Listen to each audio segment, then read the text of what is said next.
Ad Astra. Thank you for complete. Ad Astra.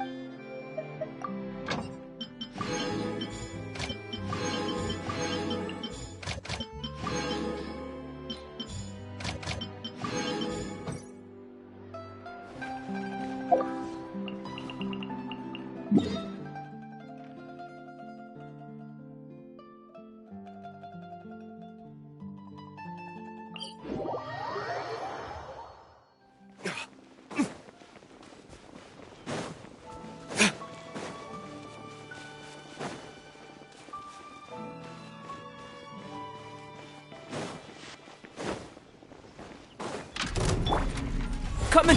Illusion shattered! Ring cutter. Your verdict is... Ta! Ha! Yeah! Ha!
Once...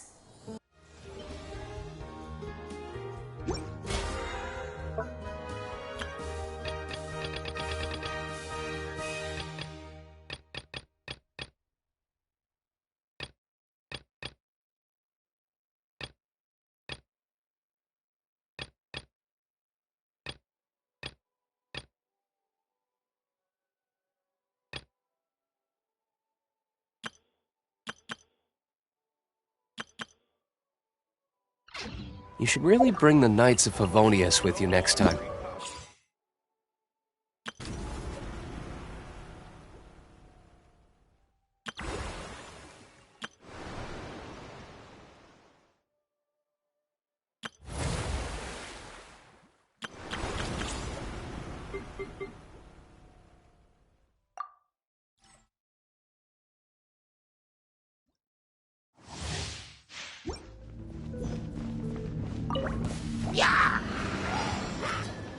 Animal test 6308.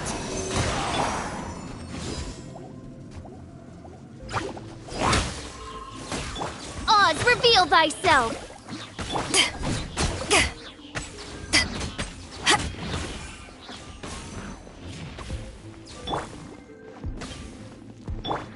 hypos. Witness the power of Gugwa. Eyes on me!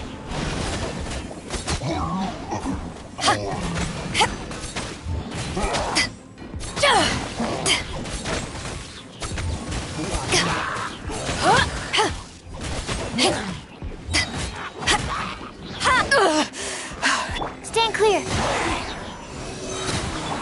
By royal decree. Rain Cutter. Swirl, Mark II. To ashes!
Go, Barb. Get in gear! Frost is coming!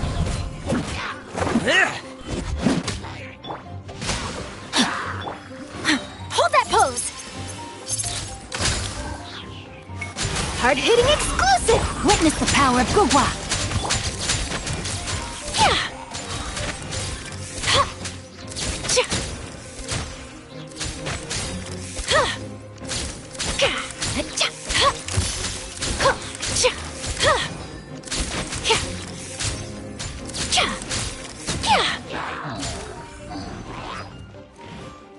I'll protect us. Get in gear! Pair! Let me weave you a verse. Breaking news! Smile!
A bitter pill to swallow. Rain outlines your fate. Huh? You're in for a little shock.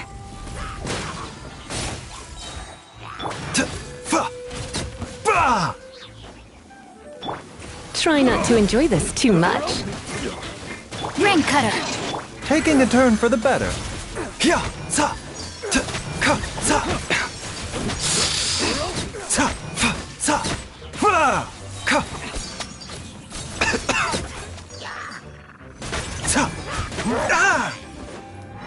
No! Blitz. Let's spark. Let me weave you a burst. Remember, health comes first. Ha! Ta!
Stop that!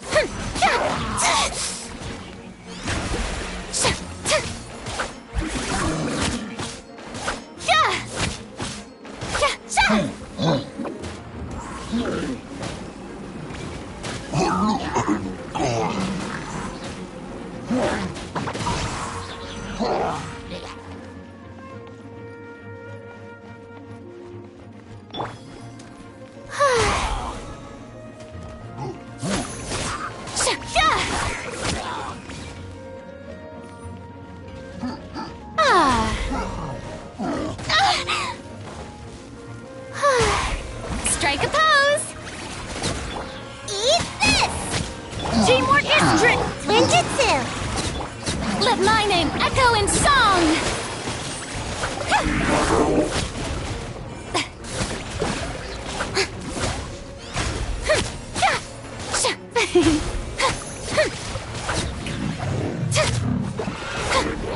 You're toast! Everybody stand back!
Guess we can rest a bit.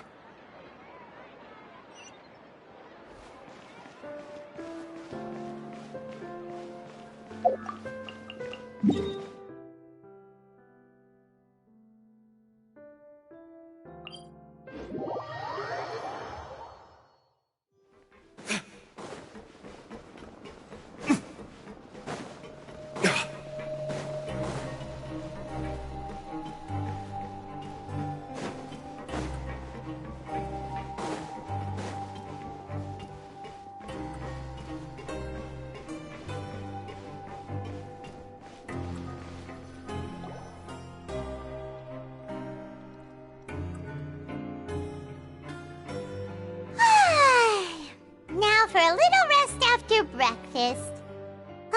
This is the life. Wait a sec. Isn't something important supposed to happen today?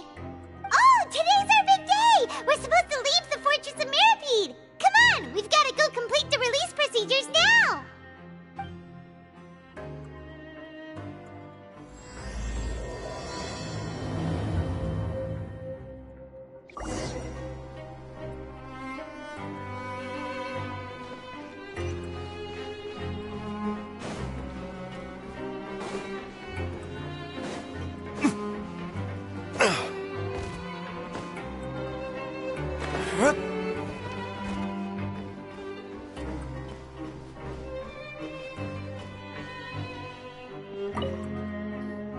Please, sign here.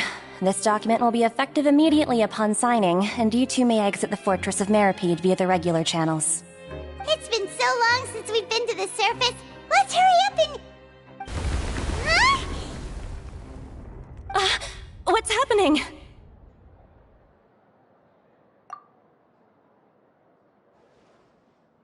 I'm fine, thanks. But I wonder what that tremor was just now. Let's go ask the Duke.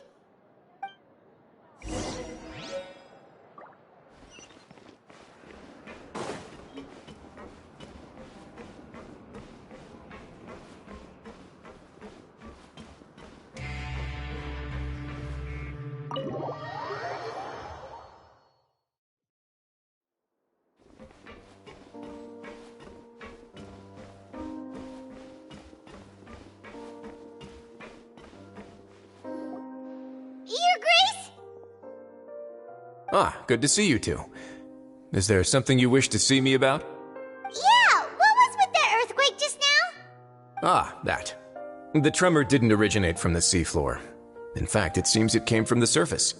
Over the years of serving as the warden here, I've developed a sense for distinguishing between what occurs on the surface and what occurs underwater. Besides, the seal that Monsieur Neuvillette set in place won't fail so easily. So the fortress is okay? If you recall our last incident, if there really were a problem, there would be crowds of inmates in a panic right now. Huh, you've got a point. Okay, seems we need to get back up to the surface and ask about what happened. By the way, do you know what day it is today? I believe today is this month's pipe cleaning day. Wait, seriously?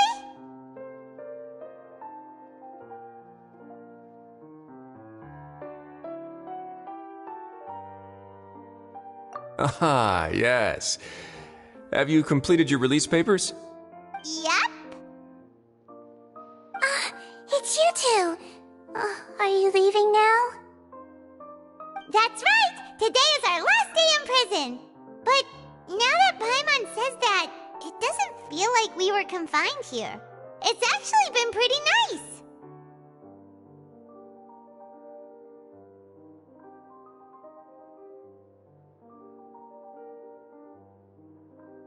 Oh yeah, Paimon feels fond of this place now! Then be sure to come back and visit. I'll miss you. If you've signed the release papers, then you're free to go. The guards will escort you out. You're not going to see us off? I knew you'd ask. All right, sure. Let's go. Well, you actually agreed. No worries, you must be busy. Paimon was just joking. Ah, so you do have a polite side, I see. After being down here for so long, I imagine you must feel like you're lacking companionship. Shall I come along too?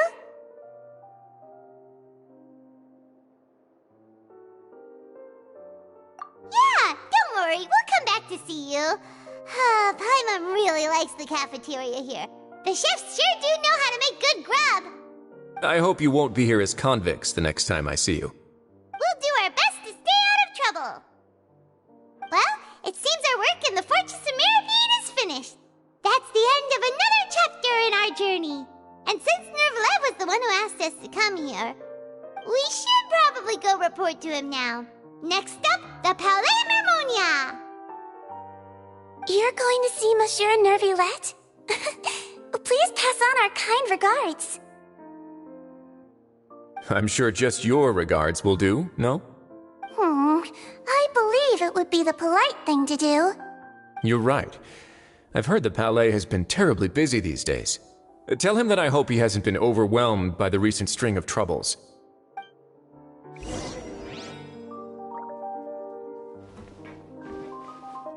If you're concerned about things at the Palais, why don't you take some time to go up and check things out? I believe you should still have some vacation time to spend. Thank you for being so understanding. It means a lot. It's been some time since I've gone to the surface. I must say that I've started to miss it a little.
The Palais Mermonia sure is buzzing with activity today.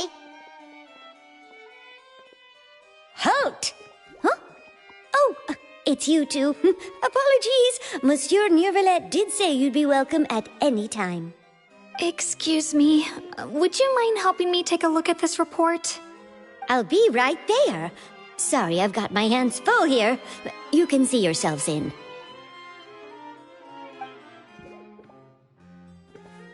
Everyone's so busy. Seems a lot has been happening.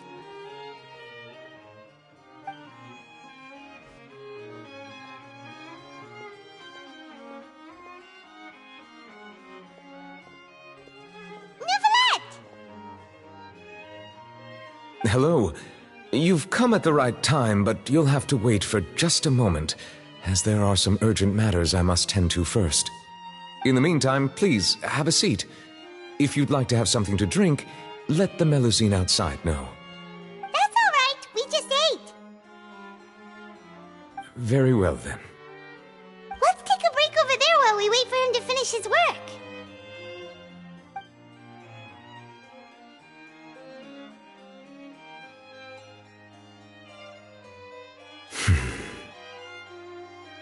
All right. That should wrap things up for now. Are you done with your work? Yes, sorry to keep you waiting. Today should be the day you were released from the fortress of Meripede, and it appears that you have managed to complete all the release paperwork. That's right, and we came here to see you right away.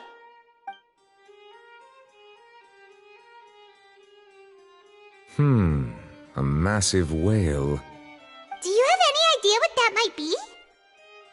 Judging from your description, that cannot have occurred in any ordinary waters, but rather something like the primordial sea. A whale of that size and shape cannot usually be found in the waters of Tevat. Therefore, we can only assume that Child is presently immersed in primordial seawater. Immersed in primordial seawater? But how? And is he okay? Most people wouldn't be capable of entering in the first place. I'm not completely sure how he could have gotten there myself.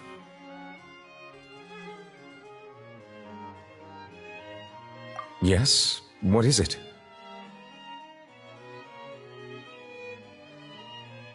Ah, right! Paimon felt it too!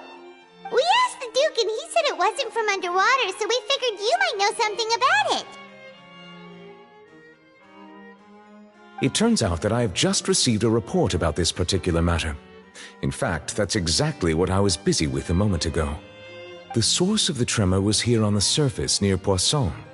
After the shaking stopped, the water levels in the Poisson area rose at an alarming rate. The water levels rose? Oh no! What about all the people there? Fortunately, the water levels only rose for a short period of time and have already returned to normal now. However, I still have a bad feeling about the whole phenomenon. If the change in water levels is connected with the leaking primordial seawater, then the situation in Poisson may be much worse than it appears. Navia should be in Poisson, right? We need to go check on her! I would also like to go there as soon as possible, but I'm afraid I can't leave just yet. We must immediately formulate disaster prevention plans for the surrounding coastal areas to avoid potential catastrophes. I'll have to ask you two to go to Poisson first. I'll meet you there to check on the situation once I finish things here. There's no time to lose! Let's get going! Please be careful.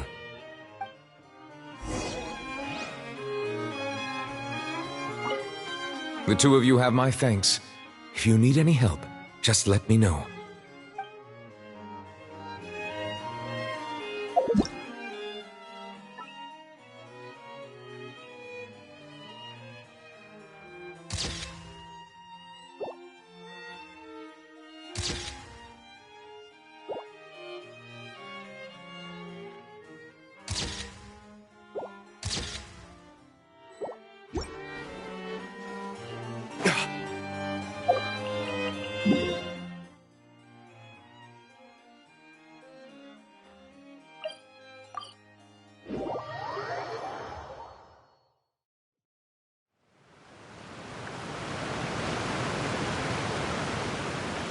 Oh no! What happened here?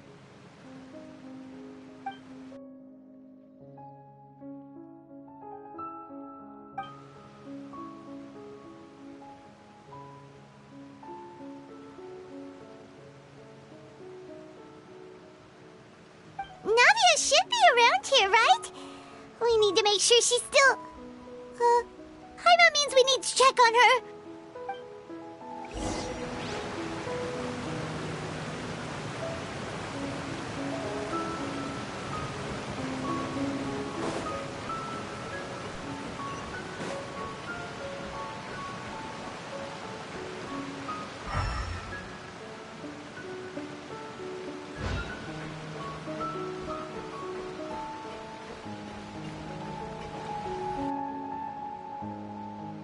We haven't seen a single soul all the way here.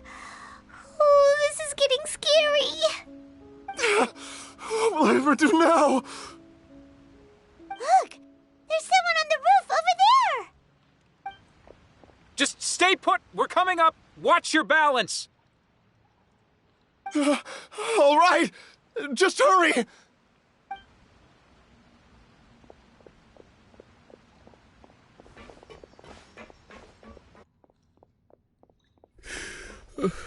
I'm not young anymore.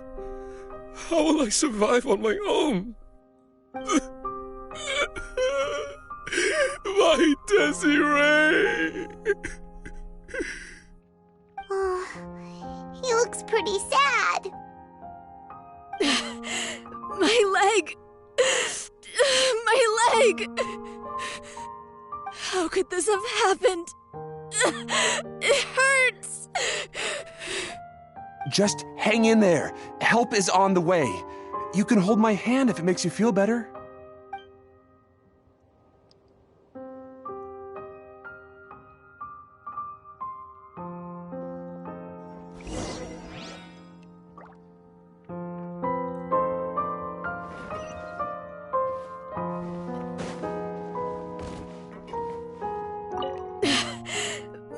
How could this have happened? It hurts! Just hang in there. Help is...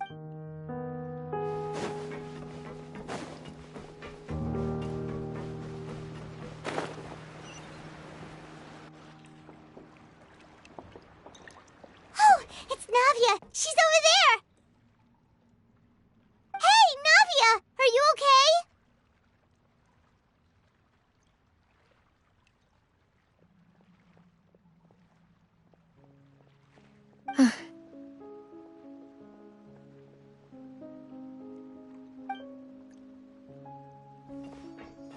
You're here. We heard there was a situation in Poisson, so we came as quickly as we could. Yes. As you can see, the water level suddenly rose. It caused quite the disturbance, in fact.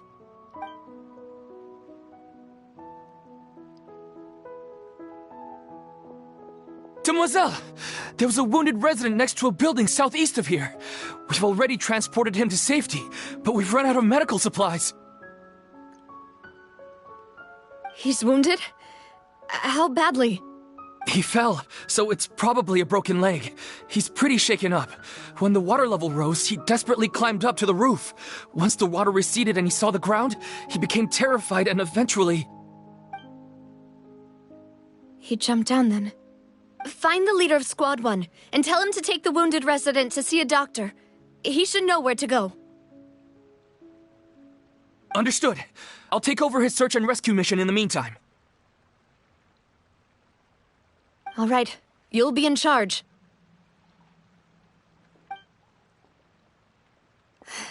I'm sorry. Where were we? The situation in Poisson? Ah, right. Allow me to explain. A little earlier, we suddenly heard a loud noise. At first, everyone thought that something might have exploded in the waterways.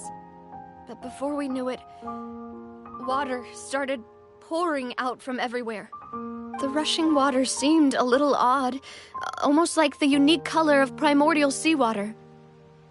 Some people didn't realize the danger and thought it was just ordinary water leaking from somewhere. Everyone on the street who happened to be close to the water didn't have a chance to escape. As the water levels rose, they suddenly disappeared. They were all dissolved. Those who realized what was happening started to flee in a panic, desperately trying to get to higher ground. Many were injured in the stampede, and some people fell from significant heights.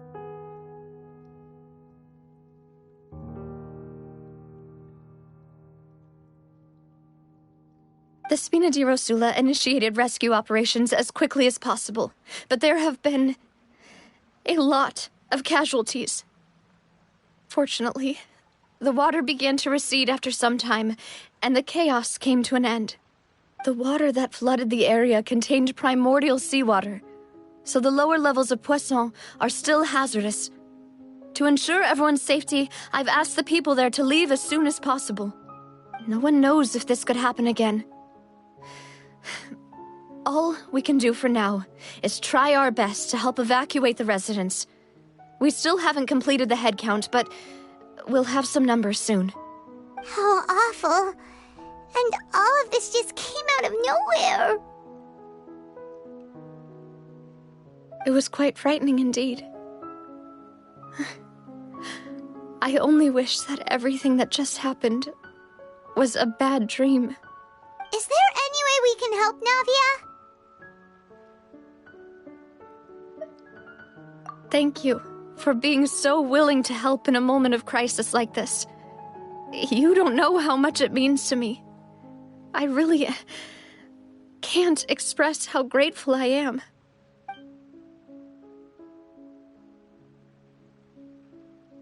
Don't say that, Navia. That's what friends are for.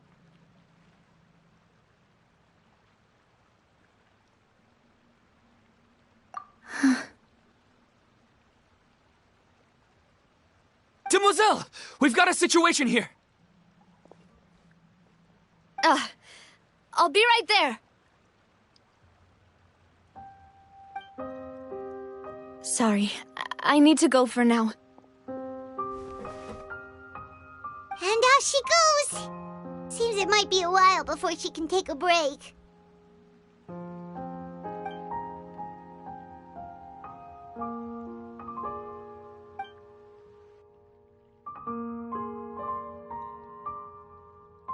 Okay, the wounded are being tended to, and we finished a preliminary head count. More support has just arrived, so I suppose I finally have a moment to focus on my own matters. Of course, we should remain ready for anything, and continue doing our best to rescue others. I'll be sure to have everyone at the Spina di Rosula ready to render assistance. Traveler, Paimon, would you two accompany me to my father's grave for a moment? Huh? Right now? Thank you.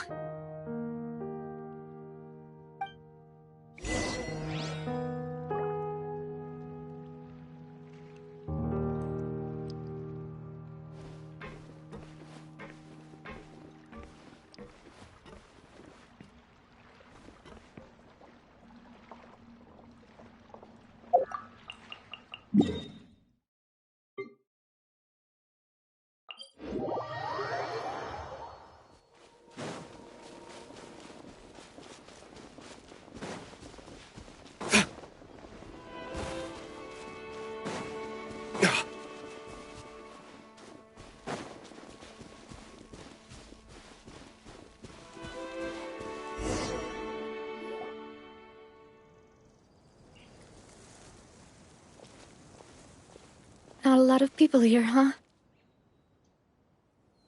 Well, given the time of day and the whole situation in Poisson, Paimon doesn't think there'd be a ton of people here visiting graves. Right. That's how things are now. The living are so exhausted that they've no strength to spare any words for the dead. Navia?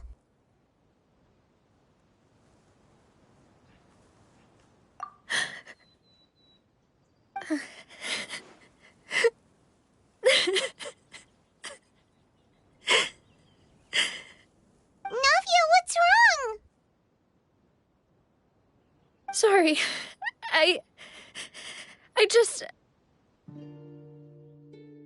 Malus and Silver... They won't ever come back here again. What should I do, Papa? Huh? What happened to them?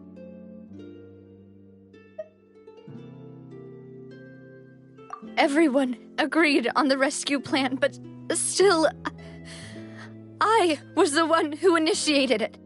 They were helping evacuate the residents, but they couldn't leave in time. And they were caught in the seawater.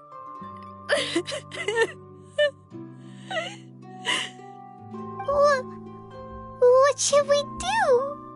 I've known them for so long. And I know they weren't afraid. But I could at least hold a funeral for my father. And I know where he rests. But as for Malus and Silver, they're just... gone. I just can't...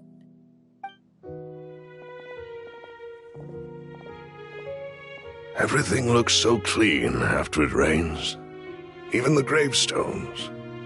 I didn't expect that you'd enjoy a glass of red wine in front of Master Callus's grave. I can understand. Besides, the scenery here isn't half bad. See, it's not just me. I always want to bring something when I visit Papa. Perhaps we might even have a picnic. He wouldn't be angry, would he? How could Master ever be upset with you, demoiselle? Yet the cemetery is the home of those who have passed, is it not? Everyone ends up here sooner or later, no matter who you are. Buying yourself a plot in advance, are you? No need yet. But when I do, I hope you'll let me be buried beside Master Callus, demoiselle. Hey, stop joking around. I'm quite serious. That way, it will save us both the trip to see each other whenever you visit your father's grave. That makes sense. In that case, could I be buried on his other side? After all, besides you, demoiselle, the two of us could certainly be considered Master's closest companions, no? Personally, I believe we fill those shoes just fine. Why are you bringing this up all of a sudden? Seriously. All right. I'll remember your requests. But I'd really prefer not to talk about this stuff. And what do you mean by saving me a trip? I'd make the journey even if I had to visit you two somewhere else. I'd promised to let them rest in peace here. But here I am breaking that promise. I'm sorry for letting you see me in a mess like this. I don't usually cry, really. Paimon doesn't know how to help you feel better. But, well, she understands how you feel. I had always thought I could make my wishes come true. But now that I think about it, that never solely relied on me. Many things can only be accomplished with someone else's help. Malus and Silver have helped me so much. But by contrast, I could do nothing for them. I'm so sorry. You can spend as much time as you need here, Navia. We'll stay with you. Thank you. Right now, you don't know how much that means. By the way, you can have a look at this. It's a list of victims from the incident that took place here.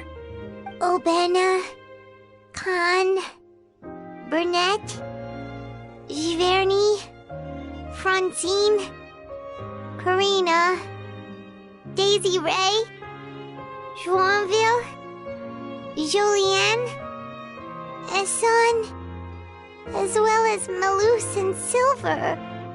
So, everyone else is safe. But still... It's okay. I know what you're thinking. And you're right. We lost Malus and Silver. But we were able to save more than we anticipated. The overall outcome indicates that the cost was worth it. Right! Don't think that way, Navia.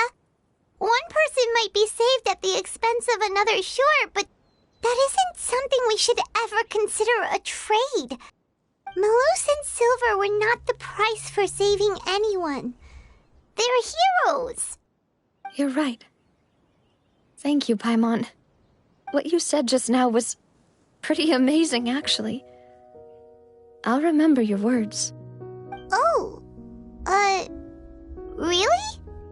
Seems you've become more eloquent in the time since we last met. The knave? What are you doing here? Is everything going well on your side?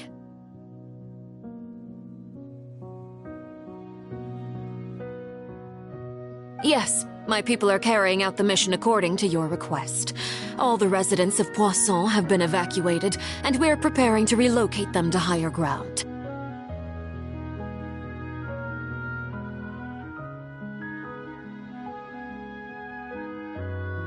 As for these supplies, we have everything taken care of. There is no need to worry. Thank you very much. Wait, do you two know each other? We just met recently. Right, Miss Navia?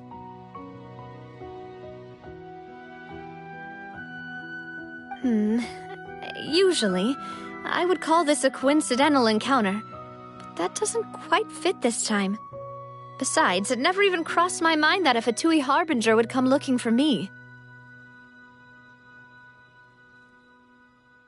Thanks to the Knave, Spina di Rosula received generous support from the Fatui, which allowed us to complete the rescue and evacuation work so quickly. Mutual aid is essential to fostering positive developments. We were already in the area, in any case, so it was nothing. That said, I must say that you're a lot sharper than you let on. I'm sure you understand what I mean. I apologize for all the ways in which I tested you previously. We've never worked with a Fatui before, and it's extremely important for us to know who we're working with. My subordinates have reported that Fatui soldiers have been observing water levels and taking head counts in various locations. I hear that they've also prepared a large amount of emergency supplies. I'm quite surprised.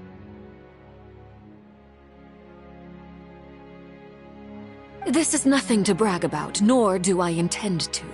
It is simply the way of powerful organizations to act forcefully, whether they are doing good or ill. You've witnessed that firsthand, in any case. As I've told this traveler before, I know of the prophecy, and I intend to prevent the impending disaster. Lending your organization a hand was a natural first step in accomplishing that. As such, do not be troubled by this token of our sincerity. Perhaps one day, you'll also be able to help me in the same way. Without your help, there would have been many more casualties. I won't forget your kindness. Furthermore, I sincerely regret what happened to Malus and Silver. I only wish that my people could have arrived a little earlier to prevent this from happening. Don't say that. You and your subordinates did everything you could.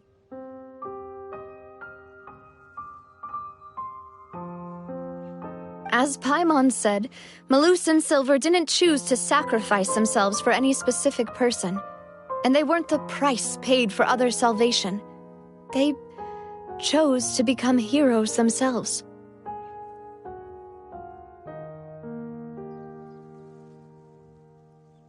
I've never liked hearing people put it that way. It's like trying to relieve pain by saying some noble-sounding words. But right now, there's nothing more suitable. They really did become heroes.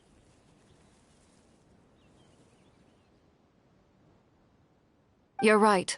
I'm sorry for your loss, Miss Navia. Water is life to Fontaine's people, and it also spells disaster. It's no wonder that people always say that prophecies represent fate.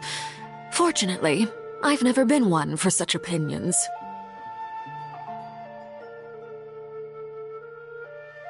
So, you're one who will try to change fate, then?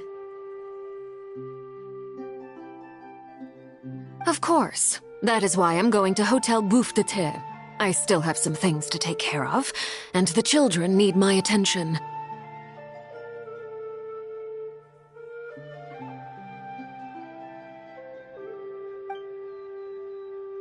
By the way, Traveler, Paimon, one more thing. Alright, then we'll just... Huh? This isn't right. Paimon thought you would ask us to walk with you for a moment so you could tell us something in private. That is a clever and useful conversation technique, which I do like to use when necessary. But there's no need today. It would not hurt to have Miss Navia listening in.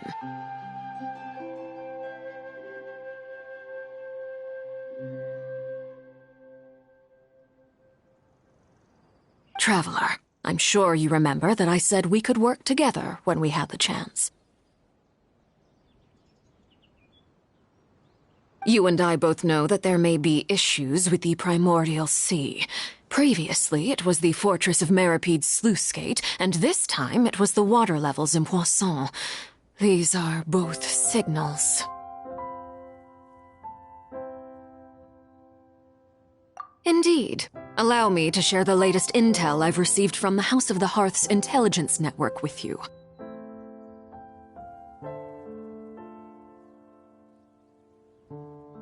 During some recent investigations, a child claimed to have discovered some ruins near Poisson. The ruins date back to ancient times and seem to be worth investigating in many ways.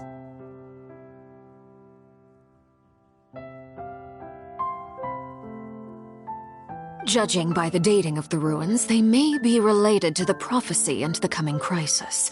The situation is becoming more urgent, so any pertinent information will prove extremely precious.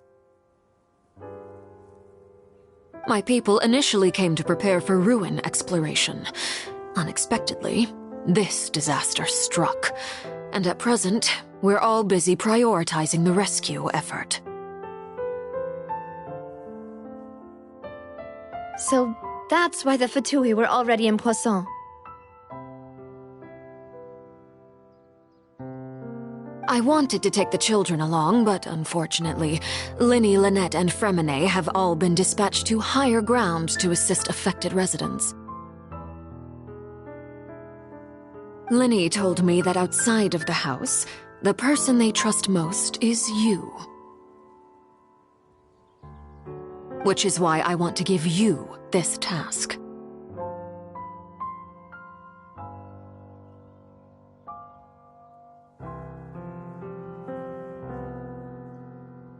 The House of the Hearth's members see each other as family, but Linny, Lynette, and Fremine said that they also see you as such, even though you are not from the house.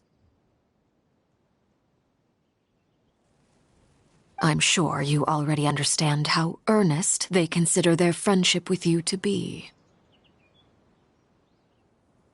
Oh! That somehow makes Paimon feel kinda happy. The intel I just shared about the ruins could fetch a high price. But since the children consider you family, it's only natural that I freely share it with you.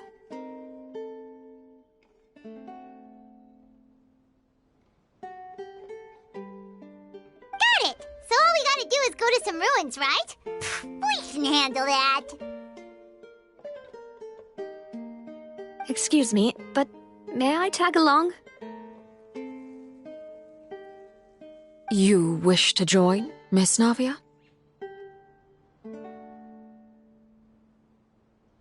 But are you sure you're up to exploring some ruins? You need to rest. Well, I'm sad, yes, but I can't just go back and plop myself into a chair by the roadside and do nothing.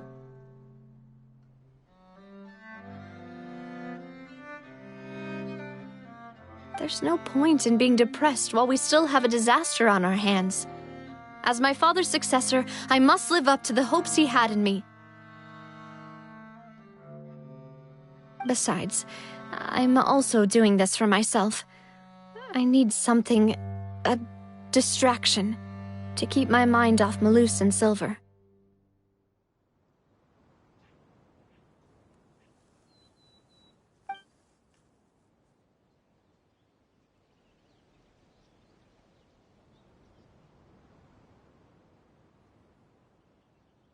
Since you put it that way, I have no objections. What do you say, traveler?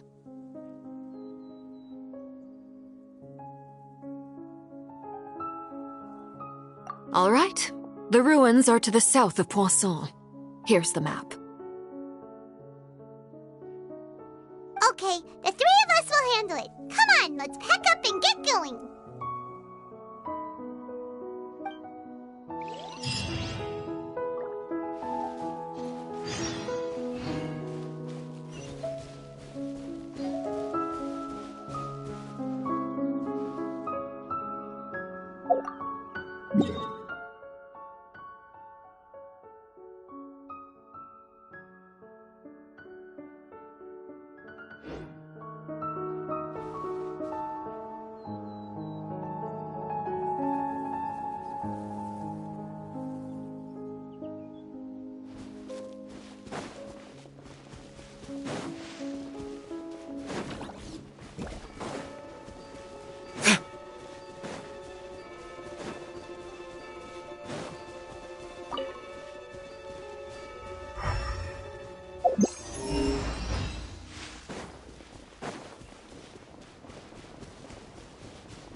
Are these the ruins the knave was talking about?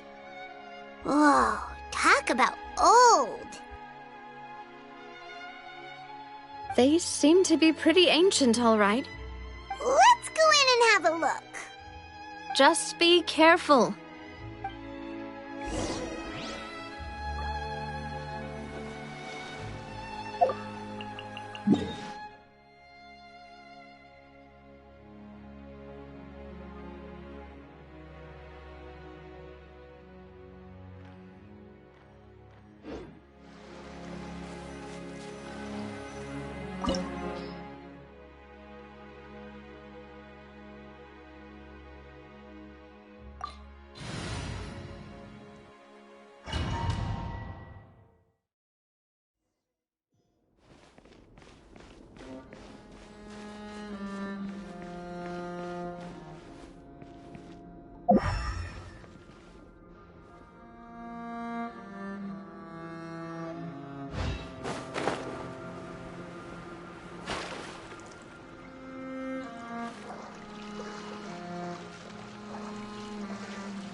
Burst forth! Rain outlines your fate. Know my sword!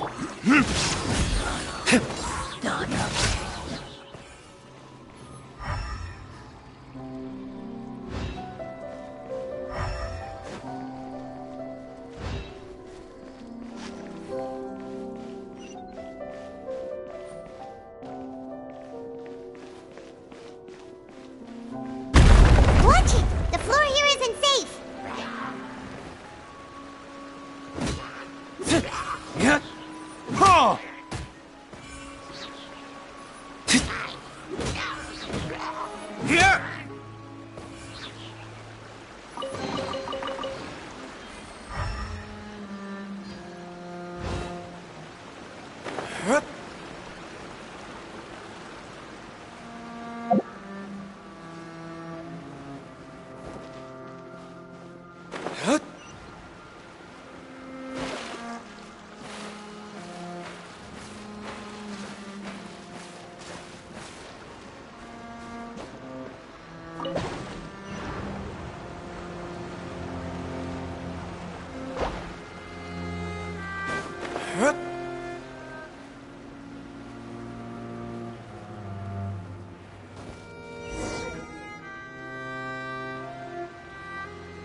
This place has also been contaminated by primordial seawater.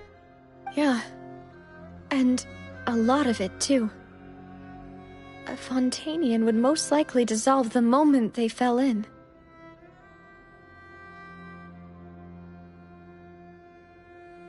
Right! You can't go down if there's primordial seawater. It's too dangerous, and it won't be any help for you to just stay here.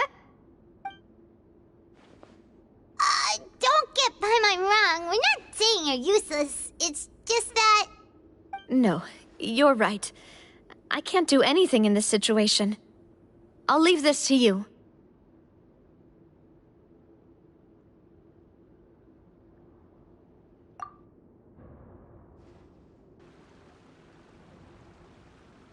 That complicates things. Maybe the only way left is forward. In that case, do you want to wait for us here?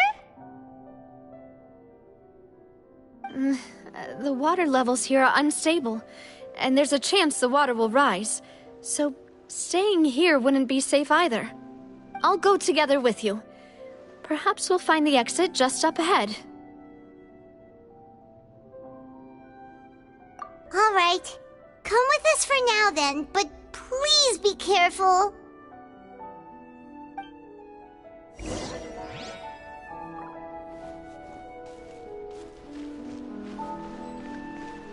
Oh no, it's a dead end! Let's try climbing over from the side.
Wait, there's something wrong with this bridge!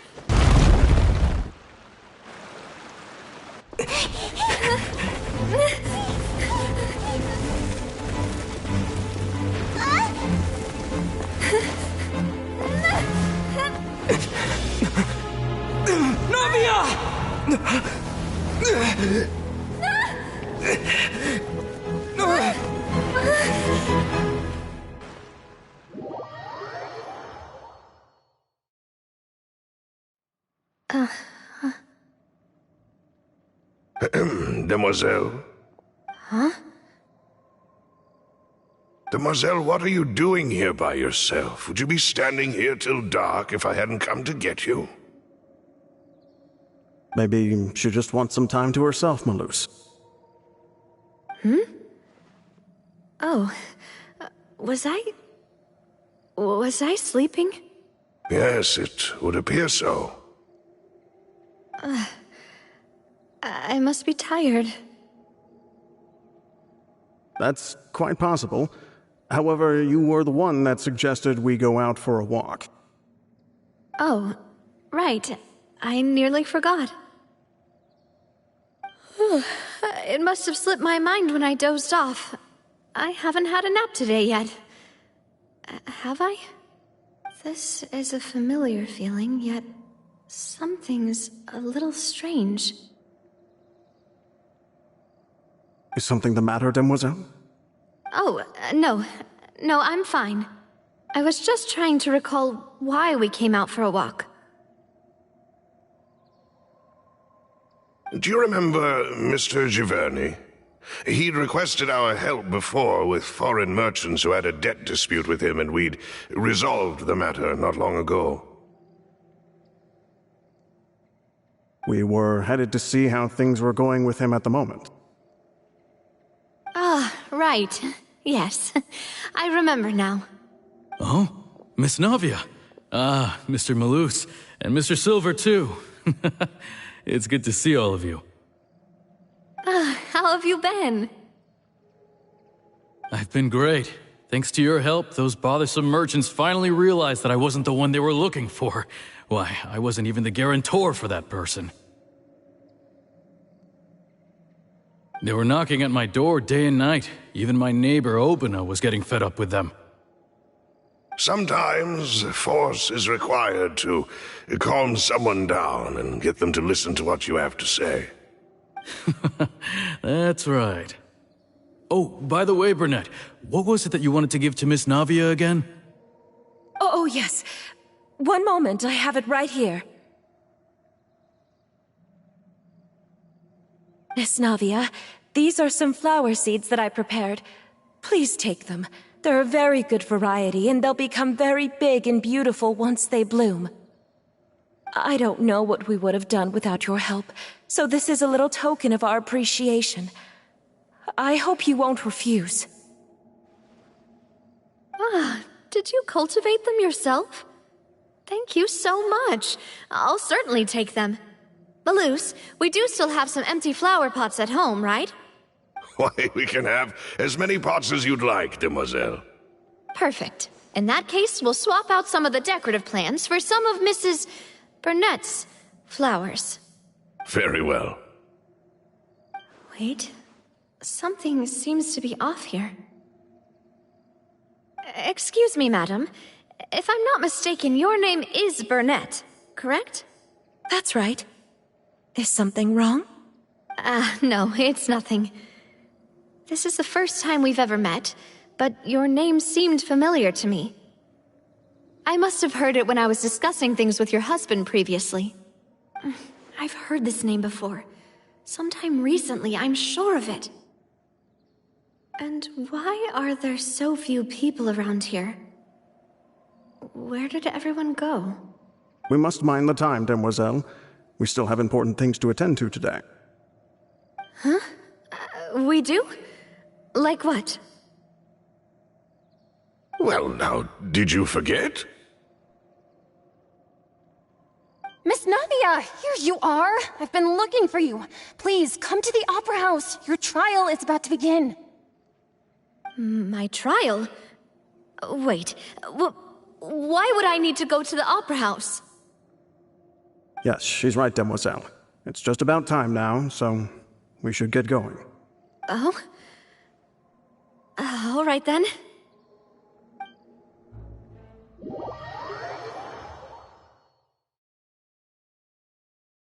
Look, it's Navia! She's here! And her two attendants are with her! Goodness, everyone's finally here. There sure are a lot of people here to see the trial. And they all seem to be oddly excited about something. I even know some of these people. Karina, Desiree, Joyville, Jolien, Essen. Why are so many people here? And why do I have no recollection of this case? And as for the judge... huh? Where's Monsieur Neuvillette? Please sit in the defendant's seat. Don't worry, Silver and I shall accompany you. All right. But are you sure you can stand behind me? Typically, it wouldn't be allowed, but today is an exception.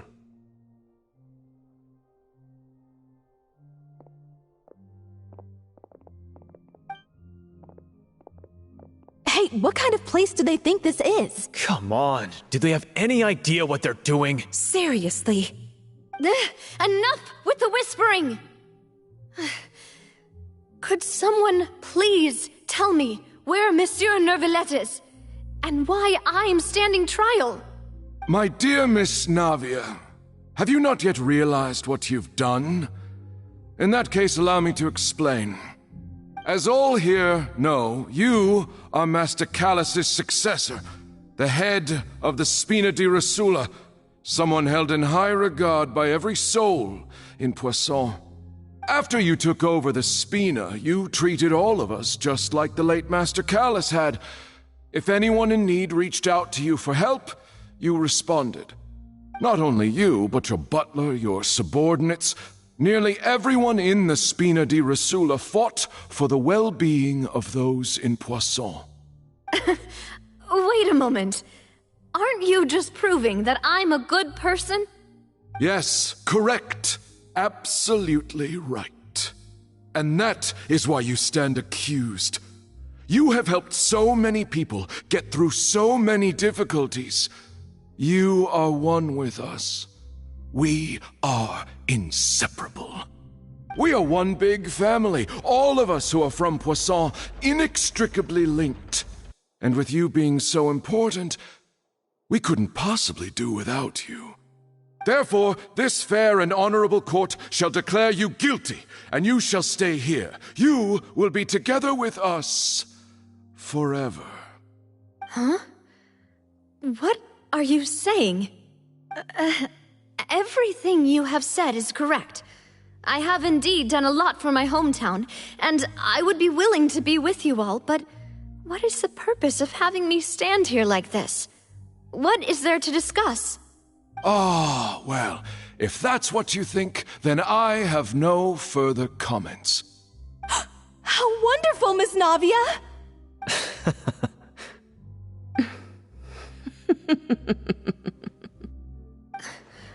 I know all these people. Why are they laughing?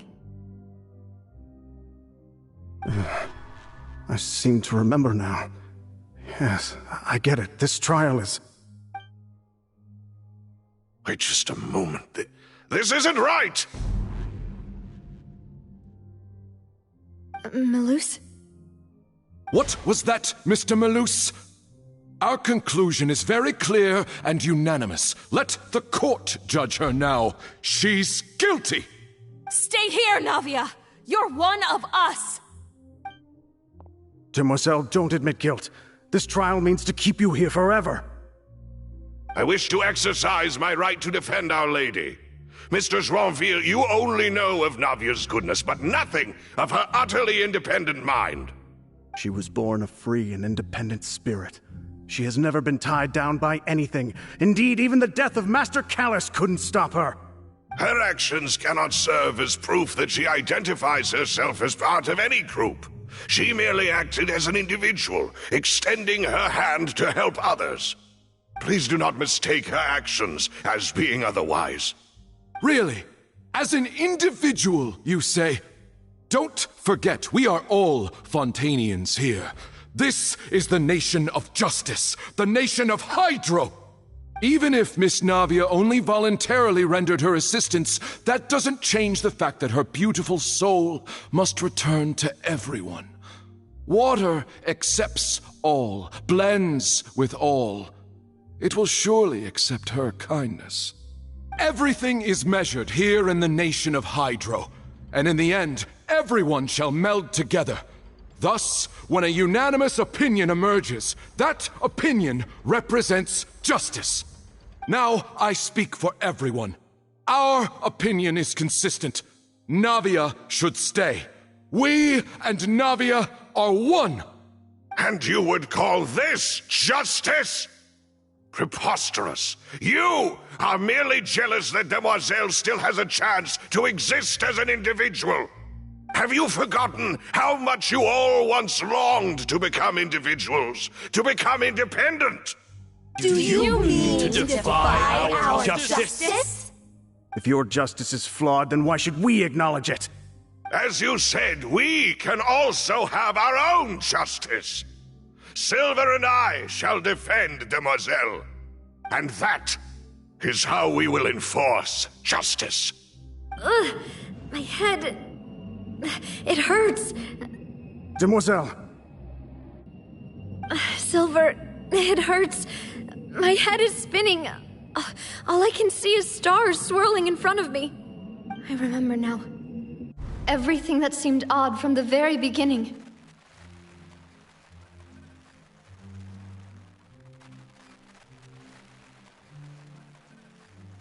Karina, Desiree, Joyville, Jolien, Essen, and Mr. Giverny and Mrs. Burnett, who we met earlier. Even Malus and Silver. I don't want to admit it, but they're all dead. Don't be afraid, and don't admit guilt. We will protect you to the very end. Absurd! Who are you to say that she cannot be judged? We are the majority, and in the nation of trials, the majority is absolute justice. We are the will of all. Don't let them escape! We shall keep Navia here with us! Mr. Malus and Mr. Silver, must you be so stubborn? How could the two of you possibly hope to stand against the collective? Do not resist. This judgment is fair and just. Navia belongs to us. After all that happened, she should not be left alone in Poisson. What are you saying? No more excuses! He says we're jealous. Jealous? How could she possibly be an independent individual? What's with these people? Who's jealous of her? She belongs to us! Miss Navia, she... Silence! That's...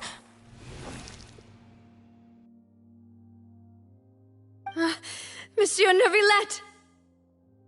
Such commotion is prohibited in the court.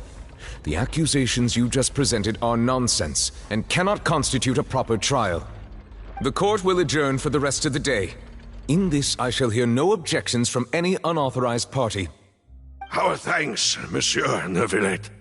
Please leave with me, Miss Navia, while there is still time. But... Go on now, Demoiselle. This is your only chance to leave this place. What, can't bear to leave us behind or something? Malus.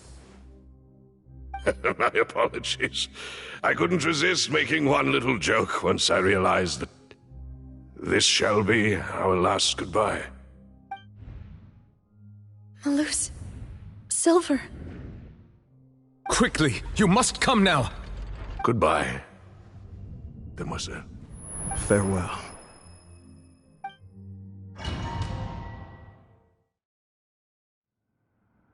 No, wait!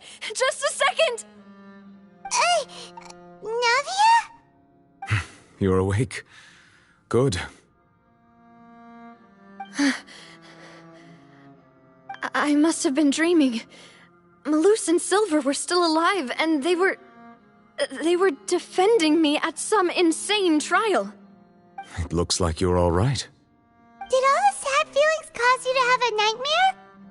Paimon could give you a hug. The ruins you were exploring suffered a cave-in. When I arrived, I found you falling toward the water. You were just about to be dissolved within, but I...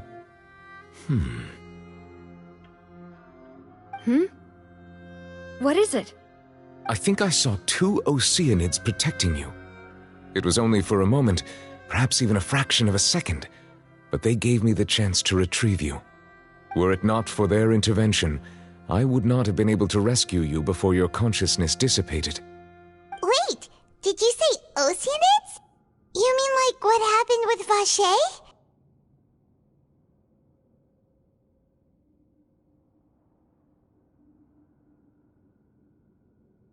Perhaps those 2 Oceanids were the people you saw in your dream. I always told them that they didn't have to protect me. To think that they'd keep doing so even after death.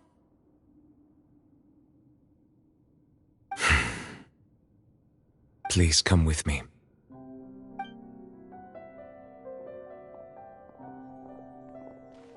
Neuvillette, are you okay? Oh, I am quite all right. Perhaps there's something we could chat about? Why do you look so stiff all of a sudden? Oh, Paimon knows. You're the type who feels awkward when there's nothing to talk about, right? I merely thought that we should give Navia some time to herself. Huh? Why didn't you just say so then? Don't you think it's even more awkward to call us over like this and then have nothing to talk about? I suppose so. Ah, Sigewinne. I hope all is well with her these days. Her work in the fortress of Meropide has not been too much for her, has it? No way, don't worry. She's doing fine down there. She's an amazing head nurse. I see. Well, that is good. I have always worried that Sigewinne would need a lot of time to understand the world of humanity, just as I have. Oh, and the Duke also says hi. Even though Sigewinne made him do that. He hopes that you haven't been overwhelmed by all that's happened lately. Thank you. I have indeed been busy lately, and I also hope that everything is going well in the fortress of Meropide. He still doesn't know what to talk about. Let's chat about something else then. So, Neuvillette, you're probably quite the swimmer, huh? Yes, of course. This isn't going anywhere. Let's try something else. How did you find these ruins? Did the knave tell you? Yes, in fact. I had arranged to meet you in Poisson, but when I arrived, I discovered that the Fatui were helping the residents evacuate. They had even transported a large quantity of supplies to the area. Amid my astonishment, I ran into the knave, and we had a chat. She informed me that she had asked you to investigate the ancient ruins here. Yeah, we originally planned to meet up with you, but we thought you might still be busy with all those official documents. We didn't think exploring the ruins would take very long, and who would have thought you'd wrap things up so quickly?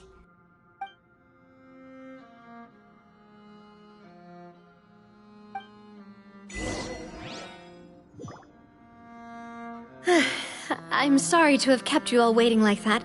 I'm feeling much better now. I guess we should get going again. Will you come with us, Monsieur Neuvillette?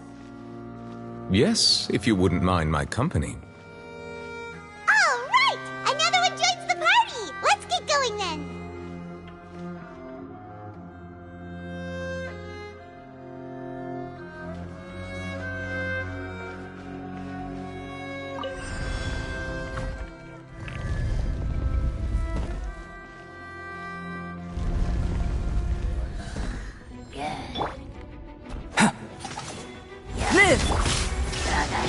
rain outlines your face.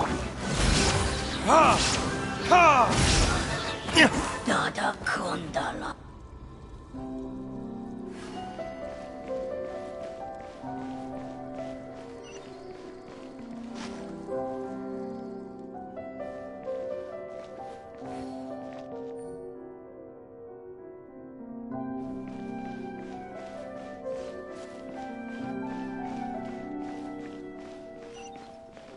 Oh no! Another unstable path! Watch your step!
Illusion shattered!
Looks like we've reached the end.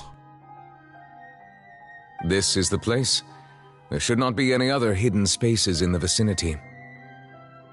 The path sure had some twists and turns, but it turns out that this place isn't actually that big.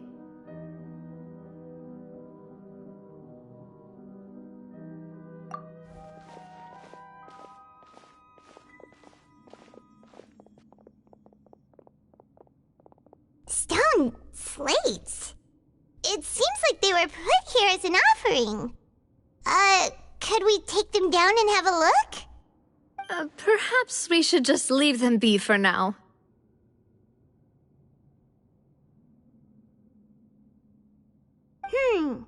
There are 4 locations in total, but only 3 stone slates.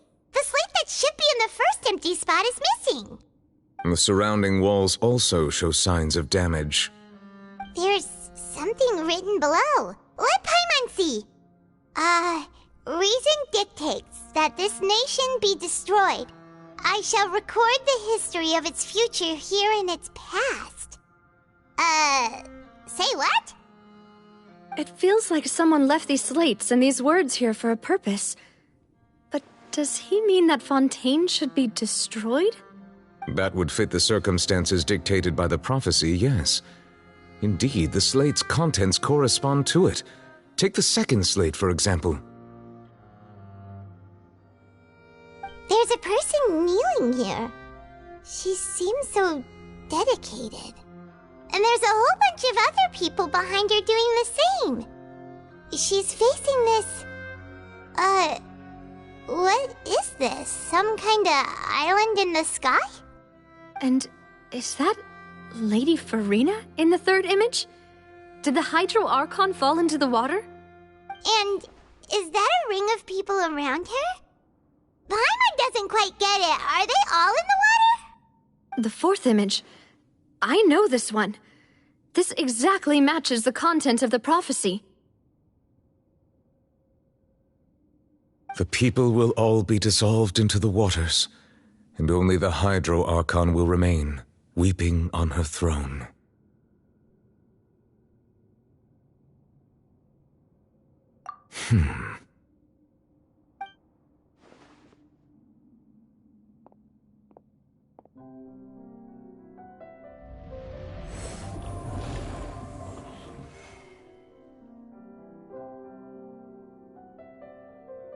More information should be hidden in these slates, but I fear I cannot easily uncover it, most likely due to us missing the first slate. I am very sorry. Don't blame yourself, Monsieur Neuvillette.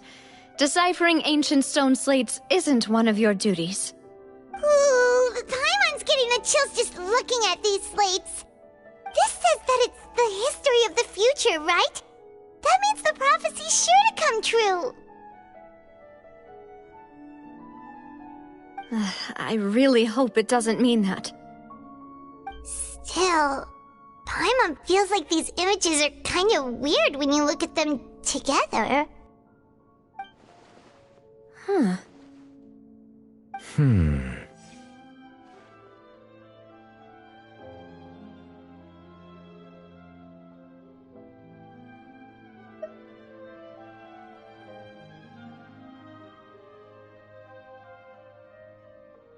That's right! If the images are in chronological order, shouldn't the fourth, the waters drowning Fontaine, come before the third, where the Hydro Archon herself falls into the water? And yet the order is reversed here.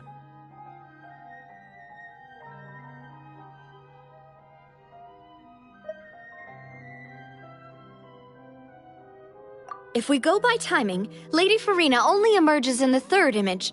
That means that the person in the second image might be the previous Hydro Archon. Egeria, then.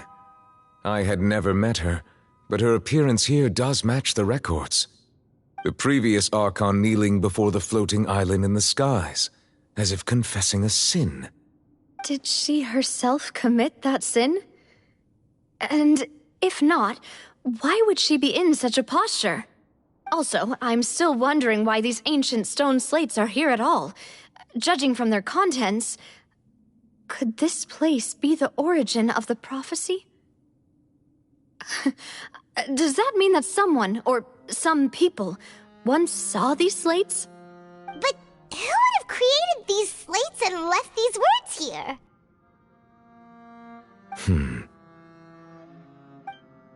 It seems that any further clues will have to come from Farina. In that case, there's no time to lose. There's nothing else to be gained here, so let's head back first. Yeah, we better get somewhere safe for now.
Let's split up here. I'm going to check on what's happening with the Spina. You know how it is. There's some things you just need to be there for yourself. You still have energy for that, Navia? Paimon's already beat!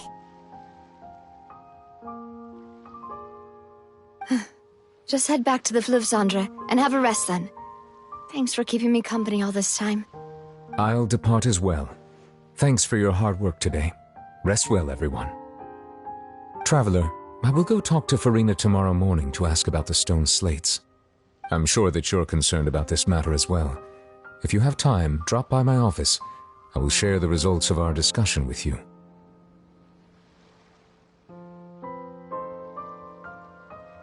Are you really gonna talk to her about this directly? Will that be a problem? Paimon's getting a little scared now that it's come to this. She has long been harboring secrets and will not give them up easily, which makes it all the more my duty to ensure that she understands the present situation.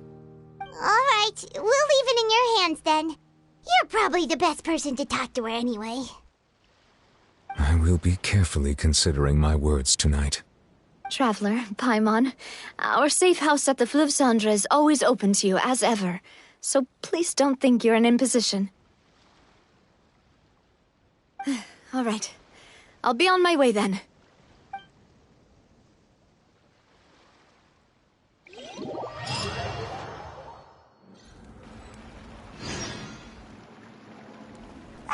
We're finally back! Welcome back.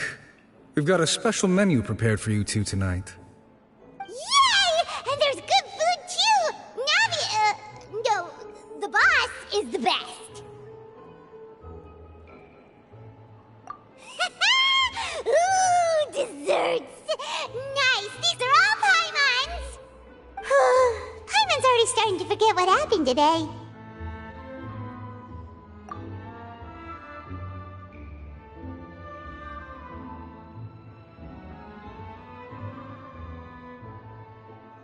Oh, that voice. Is that who I think it is? Huh? It's you two. What are you doing in Fontaine?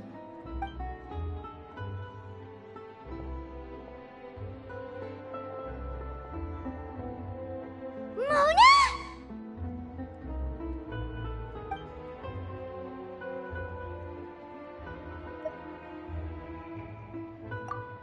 Seriously, nobody just uses a scry glass whenever they've got time to just see who they'll meet on the road. Still, we didn't expect to see you here. Wait, you're not a Fontanian, are you, Mona? Well, I have some business to attend to here, so I booked a hotel in the city. I was just out for a stroll when I bumped into you. Quite unexpectedly, if I might add. Why did you think I was from Fontaine, though? Is that because Magistus doesn't sound much like a Mondstatter surname? Yeah, let's go with that. Well, I used to have my own surname, which was, well, some other thing. Either way, the old hag told me when she took me as her disciple that the first step to being a great astrologist's pupil was to change that name. There was nothing for it, really. She really is amazing at astrology, so I changed my name to what it is now according to her wishes. To my surprise, however, Magistus is not the name of some ancient house or clan. It isn't? Nope. Although it is used by us in place of surnames, it generally just means great. Wow! Imagine including a boast in your name. Wait, are you gonna have to put that into your genealogy as well? I reckon so. In any case, I'd give my disciple a name like this as well, if I were to take one.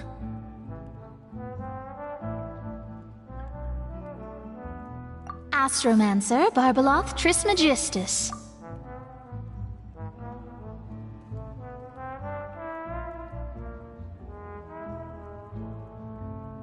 Whoa, that's a long one. Does it also mean great or something? My name means Mona the Great Astrologist. As for the old hag, hers is, in plain speech, the thrice as great Scholar of the Stars. Just take it as a title specific to astrologists. Thrice as great? That's so petty. I know, right? That's just how she is. She used to call herself Magistus, actually, but when she took me in, she changed her name to Trismegistus. Talk about excessive. Magistus is thus the calling card of our school, so to speak, which makes it about the same as a surname. It's all right if you don't get it. You can look into it further should you need to study astrology more deeply.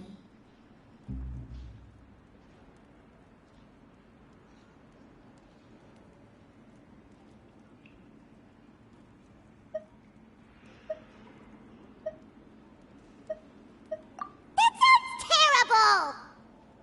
But anyway, you're not Fontanian, are you, Mona? You're from Mondstadt, right? Well, I was born in Mondstadt, yes.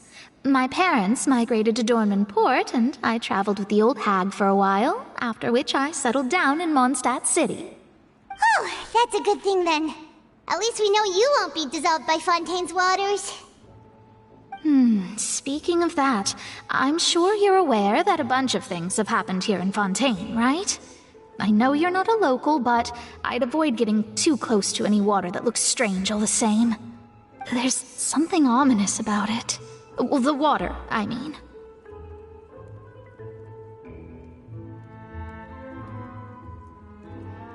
That was the main reason, yes. Just a while back, the Steambird invited me to take part in a panel and speak about the circulation of the prophecy as an astrologist. The invitation was sent quite early on. I don't think anyone expected Fontaine to be in this much trouble. What do you make of that prophecy, Mona? Just tell us what you think as an astrologist. Your word would go a long way to make things more certain and less scary.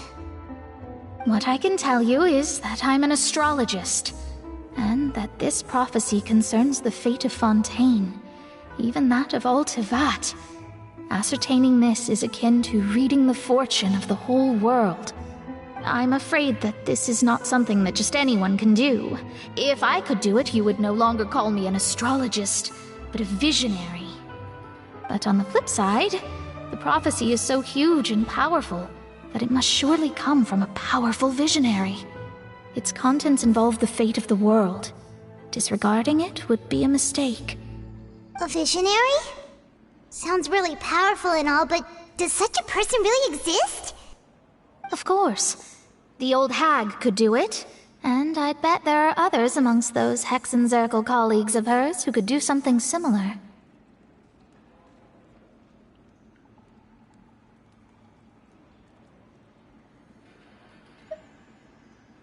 Huh? Are you sure? All right, I'll help you. It isn't often that I see you with such a serious look on your face. I'll tell you once I hear back from her. Thanks, Mona! You're amazing as always! Oh, well, this is something only I can do after all. So yes, your praises are quite welcome. That's the greatest of astrologists for you! Of all the people we know, you know the star's the best! Indeed, indeed. That's the spirit.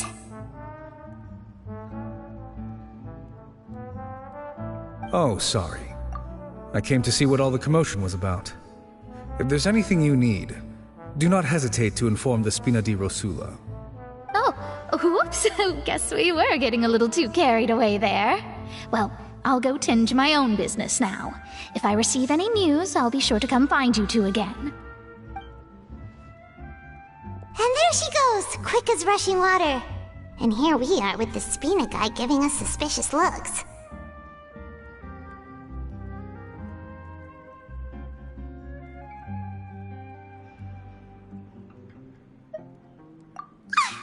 If Paimon hadn't spoken for you, it'd be you getting all the weird looks! The things Paimon does for you!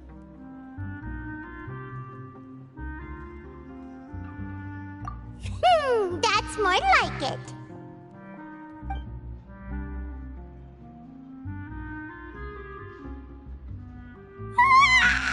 Good morning. To be honest, Paimon's still feeling kind of sleepy. But it's time to get up, Traveler. We agreed to go see Neuvillette, so let's pack it up and get going.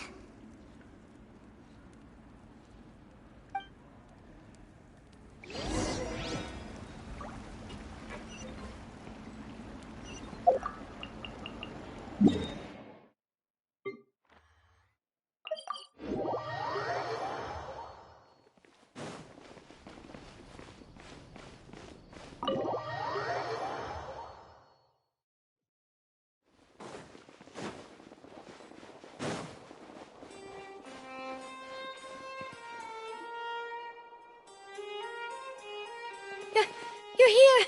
Finally! Is something wrong? Monsieur Neuvillette and Lady Farina, they seem to have gotten into a dispute. Please go see for yourself.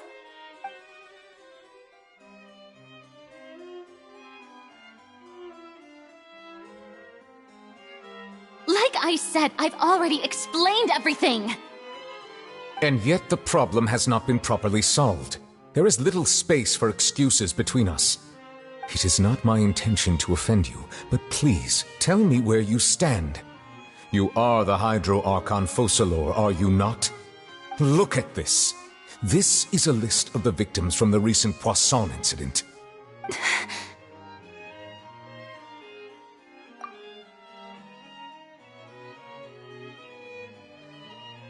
You mean... they're all... We did not arrive in time to avert this disaster, and I will not have it happen again. I will say this once more. You must tell me everything you know. Yesterday, I found 3 stone slates in some ancient ruins near Poisson. Do you know anything about those? Seriously? You're questioning me like this is a court case now. I don't know anything about that. But you found them in some ancient ruins, you say? That's correct, which is why I came to ask you some questions. There should have been 4 slates, but one of them was missing.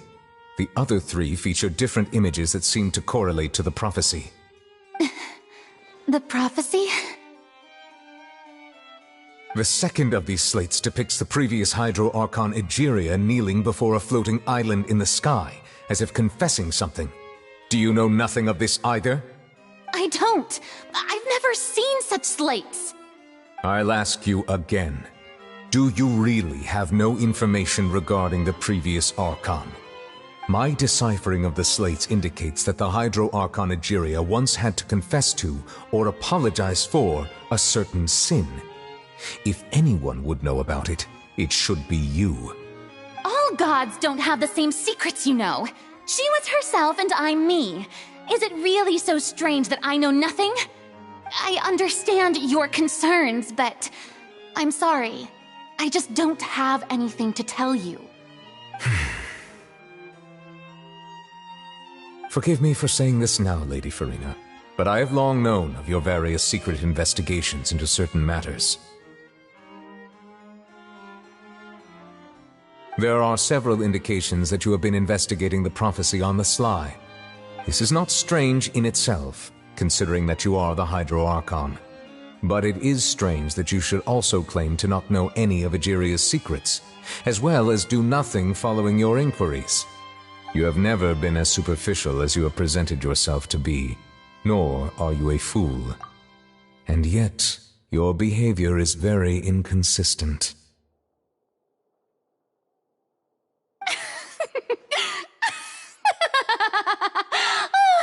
So you've been watching me all this time, have you? I didn't think you were that type. You... Well, since you know about my secret investigations, then you should know I'm actually working to take care of it. There's no point questioning or suspecting me. You're the Eudix, but you're still my subordinate. You should be following my lead. Just trust in me, your Archon, and do as I say. Never mind whether you can truly convince yourself to or not. It'll all turn out fine. That's all I have to say. We do not discuss this matter again. Oh, the opera's about to start. Toodles!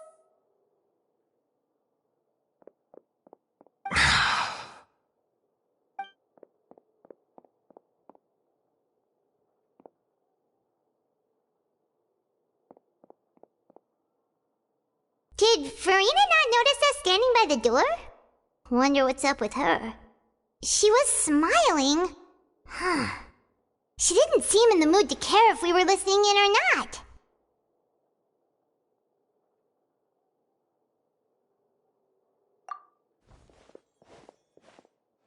I assume you've been outside for a while now? Oh, you noticed. Seems Farina didn't even realize we were here. She was in a great panic, though I cannot discern the reason. Our discussion reached impasses time and again, a state of affairs that we cannot allow to continue. Still, I do not understand. Dialogue is the basis for understanding, so why did she keep refusing to engage?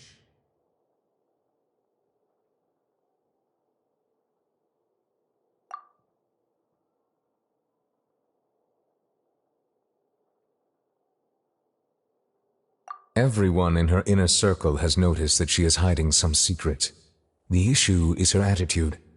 I fear that she will not reveal anything unless absolutely forced to. We may have to create a situation in which she will have no choice but to speak. Oh? Like what?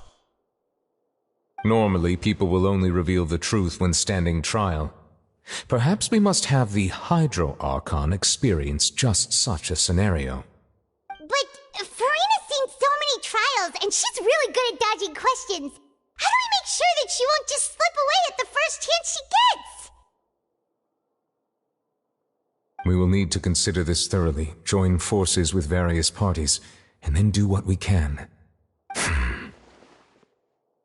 If at all possible, I would prefer to recuse myself from this affair, but we must prevent the prophecy from coming to pass. This may be cruel to her, but all Fontaine is in crisis. The information a god possesses is too precious, and so we must take a chance on this.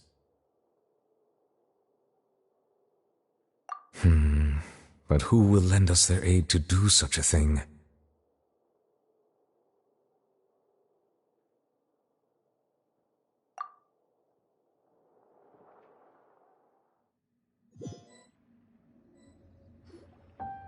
Well, that's everyone, huh? Speaking of which, it was pretty smart of you to think of hiding here. Poisson was just involved in a disaster, so it's presently devoid of people. That naturally makes it the best choice. And here you are drinking tea like it's the most natural thing in the world, huh? That's what families should do. Sit and enjoy a leisurely time together.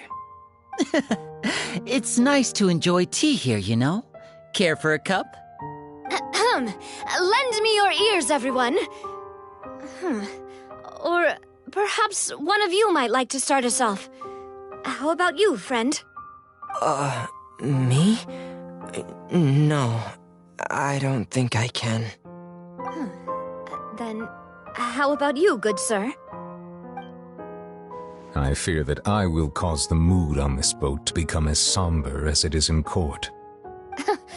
Well then, I guess we're lucky we've got a local like me to organize things.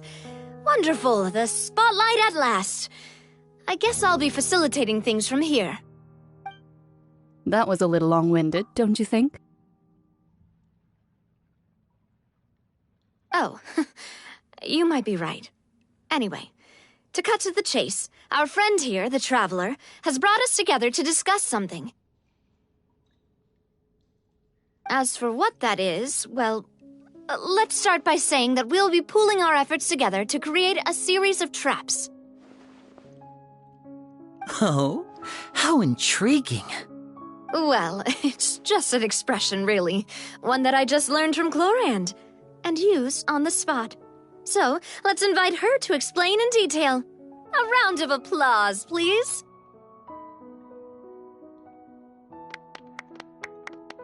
Huh? Didn't you say that you would be facilitating this? Oh, come now. Your work doesn't involve much public speaking, right? This is a good chance to practice.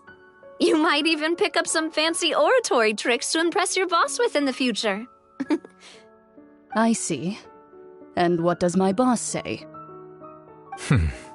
He is glad that you consider him your boss. Do go on.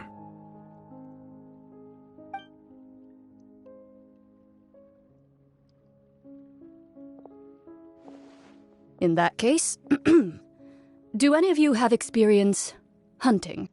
Not that I recall. Fremine and I once used a wooden stick in a basket to catch wild rabbits when we were younger. As for Lynette, oh, right. You were sick that day, weren't you? I've also gone diving to catch some fish before. Does that count? I'm afraid not. You may or may not have heard, but Fontaine once played host to a group known as the Marechaussee Hunters. Though that was their name, they did not hunt animals, but rather various monsters left behind by the ancient dynasty of King Remus. Today, Fontaine's monster population has already thinned greatly, so the hunters have blended back into society, taking up arms in other lines of work. They even left a unique methodology of hunting in their wake. A trap comprises of the following components: bait, a trigger, and a containment device. Sometimes a lethal implement will also be necessary to deal with the prey. So, if we were to build a trap together, right now, what would you choose to build it with? For me, I would prefer something basket-shaped. Pigeons and rabbits will see the bait and naturally enter the snare. Our line of work requires a deft hand, and we're some of the best in the industry, so you can count on our techniques. You used some of those techniques while moving the people of Poisson, didn't you? My subordinates mentioned that you even performed some magic for the bawling children. Yes, and I even managed to gather some intelligence in the meantime. I'm quite the multitasker if I do say so myself. I'm afraid I can't claim that as my strong suit. I prefer more stable methods, like placing bait in the water and waiting for the fish to come within reach. That's the kind of method I would count on. Calm and steady. Exactly the kind of person who would catch loads of fish. And I can be their assistant. With discretion, I'm sure. I'd probably use some sort of mechanical animal. Papa once bought me some small clockwork squirrels, mice, and such. When placed in the forest, they can attract others of their kind. I remember that you liked those too, didn't you? I did. And that would be a good way to go about it. If they're realistic enough, animals of the same kind will follow them all the way to the trap. What about you, Monsieur Neuvillette? I fear I do not have any related experience. That makes sense. You usually solve problems directly, without the use of any such tricks. But I do have one more question for you, monsieur. If we were to create a trap now, how would you design it? I would like for it to be effective, but bring no harm to the prey. A more gentle trap would be ideal. Kind, as always. However, our intention doesn't necessarily change the containment device and the type of implement we need. If we wanted to kill the prey in one strike, we would need a powerful implement. However, that also goes for prey that must be captured and safely contained. Wait, why is that? Only a hunter who's a true expert at subduing their prey can snare it without harming it. The line that divides life and death is often exceedingly thin. So are we going hunting together? We hadn't thought of seeing ourselves as hunters. It kinda works, but maybe it's still not the best metaphor. If our means of capturing and dealing with our prey is to put them on trial, then the hunting metaphor is actually quite accurate. But we shall require much more courage than any hunter to judge a god, a being whose seat is an exalted throne. Oh, so that's what's going on. Sounds very interesting.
It's been a tough few days, hasn't it?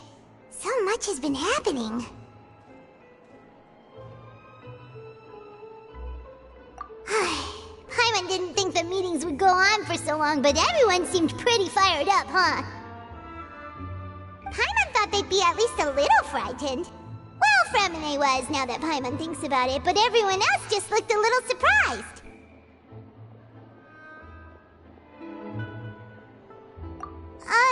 Well...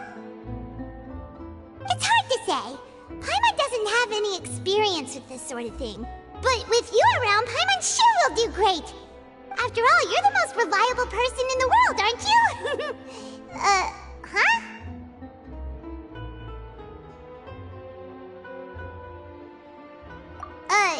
Did you just pour some tea? Paimon didn't notice you doing that at all. Then what's that? Paimon's never seen that cup before. Don't be frightened. I'm just joining you two for tea. I merely refrained from saying anything till now. Who's that voice? But there's no one here. Ah, have you forgotten me already? Wait, you are familiar. You're the voice we heard from the sky in Sumeru. The voice from the sky, I fear that description is wrong. Though, not completely wrong. You're feeling lost now, just as you were feeling previously. I sensed that confusion and thus came to you. Guiding people is an irresistible hobby of mine, after all.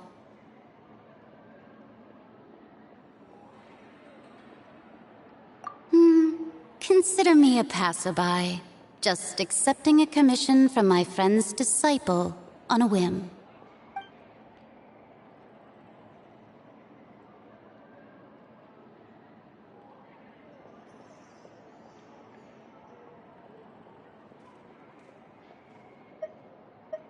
The prophecy.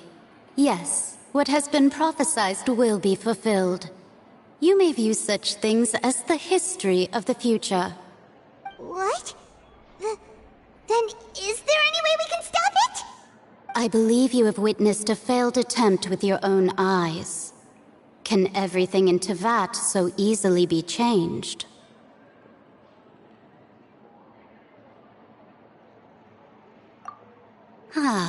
So you've caught on. Just as prophecies are usually only the future as seen from the perspectives of the gods, could things be happening in hidden corners where the gods' gaze does not fall?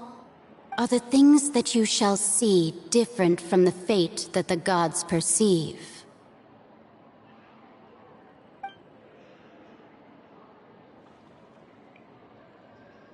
What is she talking about?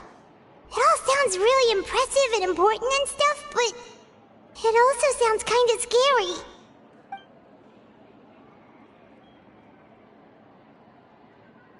I believe that you understand, right? Some things are insignificant, but others you must reach out to change. Ultimately, fate shall serve as your only guide, no matter what will happen in Tevat's future. All you need to do is to play your part. This was good tea, by the way. Thank you for your hospitality. Well, that'll be all for today. The voice. It's gone.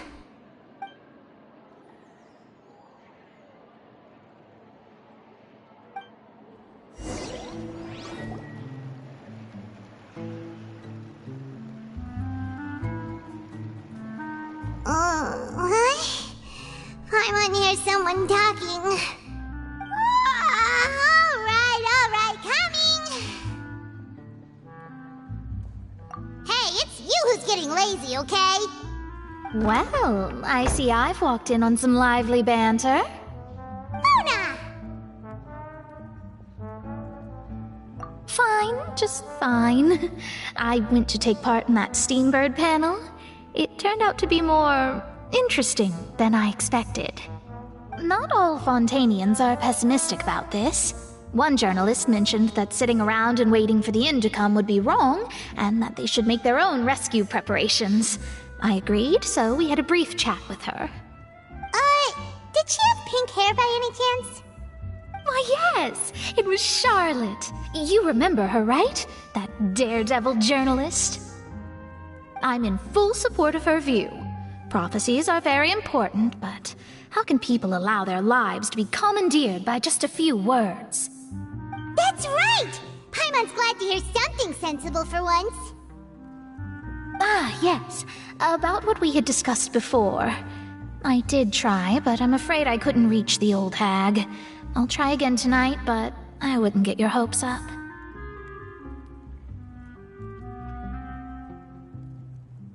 Huh?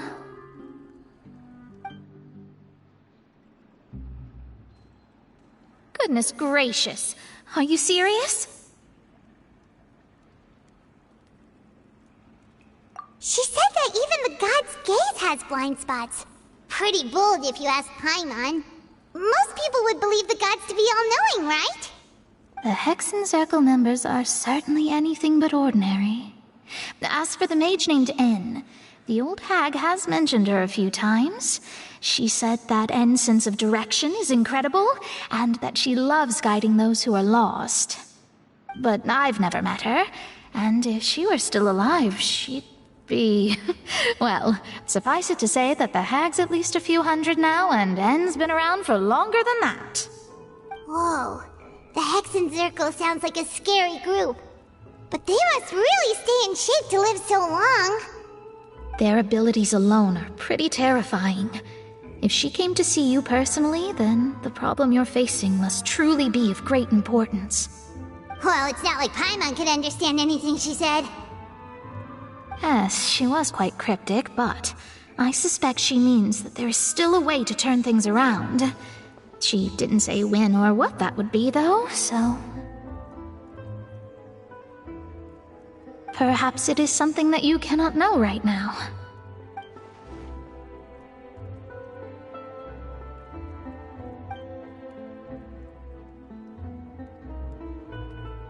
Traveler, Paimon, are you two all right? Oh, we're fine. We're just a little down right now. It kind of feels like the end is coming, you know? I see. I feel that same sense of desperation, too. I guess you could consider me someone who has often witnessed fate. So far as I have seen, it cannot be swayed. But even so, I still hope for, and believe in, miracles. Astrology is eternal and rational, but fate may not be. It is cruel, but it can also be beautiful. Perhaps that's what En was trying to tell you. Not to lose heart, and to believe that what you are seeing playing out before you is not yet set in stone. I did originally think of steering clear of all this, but I couldn't. Even if this is all futile, I still wish to help everyone. If we don't struggle to the last, then how can we face the end when it comes? Huh. You do have a point. There I go, talking about astrological principles again. Sorry about that. The moment I start talking about work-related stuff... I need to get going. It was worth trying to comfort you, even if only a little. I believe that you'll help those who are struggling in the same way I did. I suppose that might be why we always seem to meet by coincidence. Paimon feels kinda moved by what Mona said. But also kinda sad, too. Hey, Traveler, Paimon suddenly feels like going outside for a walk. Let's go. Let's walk around the city, shall we? There's a few spots we always like to walk by.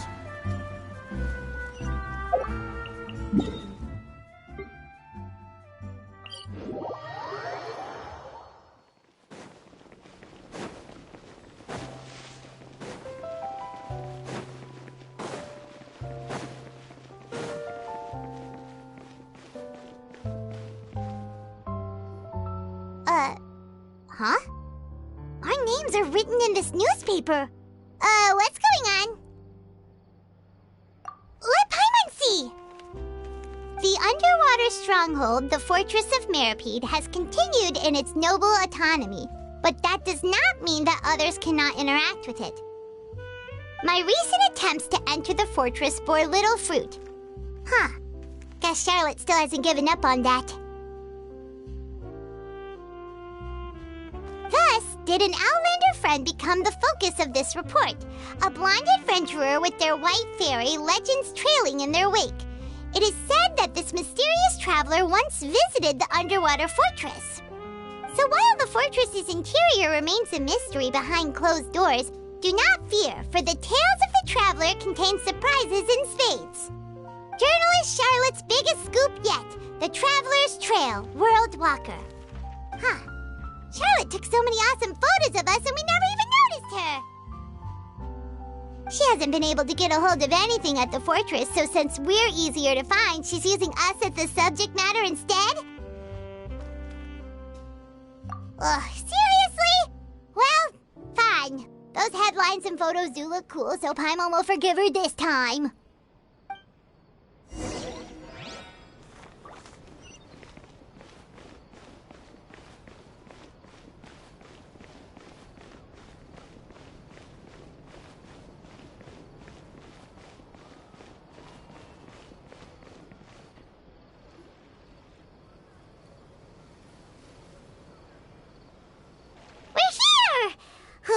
Paimon's hungry. Should we go in and get something to eat?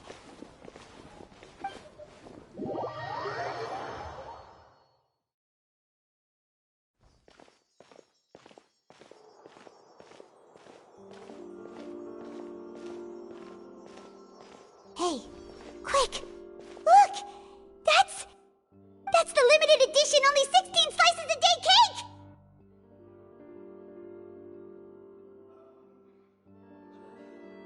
It was so delicious the last time we tried it!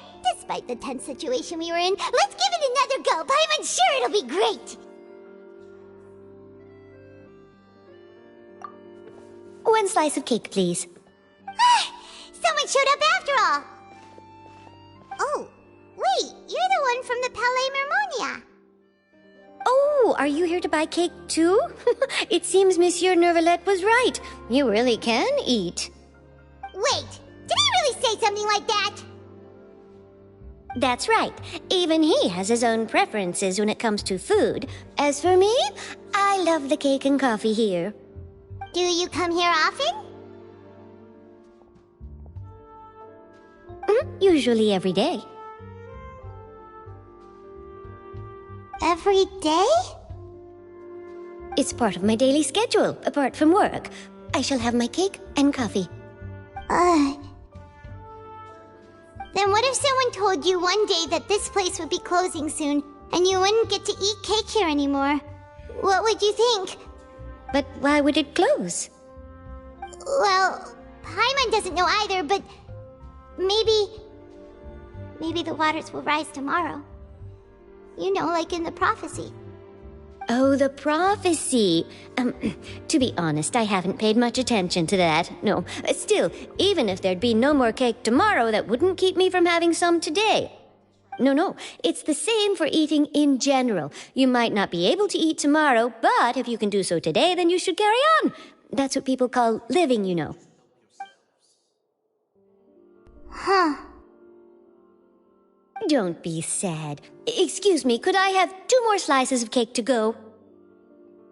These 2 slices are for you. Sijuin said that this kind of expression you're making is what humans call being sad. Oh, you know Sijuin? I sure do. She was born before me, and she sometimes comes to the surface to teach us things about humans. She said that humans are creatures that are saddened easily, yes, and you can only lift their spirits by feeding them delicious food. So please try the cakes here. I've got something else to do, so I'll be going now. You two try to stay in a good mood after eating, all right? Bye.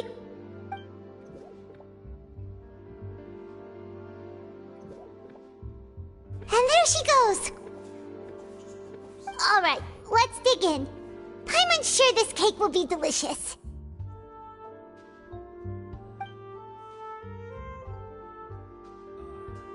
It's more delicious than last time, and the flavor gets even better with a sip of tea. It sure would be nice if we could come again tomorrow. Sure would be nice if we could always eat delicious food here.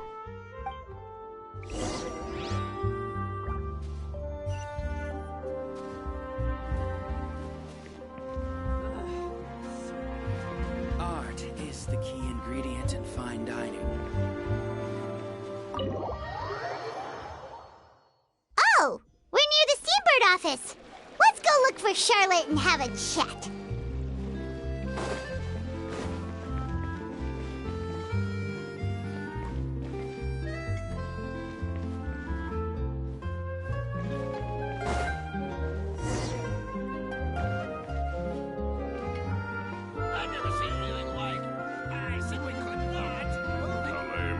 Wow! If it isn't the Traveler and Paimon! Oh, have you seen the article I wrote about you? Ha! You've got some nerve! You just used us to make some quick mora!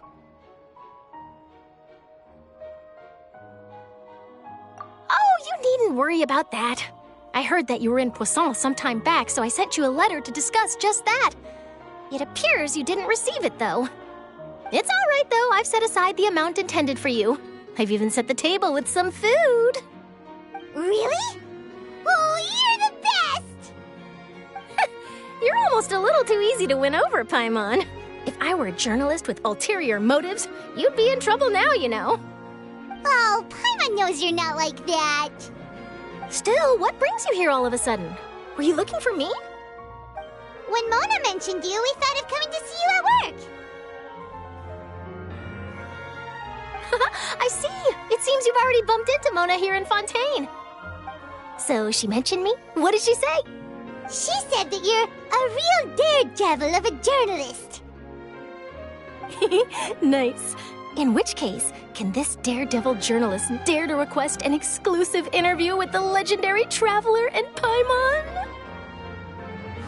Huh? So your article in the paper today doesn't count? Oh, of course it doesn't. That was more like live photography. What I'd like to do is dive deeper and ask you to talk about the things you've seen and experienced.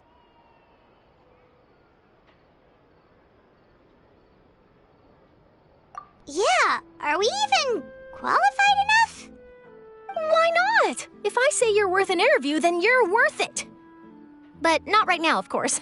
I'll need a few days to prepare. Oh, in that case, we'll just chat when you have the time then? Oh, so that's a yes? Ooh, splendid! I'll tell the editor-in-chief immediately. I'll have to apply for lighting, a venue, some props, and...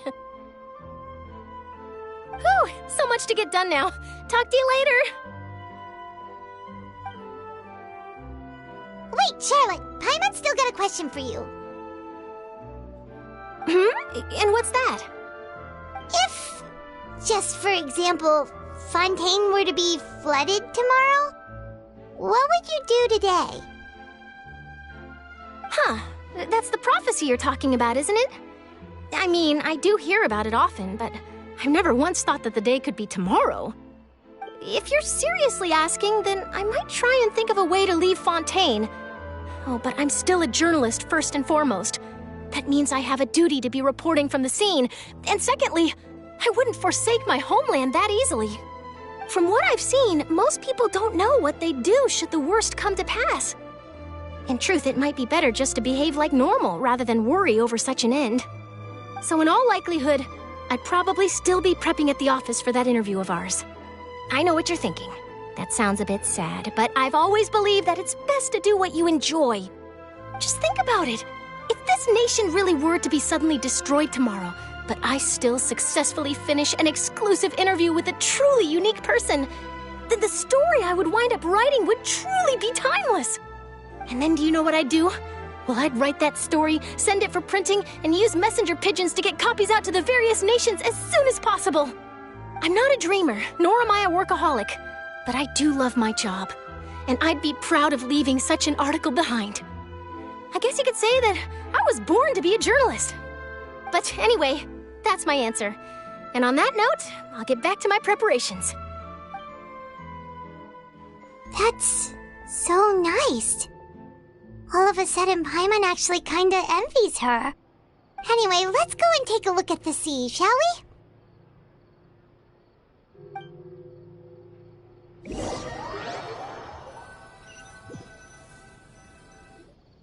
The sea breeze and scenery can be a pretty soothing combo, huh? Paimon's been thinking.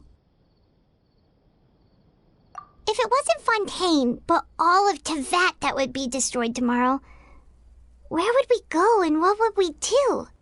No, Paimon should ask, if you could choose, what would you like to do?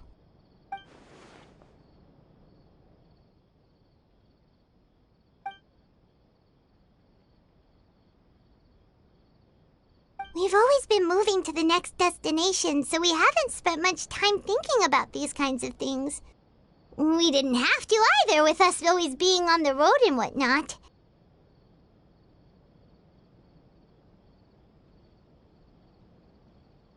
You mean, still traveling?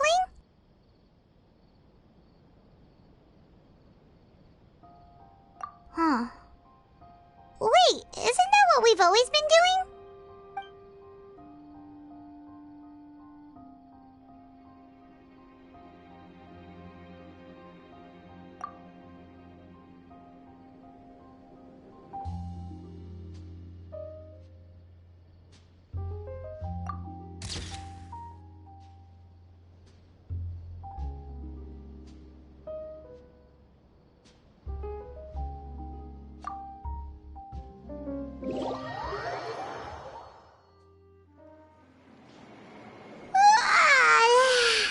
Feels like you'll grow mold if you stay here long enough. But it's still better than the Fortress of Meripede, that's for sure. It's not only damp there, but salty too. Ah, so the two of you are still here. Wonderful.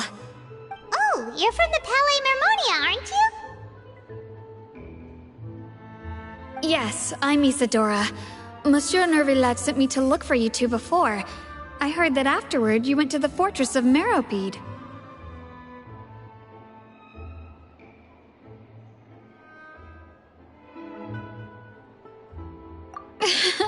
Not at all. I'm well aware that you're friends of his. Actually, I'm here to pass along a message from him.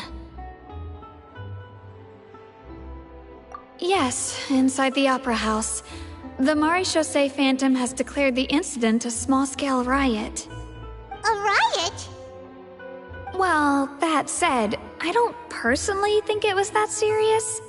Lady Farina was watching a performance at the Opera House, and while she was resting during an intermission, some other audience members suddenly started harassing her, loudly accusing her of doing nothing about the prophecy crisis.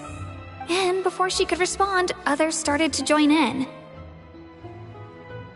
The crowd continued to grow, and protests against the Hydro Archon started to break out. So people have started to put the blame on Farina. Guess they finally found an outlet for the pressure they've been under due to the prophecy. I agree. People will naturally rely on gods, as is customary. But the moment people feel threatened, gods are also the first to be blamed. So what happened after that? Is Farina okay? Seeing that the situation was spiraling out of control and that further argument was pointless, she claimed that she'd gotten tired of this and left in a hurry. The Maréchaussée Phantom had their hands full maintaining order and did not catch where Lady Farina had gone. Only when things had stabilized did we realize that she had gone missing. So, you mean she's still missing? That's right.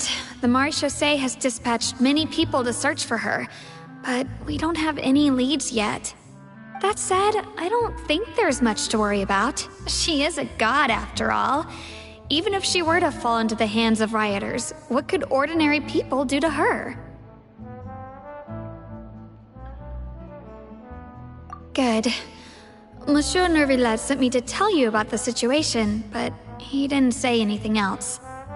Don't worry, this is more than enough to go on. Thanks for keeping us informed. Ah, is that so? Well, alright then. In that case, you two take care. I'll be heading back to the Palais now.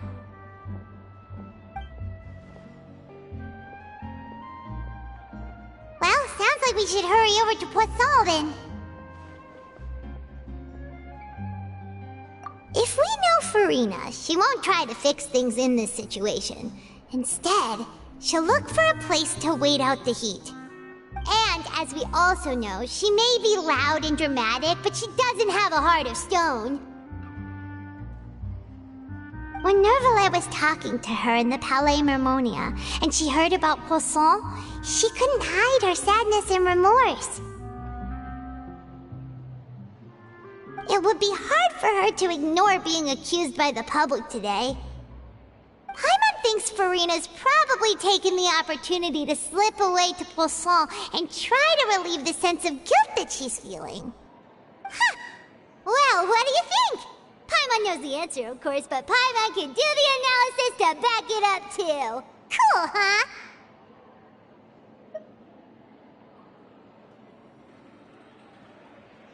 In that case, there's not a moment to lose! Poisson, here we come!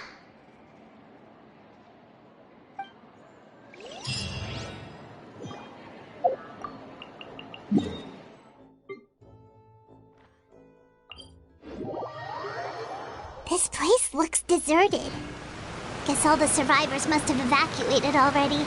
All that's left here are signs of death at station. Could Farina really be here? Let's try to find her as soon as possible.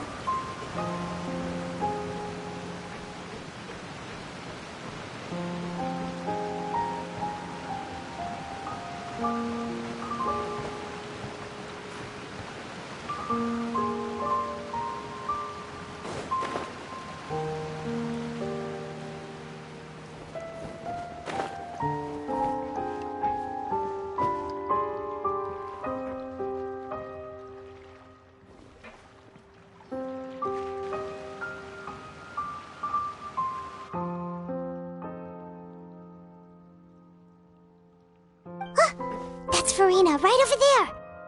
She really is here all on her own.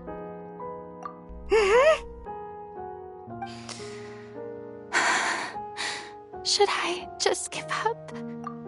This is all meaningless.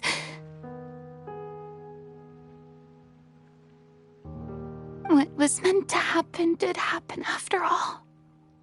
Everyone's dead. I'm sorry. I'm so sorry.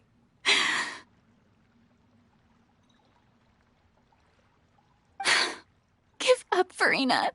There's no point in holding out.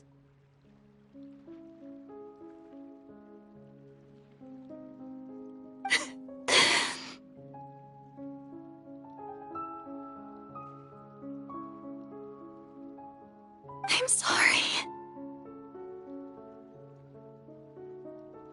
But what can I even do other than to repeat meaningless apologies over and over?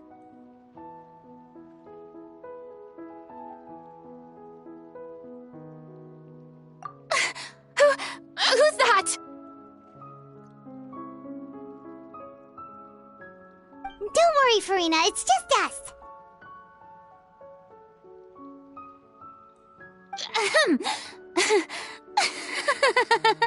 So it is you, blonde traveler from another land. Why, I almost thought you were someone from that mob of my ignorant subjects. Come to kneel and beg for my forgiveness. Farina, you were crying just now, weren't you? The tear stains on your face are obvious. What do you mean, tear stains? Oh, I remember. The show at the Opera House earlier this morning was so moving. I'm still trying to process it. Who did that uncivilized rabble think they were, disturbing my enjoyment of the arts? They even dare to tout their Archon. I must teach them a lesson. I can just imagine their twisted and frustrated faces once they realize that I'm nowhere to be found. Oh, and I'm sure Nouvellette and those people from the Marish Chaussee Phantom are freaking out right next to them, too.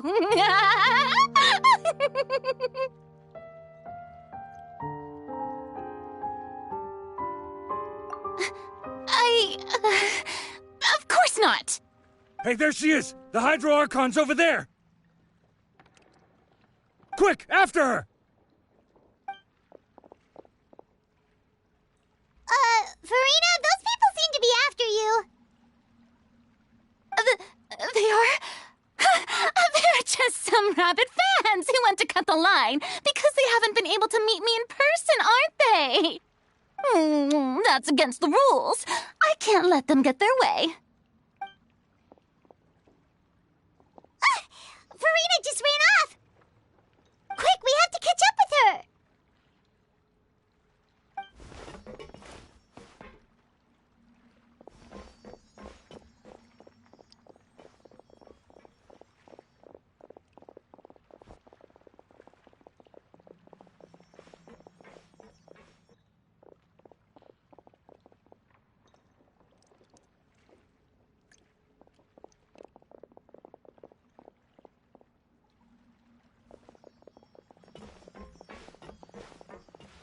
This should be the place, right?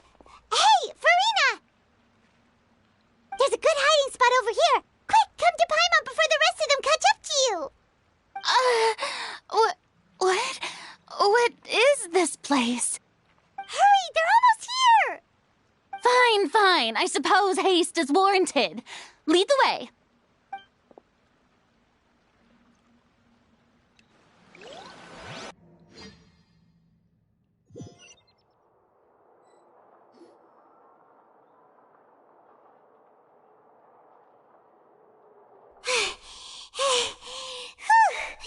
Paimon's exhausted.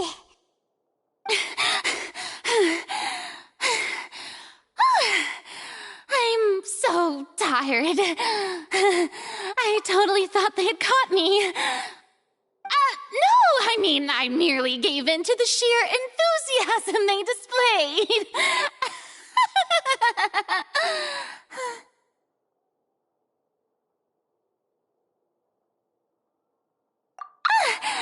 You're right. Yep, that's a good girl.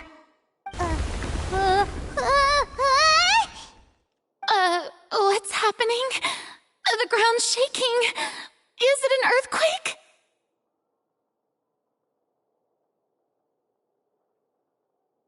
Yeah, a quake of this kind preceded the flooding in Poisson, didn't it? It can't be. It's happening again. Well, there's no need to worry too much about that. Nouvellette's made some emergency plans, so the evacuation should go a lot smoother this time. Yeah, I hope you're right.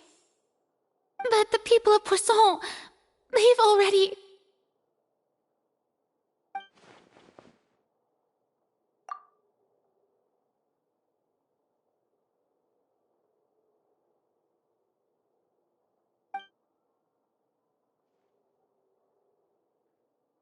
It's true.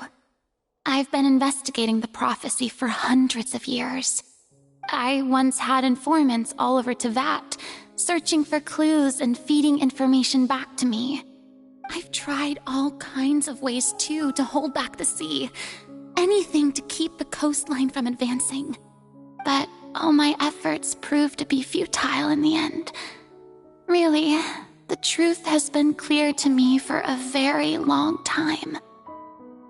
We cannot make an enemy of the divine. No matter what we do, the will of the heavenly principles will have its way, and the prophecy shall be fulfilled.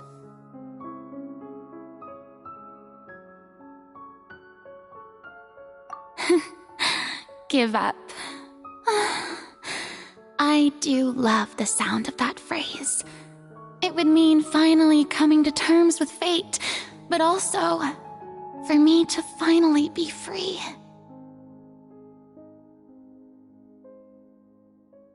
Indeed, I've thought about giving up so many times, especially after we almost lost Poisson.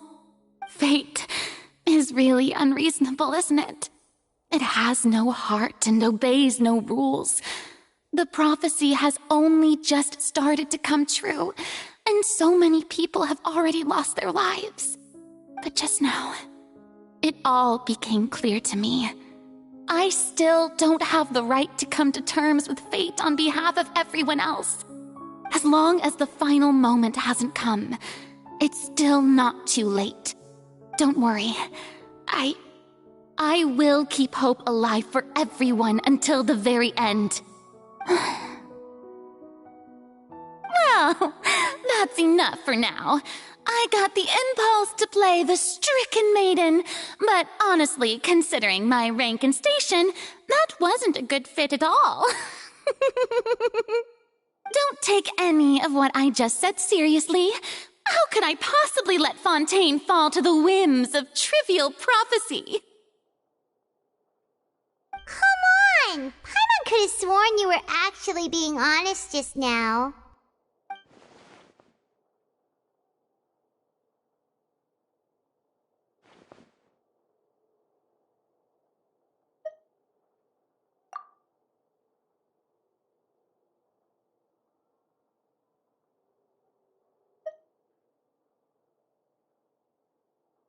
Share my burden. That's impossible. It was fated right from the start that this would be my duty alone.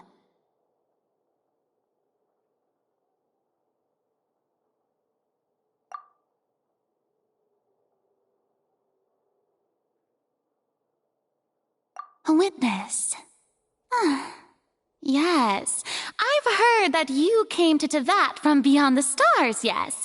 In other words, you never belonged here. And if Tevat is, in its entirety, a show on a stage, then you're just a spectator, aren't you? If that's the case...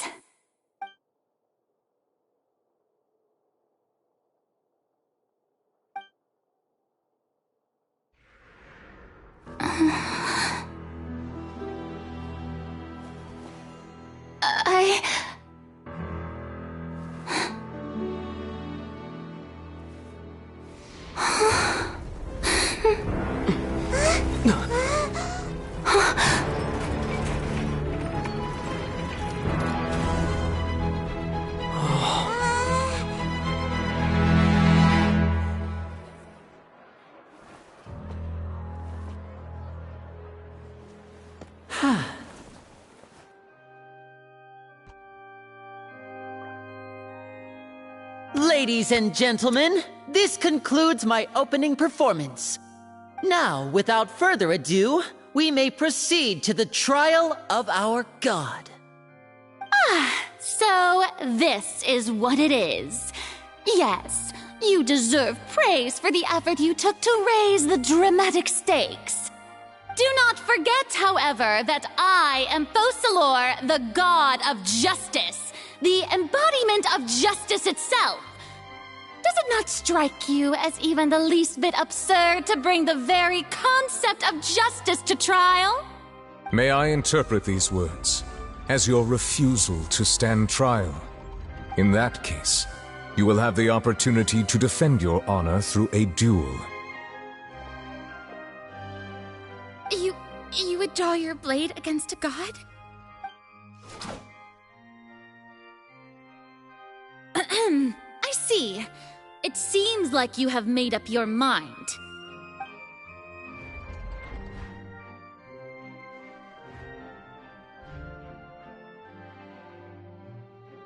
Paimon can't believe it. She just surrendered. What the heck is going on? Did I just see an Archon surrender to a A human? Wow, how utterly humiliating. Lady Farina, what is the meaning of this? Shh! It would seem that there has been a misunderstanding. To be clear, the raising of both hands is not always an indication of surrender. Looking for excuses again, huh? I raised my hands just now to indicate my acceptance of the trial. No duel shall be necessary. I will admit that I've been running away for a long time. I'm sorry, everyone. I was unable to protect the people of Poisson. It is my duty to stand trial for my crimes. You are not the only ones to be disappointed in me. I, too, am exceedingly disappointed in myself. But now, it is time for the Hydro Archon to show you her courage and resolve. I, Farina, will use this trial to show the world the true meaning of justice! This time, I will protect you. Applaud and rejoice! One of the most outrageous and fantastical arcs known to the opera epiclese is now unfolding before your eyes. Mark my words, this shall be one of the most exhilarating and brilliant shows ever to grace the stage of Fontaine! The trial of the Hydro Archon, Focalor, will now begin! Woohoo! Oh, now we're making history! Why does it feel like Farina just took over the whole thing? Like, come on! Didn't she just get forced to stand trial for her crimes? Also, even though she's still acting super dramatic, she is taking this seriously this time, right? All right, then. Who will be my opponent in this trial? The court asks the prosecutor to please take the stand.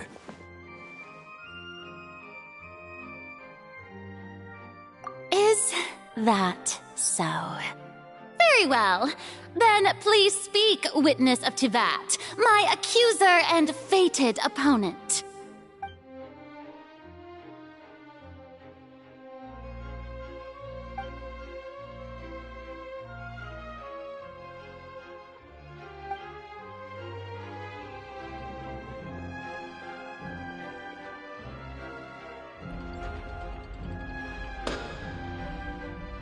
Also, please allow me to ask, as a final question before the trial begins. Just how much work did you do to force me onto this stage? Well, we did do a lot of prep after the meeting that day.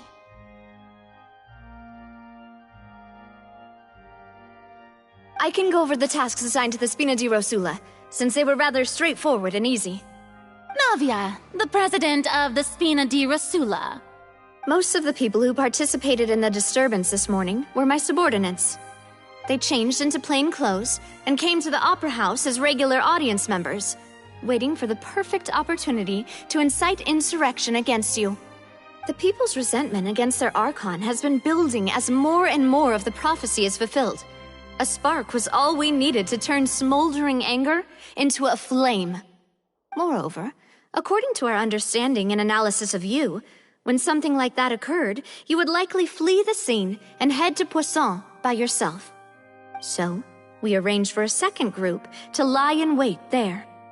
So, you mean, the ones who scoured the settlement for me were also from the Spina? And their goal was to force you to step into the giant magic box so you may personally participate in the greatest magic performance in all of Fontainian history. That's right. That house was a magic box, rather than someone's residence. As the super ultimate version of the setup that I used when I first performed at the Opera Epiclese, the volume of the box was increased by a whole order of magnitude, and the distance it traversed was the entire gap between Poisson and Areneas. Its cargo, of course, was an Archon instead of a human. My thanks, Farina. Without your help, we could never have pulled off such an extraordinary performance. You're welcome? Of course, this performance was only made possible with Father's support. The House of the Hearth spent a massive amount of labor in Mora to pull this off. We had to select a location, construct the giant magic box, dig a tunnel, and open up a path through the water. It was a lot of work for all of us. So, in other words, the earthquake that we felt within the giant magic box was just a normal tremor from the transportation of the whole house? That's right. It wasn't a sign of another disaster to come. Then, I can guess Nervilette and Cloran's parts. You gathered a crowd, prepared a stage, and made sure that the champion duelist would be immediately ready for a fight. Also that as soon as I appeared on the stage, the trial may commence without a hitch. Am I right? Yes, that is correct. Well, Clorand, I must commend you for your courage. Only the most outstanding champion duelist in all of Fontaine would accept a duel with an Archon without flinching.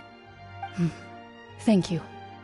As for you, Traveler, I suppose your role was to keep me distracted with conversation once you found me in Poisson. You'd make sure that I didn't notice anything amiss before revealing yourself as my prosecutor once we'd arrived onto the stage. Oh?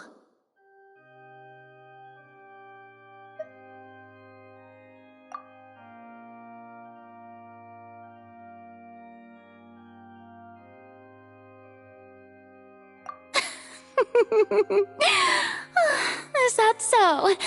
Then I suppose I must have missed my final chance. It's fine. It matters not. What's done is done. The stage is already set, so there's no reason to disappoint the audience. Let's see this trial through to the very end.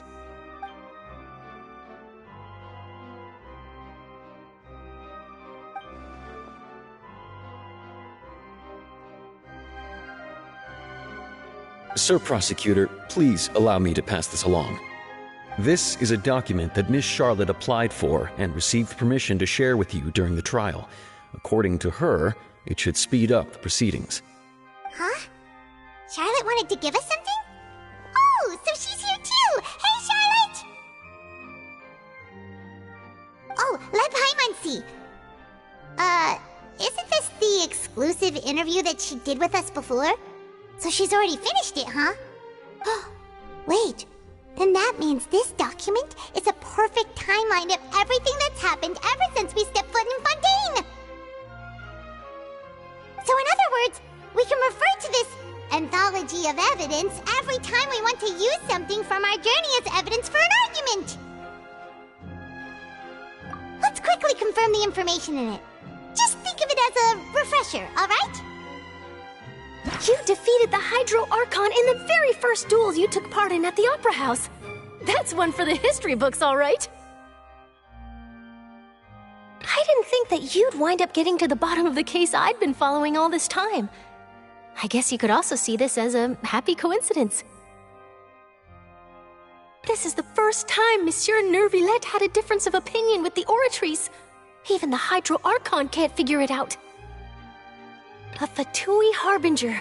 She's an extraordinary person. Her instinct must mean something.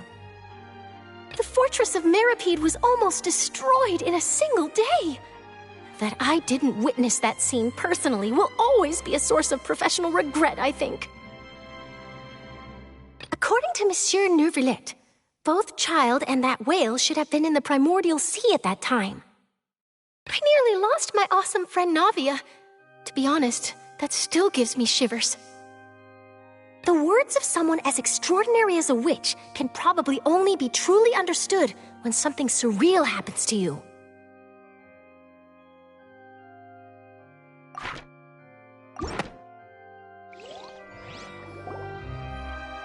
The prosecution and the defense are both in position. The trial shall now begin. Oh, come on, Nervylette. There's no need to repeat all the unimportant legalese. Just fast forward to the part where the prosecution lays out my offenses.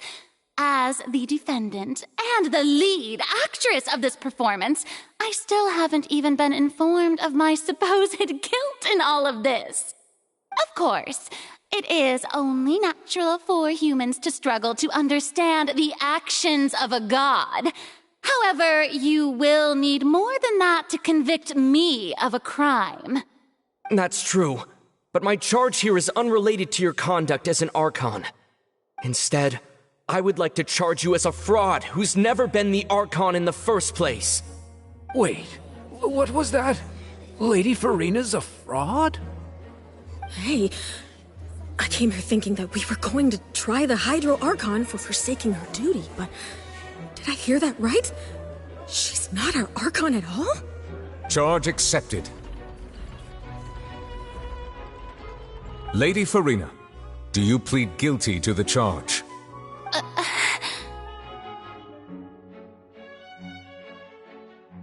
Lady Farina. I plead not guilty. How can I be guilty? There is no way that I, Focalor, otherwise known as Farina de Fontaine, a member of the Seven and the Regina of all waters, kindreds, peoples, and laws of Fontaine, could be anything other than your true Archon. Yeah, even though Lady Farina can be rather eccentric, isn't it going too far to doubt her very identity? Yeah, I've never questioned her identity either. Sure, Lady Farina can be super irresponsible, but what grounds does that prosecutor have to make such a huge claim? I have cause to believe that common sense will prevail in this case. Many of the members of the audience have known me as the Hydro Archon ever since they were born. There would be no fooling their memory. See?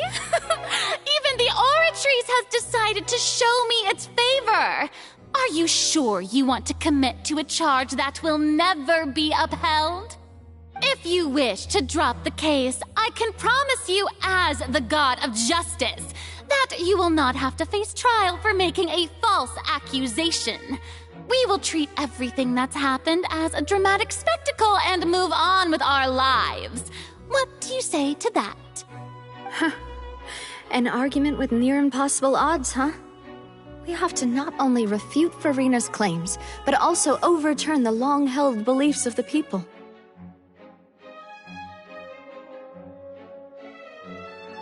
Well, I tried to give you the chance to surrender. If you must persist, then let me ask. If you believe I'm not the Archon, then what manner of being do you think I am? And if I was not the Archon, then how did I manage to live for over 500 years?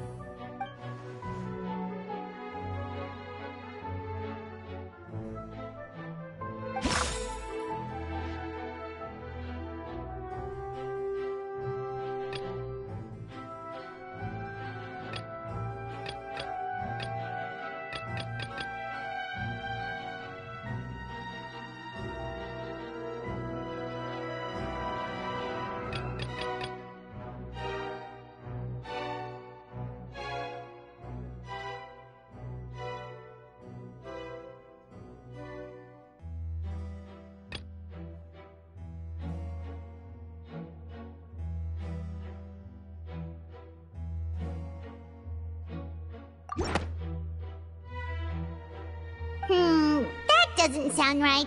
Paimon doesn't think this clue can be used as compelling evidence to build our case.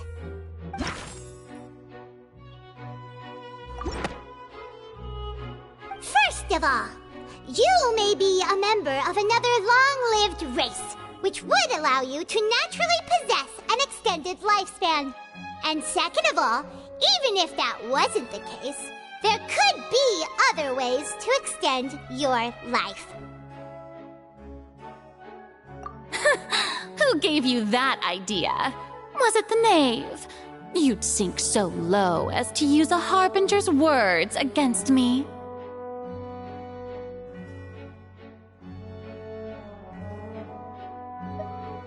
A curse? I once thought it possible that the aura of an Archon might naturally resemble a type of curse. But in light of this claim, perhaps what I sensed was not your divinity, but a curse after all. You sensed it too, huh, Nervlet?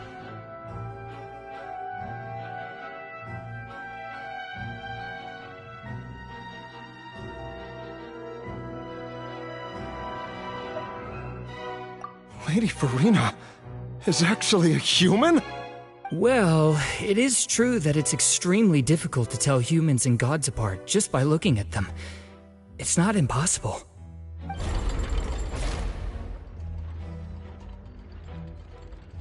Well, don't start celebrating too early now. Even if I have been carrying a curse like you said, how does that prove that I am merely a human being? Besides, everyone knows that the main difference between a human and a god is the possession of authority. Gods can do what humans cannot. That's why they're worshipped as gods. For centuries, manifestations of my authority have served the nation of Fontaine. One need only to turn their eyes towards the Oratrice Mécanique d'Analyse Cardinal in this very opera house, or consider the indemnitium that is used in every aspect of life.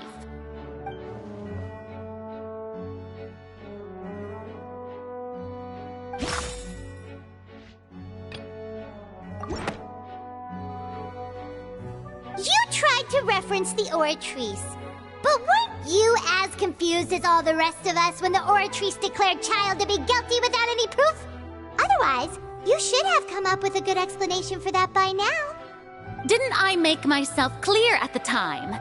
The decisions of the gods are naturally difficult for humans to comprehend. There is no need to provide an explanation. Lady Farina, I believe a reminder of your current circumstances is in order. While the court is in session, the principles of justice and the law must come before all else. While you are an Archon, you are also first and foremost the defendant in this trial.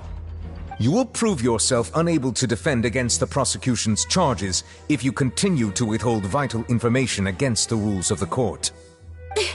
I never thought you'd use that kind of rhetoric against me. That was no trick of rhetoric, Lady Farina. I've merely reiterated the rules of the court. Rules that all should respect and follow. So, you neither knew why Child was declared guilty, nor did you understand the structure and operations of the Oratrice. Instead of having been created by you, the manifestations of authority you mentioned have been made by the real Hydro Archon, haven't they? The real Hydro Archon? Well, now you're really losing me. It is true that I did not know why the Oratrice gave out a guilty verdict that day. But the Oratrice handed out that verdict unilaterally, and it has been operating independently ever since it was first created. You can't argue that just because a divine creation is flawed, that the god behind it must also be no god at all. She's still throwing out all kinds of excuses. Seems like she's confident that we won't be able to produce proof that she has no power over the Oratrice.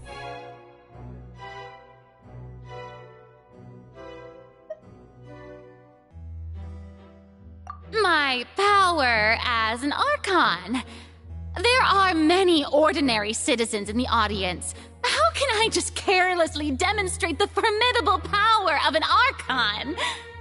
If that poses a concern, I'm prepared to extend my protection to the audience. You don't need to go that far.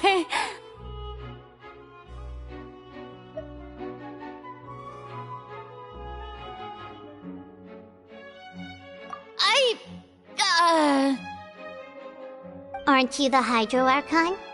Or is it that you can't even wield the power of Hydro, much less the authority of a god?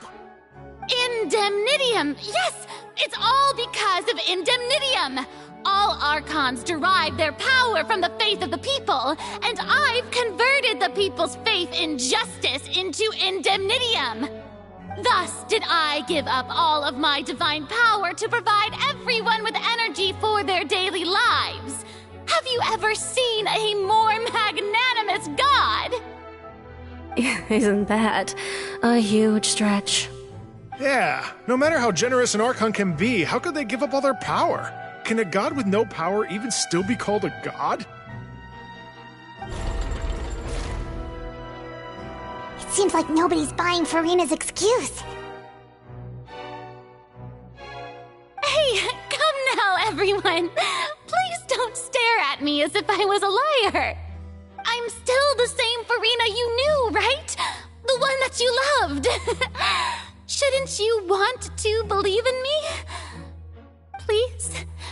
You've got to believe me. If what the prosecutor said is true, she really has committed a grave offense. Did she deceive all of us? And all of our parents and grandparents too? And all of our ancestors? Ever since they were born? Enough! That's enough. Tell me then, if I'm not the real Hydro Archon, then who is? If you have no evidence of another Hydro Archon's existence, nor can you find anyone who can back up their claim to be such, then what grounds have you to say that I'm not actually the real deal? Wow, she came up with yet another argument. How can we refute her now? Seems like she really doesn't want to give up.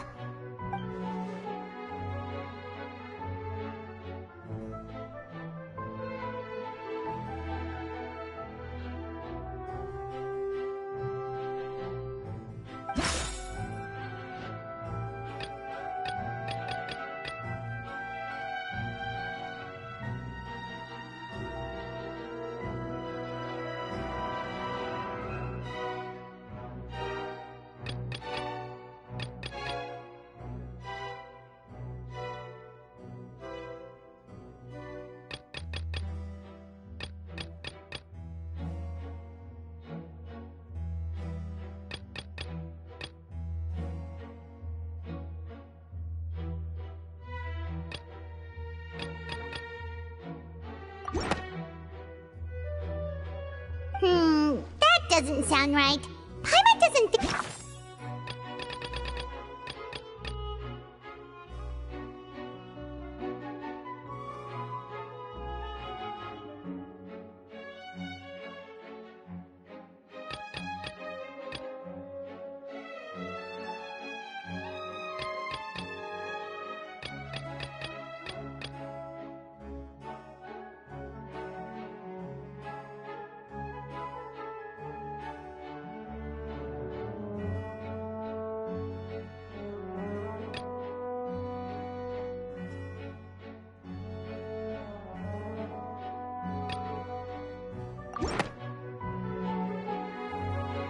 It has been established that all Fontanians can dissolve in water from the primordial sea. And that means... Since you insist on claiming to be a god and not a human, then there's a method that you can use right here and now to eliminate all suspicions of you being the latter. Miss Navia, please apply to serve as a temporary attorney for the prosecution before addressing the court. Though you act in partnership with the prosecutor, you must still adhere to proper procedure. Super sorry, Monsieur Chief Justice. I swear this really will be the last time that I'll speak out of turn. Now, I've brought some seawater from Poisson. As everyone knows, a massive flood struck the area not long ago, taking many lives, including those of some of my closest friends. So, Miss Farina, would you dare to touch some of this seawater? If we are to believe that you are indeed the real Hydro Archon, touching this seawater would have no effect on you. All it should do is strengthen your case. But if you don't dare to touch it, then we would have basically proved the reverse. Oh, and I must remind you that after the disaster at Poisson, nobody wants to see any more people dissolve. I do hope you'll act prudently and choose the simpler path of admitting guilt. Navia from the Spina di Rasula. The Spina has governed Poisson for many years. I guess her suggestion is valid. If Lady Farina is indeed just a human, she's probably Fontanian like all the rest of us. Would she really dare to try?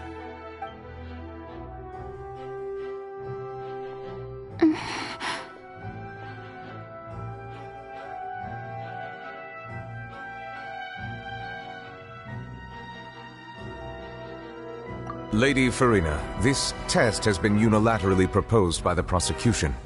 As it falls outside the realm of standard court proceedings, you possess the right to decline participation. Well, of course he had to tell her that.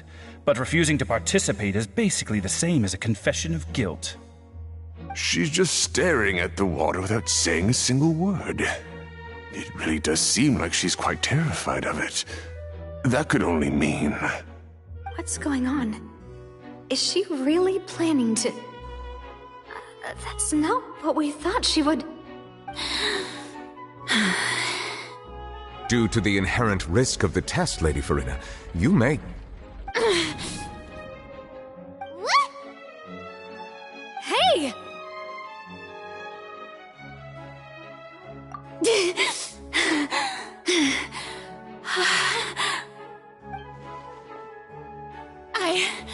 I'm fine! Look at me, everyone! My hand is still here! I haven't been dissolved! Will you believe me now?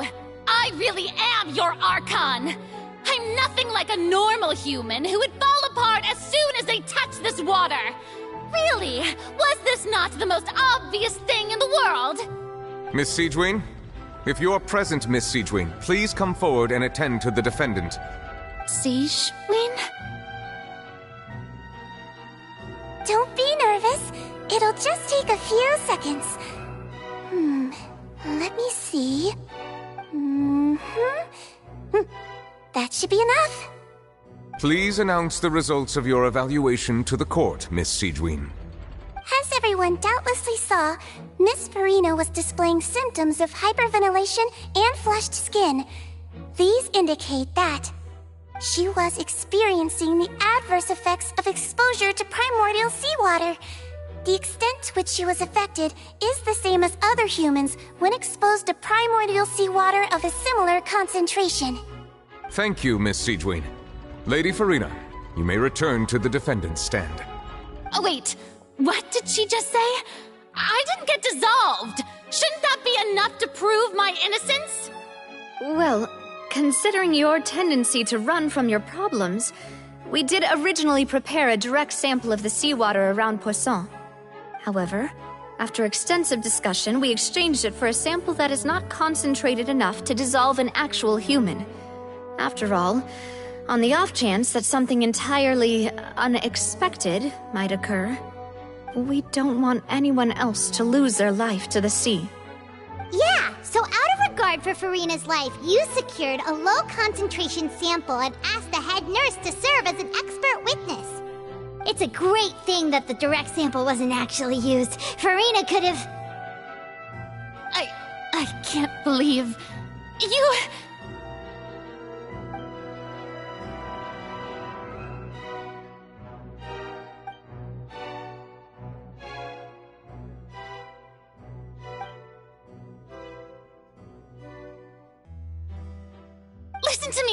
Listen to me, everyone! Please don't give me such cold and disdainful looks!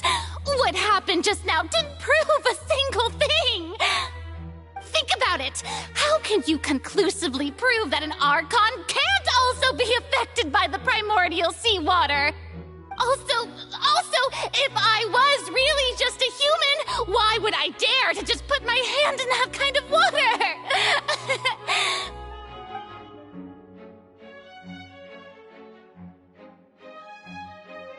Please, everyone, anyone, just listen to me. I swear, I really am your Archon.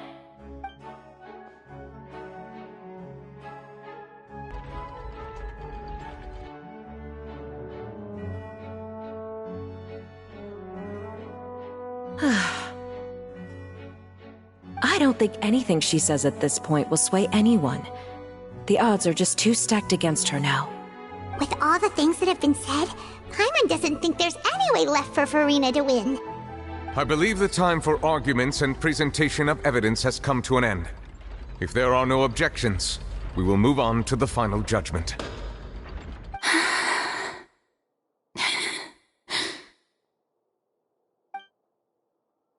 I don't think anything she says at this point will sway me to just too stacked against her now.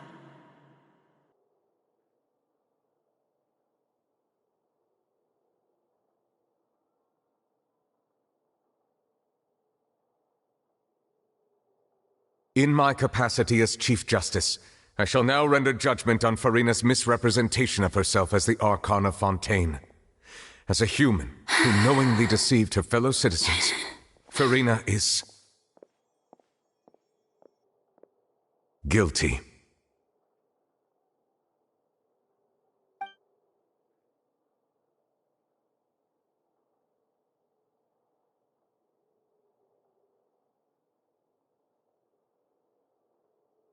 We shall now turn to the Oratrice Mécanique d'Analyse Cardinale to render the final verdict on the charges.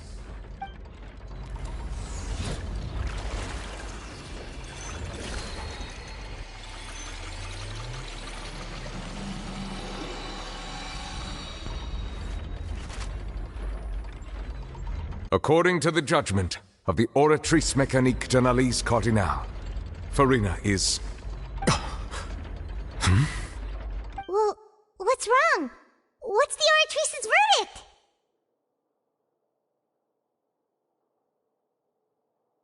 No, the Oratrice also displays a guilty verdict. Isn't that correct then? However, the exact wording of the verdict is thus: the Hydro Archon, guilty, to be punished via the death sentence. The death sentence? That's actually one of the available sentences? I've always thought that it was just a myth. The one and only time the death sentence has been handed out at the court, and it's been given to the very person we've worshipped as the god of justice? What an unexpected twist. Farina's been sentenced to death by the Oratrice? We just wanted to use the trial to show her the seriousness of things so she'd tell us the truth. How did things escalate this quickly? This outcome is indeed quite strange. According to Fontaine's current definitions of justice, as well as its recommendations for criminal sentences, is this sentence really appropriate for the crimes that have been committed? Yeah! Even Vacher wasn't sentenced to death by the Oratrice. You know, the real evil mastermind behind the serial disappearances case.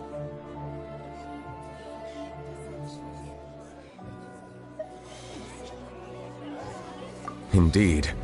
Not only is Farina's sentence overly excessive, the very point of our trial today was also to prove that Farina has never been the Hydro Archon in the first place. But now, the Oratrice seems to have deliberately invoked the title of the Hydro Archon. What does this mean?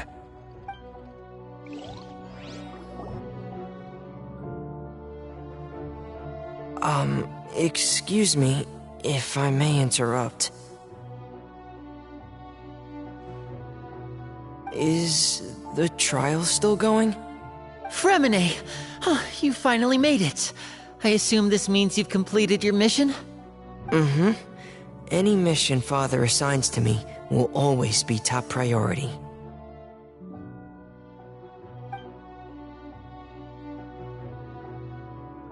Is that the first prophecy slate? Huh. So the knave privately arranged for Fremine to try and find the missing slate. I looked everywhere and finally found it at the bottom of the sea. It took me a long time to get around some dangerous stretches of water. But has the trial already concluded? Then doesn't that mean I've come too late? Oh no. Father will be disappointed in me. Thank you for your hard work, Mr. Fremine. Please allow me to review the record left on the slate. Traveler, I believe that you have already seen the other existing slates, and would like you to come here and confirm their contents.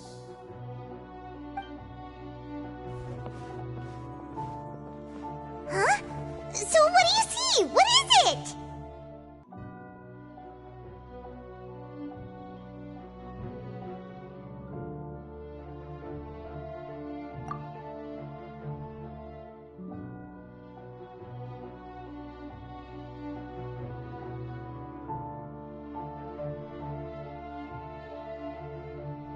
I believe I've now made sense of the Hydro Archon's crime. It has to do with Fontaine's lost history. Huh? Isn't the Hydro Archon just guilty of deceiving her people? Oh, wait, no, that's Farina, and we've already proven that she's not the Hydro Archon. So when you say Hydro Archon, do you mean the real Hydro Archon we've been kinda talking about? In truth, everything that you've encountered in Fontaine up until this point can be traced back to the contents of these stone slates. However, I'm uncertain as to how much sense they currently make to you.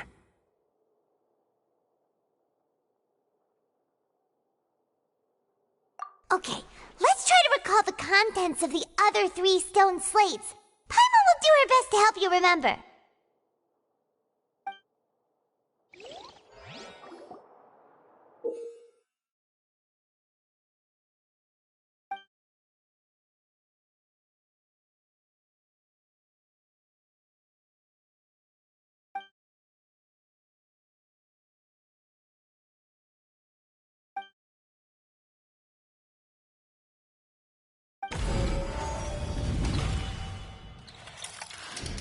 The first stone slate describes what you just said. It seems to show the previous Hydro Archon using her divine power, and then the Oceanids turn into humans.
Does that mean that Fontanians are transformed Oceanids? Oh, Paimon wasn't expecting that. But if Oceanids can turn into humans, then perhaps this process can be reversed as well. The second stone slate shows Celestia floating in the sky, and the Hydro Archon and her people worshipping it together. But the heavens still brought judgment down upon them.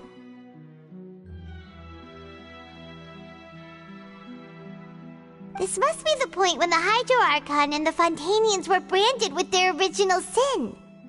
Does this mean that the original sin and the Hydro Archon sin are the same thing?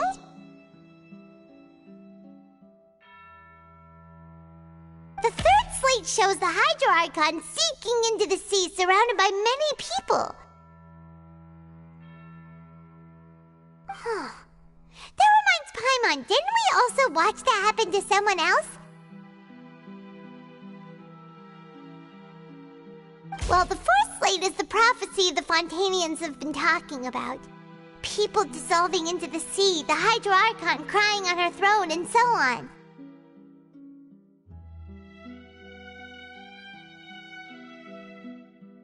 We didn't believe that such a crazy disaster could happen at first, did we? But after that incident, it was just a question of when and not if.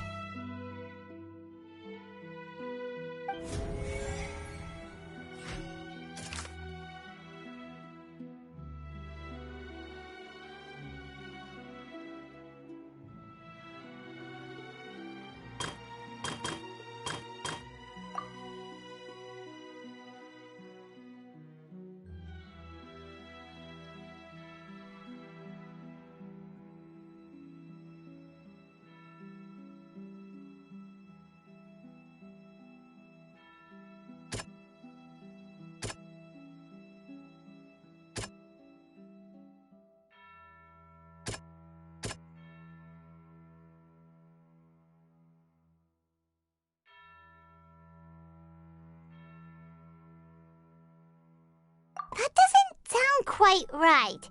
Let's think about this some more.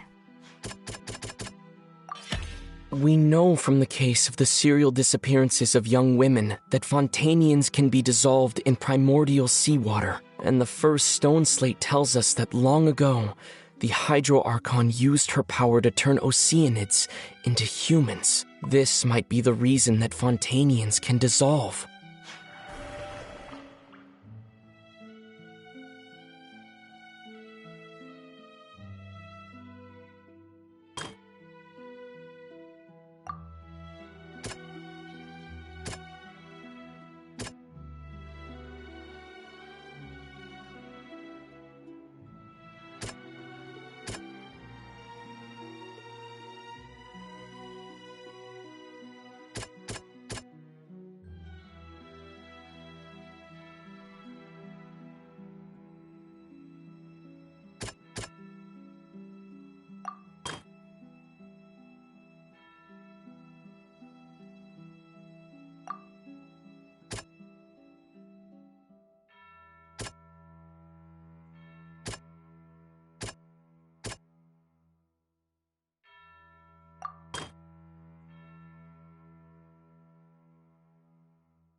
That doesn't sound quite...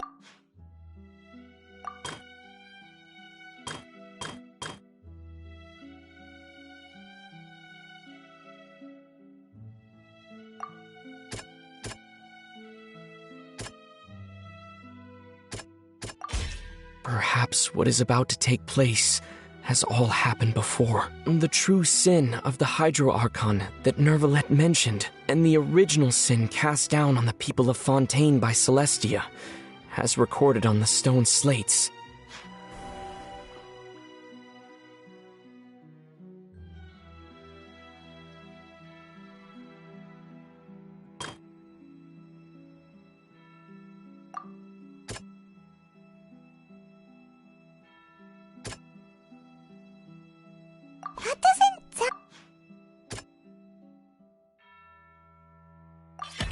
It's not as simple as falling into the sea. When Navia fell into the sea, her consciousness was subjected to judgment. The stone slates show the people gathered around the Hydro Archon in the sea. Could that be alluding to the same thing?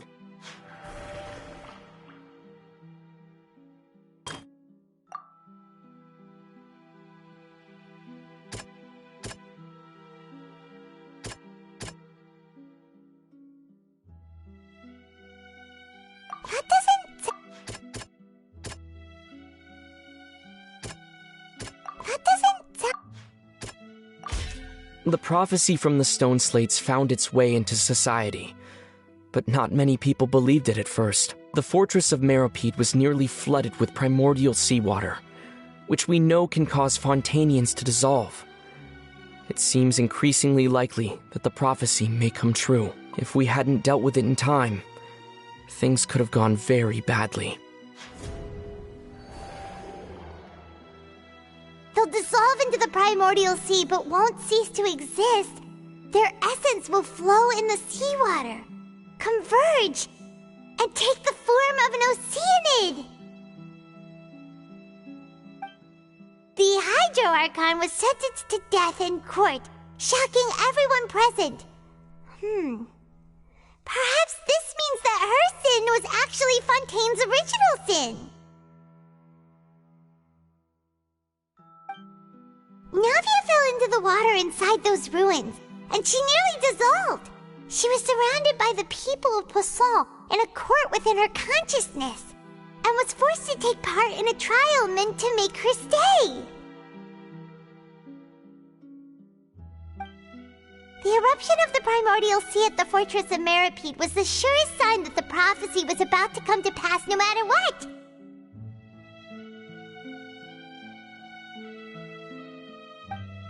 The prophecy's contents can all be verified by recent events. If we combine what we know together, loads of truths should come to light.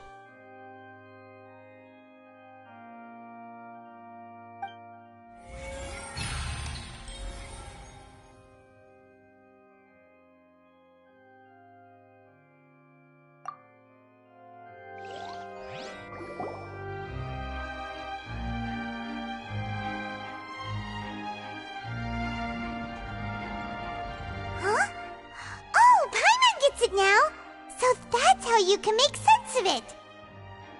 But then it feels like we're going to have to share some truly shocking revelations.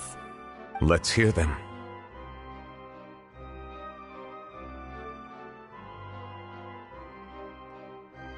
Incredible. Linny, did you hear that? We're not real humans.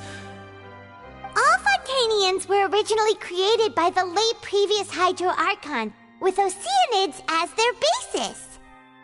The evidence for that can be found in how only Fontanians could dissolve in primordial seawater, and how all the girls Vacher dissolved were also turned into Oceanids. Oh, and according to Navia, when she was about to get dissolved, she also saw everyone gathered around for a trial, all of them in the shape of Oceanids. Indeed.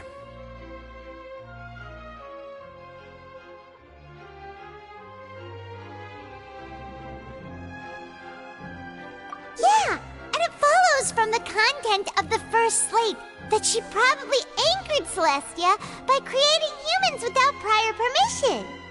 That could also explain why the Oratrice judged the Hydro Archon to be guilty. It's to account for that ancient sin. The Hydro Archon's true sin was creating us? And yet, after many hundreds of years, the Hydro Archon's creations have turned around to try to judge the Archon within the Opera Epiclese. The twists of history are often the most unexpected of all.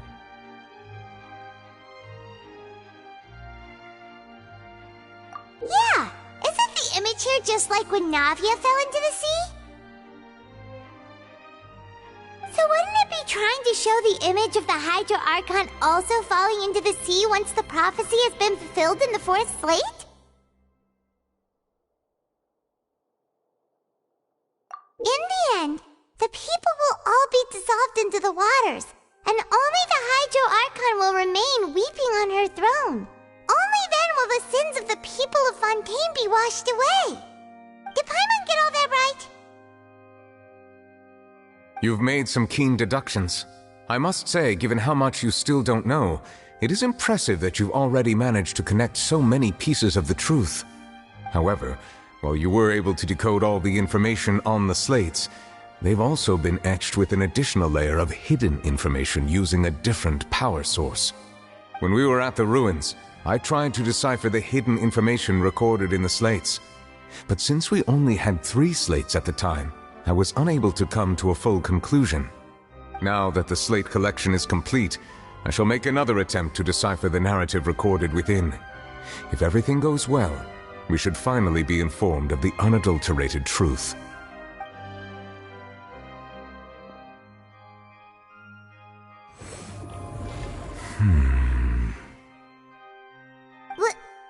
Well?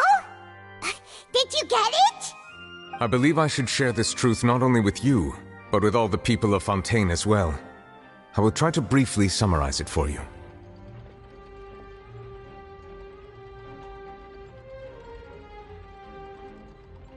Your hypotheses regarding the origin of Fontainians and the sin of the Hydro Archon were both correct.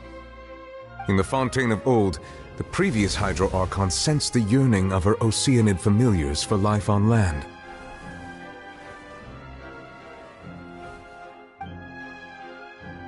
The Oceanids were enamored with the beauty and romanticism of human beings, and wishing to have those experiences for themselves, expressed to the Hydro Archon their desire to become of a similar kind. However, even though water as an element is intricately linked with the power of life, the Hydro Archon, as one of the 7, did not possess the authority to create a new form of human life. Not one to give in, she eventually found a way to create permanent humanoid bodies for her familiars by appropriating the power of this planet's primordial sea. She poured primordial seawater into the Oceanids' blood vessels, creating humanoid mimics in the process. But if Fontainians were to ever come into direct contact with water from the primordial sea, the power within their bodies would escape these artificial restraints and return to the sea. As a result, their forms would collapse, and they would be reverted to their original forms as Oceanids. Of course, the Hydro Archon never received permission from the heavenly principles to create a new human race. And thus, the Hydro Archon and all of her creations came to shoulder the original sin of appropriating the power of the primordial sea. That is the true history of how the people of Fontaine first came into being. So we were all Oceanids before we turned into human beings? That's way too much information for me. I think I'm just going to pretend that I never heard a single thing. Wait, but if that's the truth, we can't let the Hydro Archon be sentenced to death. After all, her only sin was creating us. This really might be too much information for your regular Fontainian, but it does answer a lot of our questions. Alas, your hypothesis regarding the 3rd and 4th stone slates was inaccurate. The slates' respective positions are, in fact, correct. A key point of the visual on the 3rd slate is how all the individuals depicted in the water are humans rather than Oceanids. They have not been dissolved, which implies that the water depicted in this slate is not water from the primordial sea. The nation of Fontaine is the nation of Hydro, as well as the nation of trials and justice. Instead of being the literal element, the water in the scene symbolizes judgment and justice. You may also recall Navia's experience. When she fell into the sea, her consciousness was surrounded by that of many others who intended to hold a trial to determine her fate. Therefore, the meaning of the 3rd slate is that the people of Fontaine shall try the Hydro Archon at the court of justice. Yes, it refers to our present situation. I think I'm following now. So, what you're saying is, even though we decided to put on this trial to avoid fulfilling the prophecy, in truth, everything we've done has happened exactly as the prophecy foretold. So now, it seems, we're the ones making sure it comes true. What should we do? Huh. No matter what, the prophecy will be fulfilled. Is this what it feels like to be a prisoner of fate? If that's the case, does that mean the scene in the fourth slate will also be fulfilled soon? Traveler, I would like to point out another small fallacy in your deductions. About the fourth slate, you probably thought that the eruption of primordial seawater beneath the fortress of Meripede served as the surest sign that the prophecy was about to come to pass, yes? However, I believe that rather than being a sure sign, that eruption could in fact only be a small warning of something far worse to come. As for the root cause of the catastrophe, I believe you've already encountered it once before.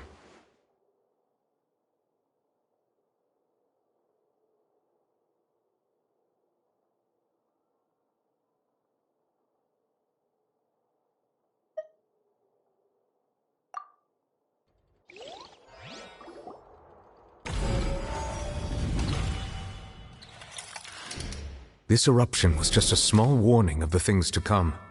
We must find the root cause of the disaster.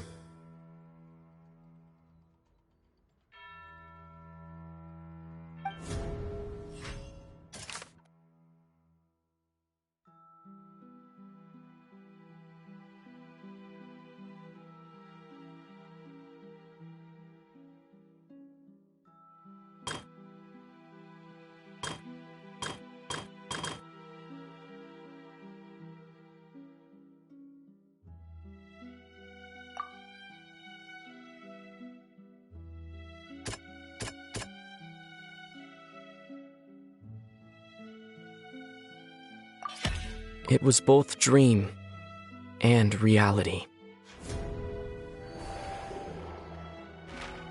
If we're talking about a true culprit, that could only be that thing inside the primordial sea, right?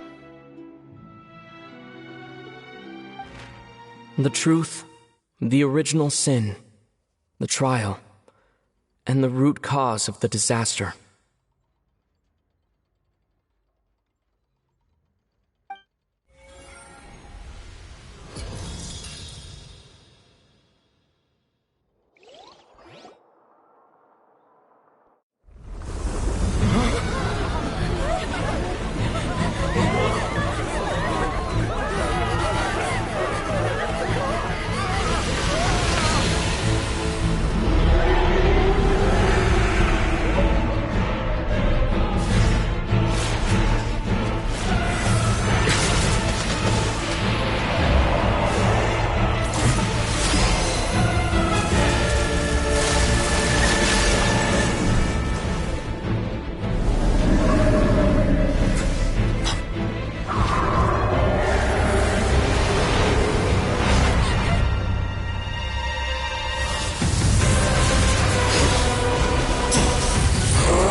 That was way too close!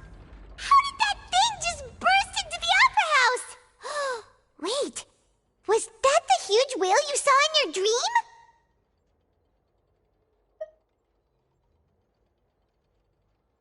So we've met it at last. I understand very well why it has chosen to make an appearance here. That whale does not belong to Tevat. It is a monster that has traversed the stars, weeping all the while. It has been greedily consuming the energy from the planet's primordial sea, using it to grow.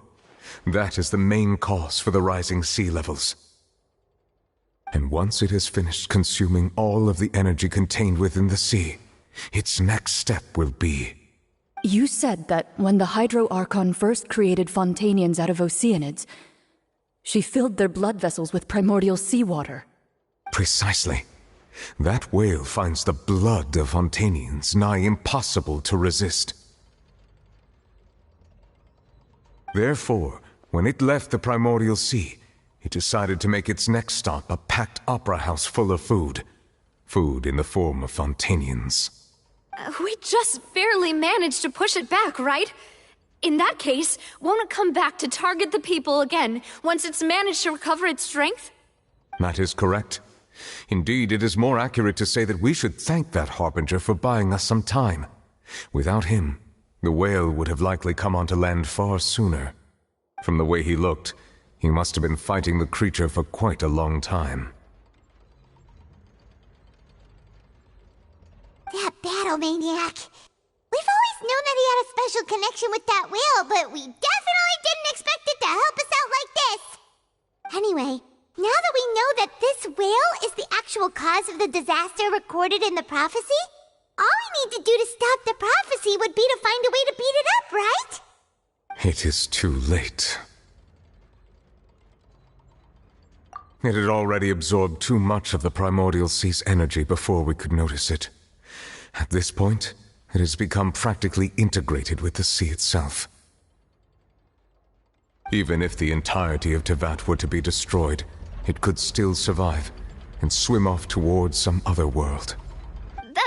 That's not something I will accept. We've already done everything we can, and we even found the true culprit. We've come so far.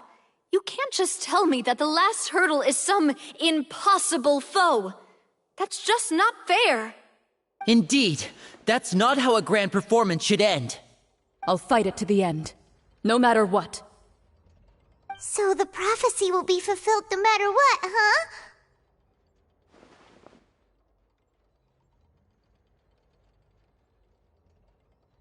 The prophecy. Yes, what has been prophesied will be fulfilled. You may view such things as the history of the future.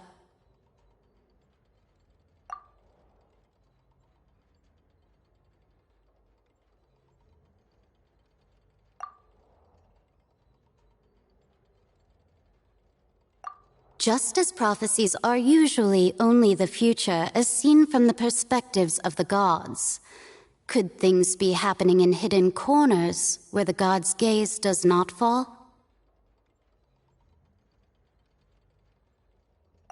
Ultimately, fate shall serve as your only guide, no matter what will happen in Tevat's future. All you need to do is to play your part.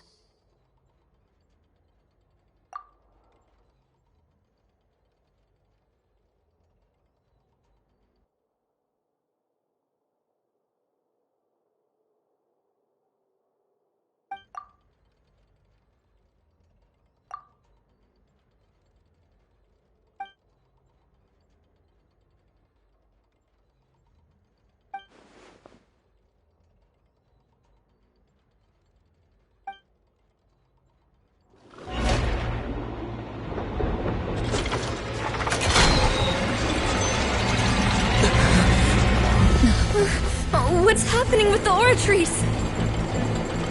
I believe it is preparing to carry out the death sentence.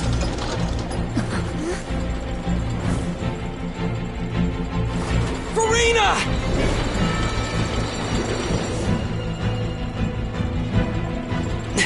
No, I still need answers.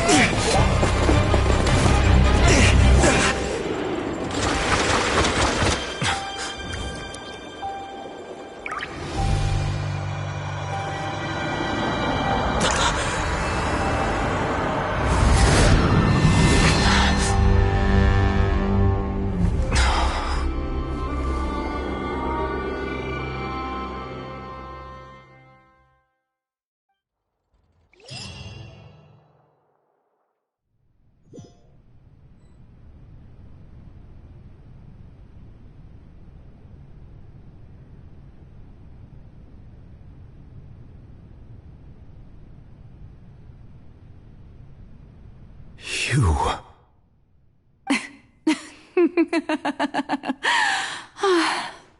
Sorry.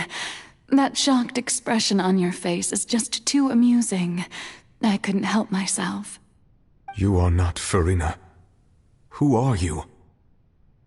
The sweet sound of bewilderment. Marvelous. A sure sign that my attempt to deceive everyone was a resounding success.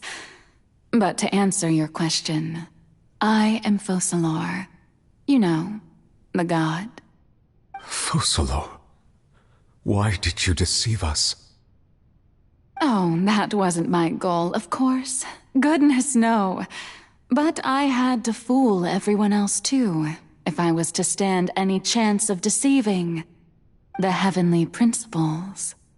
Deceiving the heavenly principles? It's all because of that pernicious prophecy. Dreadful, wasn't it? Everyone doomed to dissolve. Fontaine condemned to be flooded. One was not amused. In fact, one was positively bemused when that problem was thrust upon me by my dearest predecessor. That's the former Hydro Archon Egeria for the uninitiated.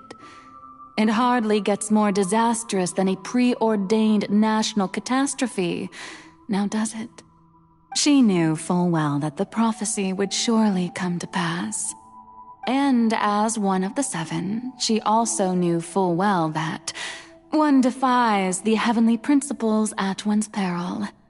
So yes, as you have no doubt surmised, it was a rather impossible situation that I found myself in. I spent a terribly long time mulling it over, alone on the ocean floor. And I was almost growing barnacles by the time I finally realized there was only one possible solution to this confounding conundrum. I had to outwit the heavenly principles, allow the prophecy to be fulfilled, ostensibly at least, while saving everyone at the same time. I'm a genius, I know. I can only assume that's why Egeria chose me as her successor. Although, looking back now, it was hardly the inheritance one dreams of. Between the task of saving the nation, the quotidian duties of the Hydro Archon, and not to mention the original sin of creating a new race of humans, I dare say she left me quite a colossal mess to clean up. But one can only play the hand one is dealt. I did not choose this, any more than I chose to be one of her Oceanid familiars. So you were also once one of the Oceanids, transformed into a human by Egeria's hand? Yes, I was. I always dreamed of becoming human. And I still do, even now. In my eyes, to be human is to be part of the greatest opera ever known. After becoming a god, I separated my divinity from my body and spirit, leaving behind only a self that was as naive and bewildered as my past self on her first day as a human being. The me you see before you now is that divinity, and the human counterpart I left behind, I named Farina. She could feel joy, sorrow, and everything in between. She could be as vain and conceited, or as meek and vulnerable as she wished. Her strengths were of a kind only a human could possess, as were her shortcomings. But in my eyes, Farina's humanity was what made her perfect. She was perfectly human in every way. The person I always wanted to be. Anyway, so then I cursed her. All part of the plan, of course. The plan to deceive the heavenly principles. Do you still remember the final scene of the prophecy? The Hydra Archon alone, weeping on her throne. In order that the prophecy might appear fulfilled, I invited Farina to be an actress, to play the part of the Hydro Archon in the prophecy. Under the curse I placed on her, so long as I, Focalor's divinity, continued to exist, she could not die. But nor was she free to live her life in the pursuit of happiness. Instead, she was forced to take the stage in the opera house, to embrace the role of leading lady, to forever play the part of the god from the prophecy, all to create a deceitful appearance of that prophecy coming to pass. I suppose now you probably understand why your court is called the Opera Epiclese. But Farina is only human, isn't she? Even though she has had a long life, her mind is no stronger than that of any other ordinary human being. I cannot begin to fathom what she has had to endure. It must have been torture for her. It has indeed. And although she is, in a sense, me in human form, I most definitely owe her an apology for it. It's been 500 years, and all along, she's been playing her part in the most unimaginably long, unbearably lonely, and agonizingly painful opera of all time.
Oh, who permitted you to come onto the stage?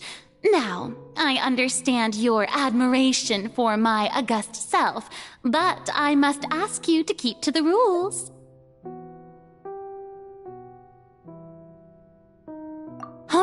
All right. It is not my intent to reprimand you. There is no need to state your name. Just be off with you. Do not distract me from my performance.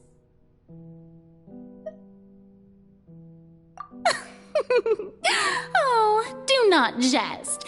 Can you not feel it? I am Focalor. The eyes of countless Fontanians are upon me. I must, at all times, display the utmost elegance and nobility.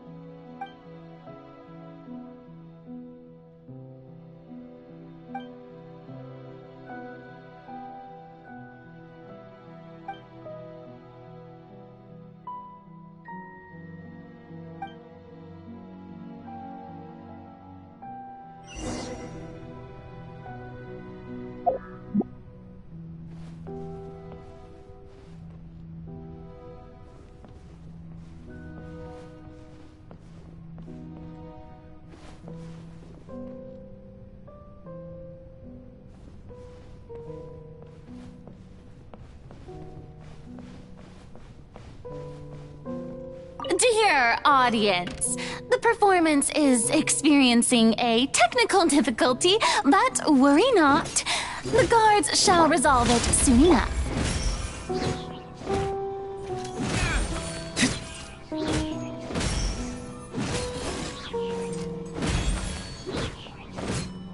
Ha!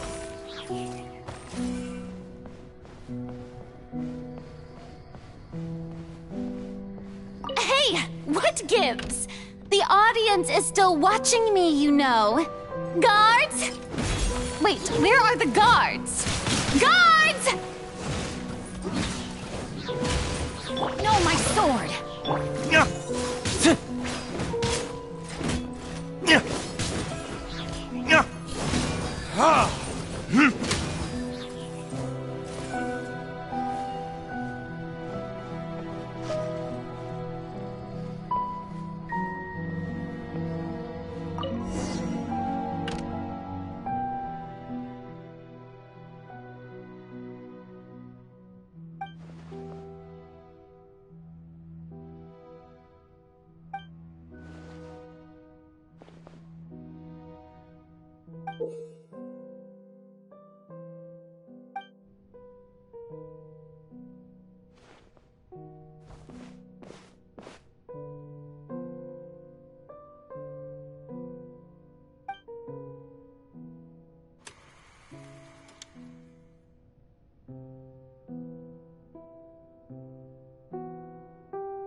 Farina.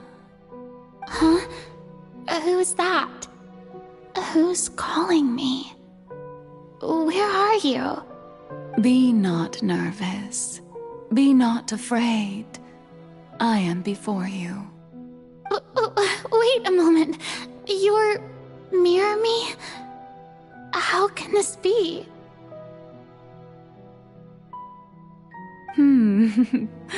Mirror you, huh? You know what? That's not bad. Let's go with that. Mirror me.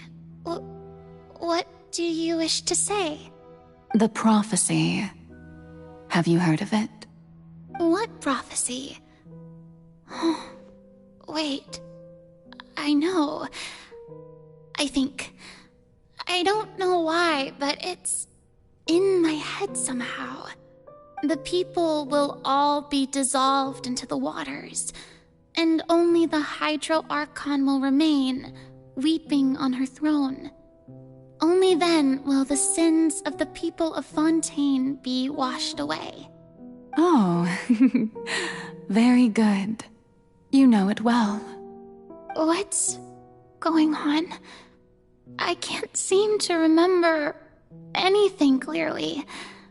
The only thing I know for sure is this prophecy. Will it really come to pass?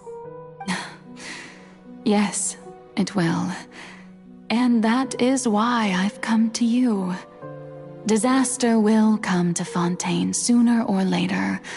Things will develop just as the prophecy declared. There is no escaping it. But doesn't that mean everyone will die? I'm a Fontainian just like them. Will I dissolve too? Oh, don't worry. Magical meetings exist in this world precisely to give people a chance to turn things around. It is the reason why you met me today. I will tell you how to save everyone, but you may have to suffer somewhat. Oh, so there's still hope after all. Goodness, you frightened me. You spoke so much and with so much certainty. As for the suffering, well, I will admit that the first thing that came to mind was, why do I have to be the one to suffer? But if the prophecy will come true, I'll also die anyway, right? So, if I've already met you as my magical meeting in this world, if there were scales, with all the people of Fontaine on one side and my pain on the other, is it not obvious where the scales should tilt? You truly are the perfect human, my ideal. I suppose this would also be the justice that belongs to you. Huh? Don't worry, it's nothing. Listen well. Fontaine has just lost its Hydro Archon. I need you to play a role, that of the new Archon. Play as a god? That's right. You must begin a never-ending masquerade. You must never let anyone suspect your identity. If you can keep it up, then I shall have my way of defying this prophecy. But should your identity be revealed, then all hope will be lost. But how will I do this? A human assuming the role of a god without being exposed. Don't worry. What you must do is not to turn yourself into a real god. You simply need to play the role of a god as humans imagine them to be. Being a human yourself, I'm sure you already know what such an entity would be like. Remember, your true challenge will not be pursuing divinity, but contending against humanity. I'm still not sure I understand, but I'll try. I'll try to do this. So, how long am I going to have to play this role? To accomplish this mission, you will have to stay on the stage for many, many years. You will endure and not grow old until your task ends. But I promise you, all will eventually end in a magnificent and dramatic trial, and everyone will be saved. A trial, huh? How exciting. I'll be looking forward to it.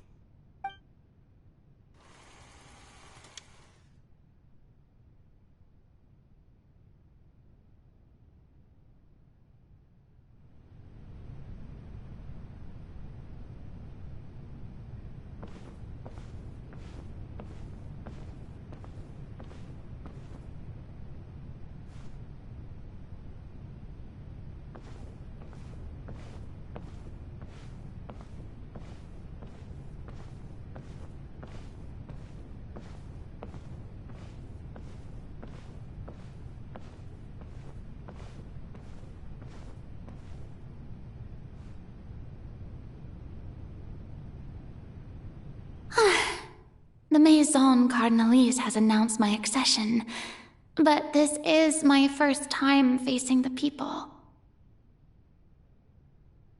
What should I say to most appear like a god? To be honest, I still don't know. Perhaps I should first try to act natural. Ladies and gentlemen, good evening, and welcome to the Opera Epiclese. I'm sure you've all heard about how I have taken on the role of Hydro Archon. Indeed, I am Verena de Fontaine, your new Archon. In truth, I know little about becoming a nation's new god, but it will be my honor to guide you all. As the god Focalor, the god of justice, I shall do all within my power to lead you into an age of fairness and justice. Once again, thank you all for coming. If you should have any questions or suggestions, please send them to the Maison Cardinalise. The future of Fontaine will require us to work together, after all. This should do it. I thought I might stammer, but thankfully, I was able to convey my thoughts just fine. Okay, happened next. That's the new Hydro Archon. Is this some kind of joke by the Maison? I would have thought that a being that surpasses humanity would be a bit more assertive.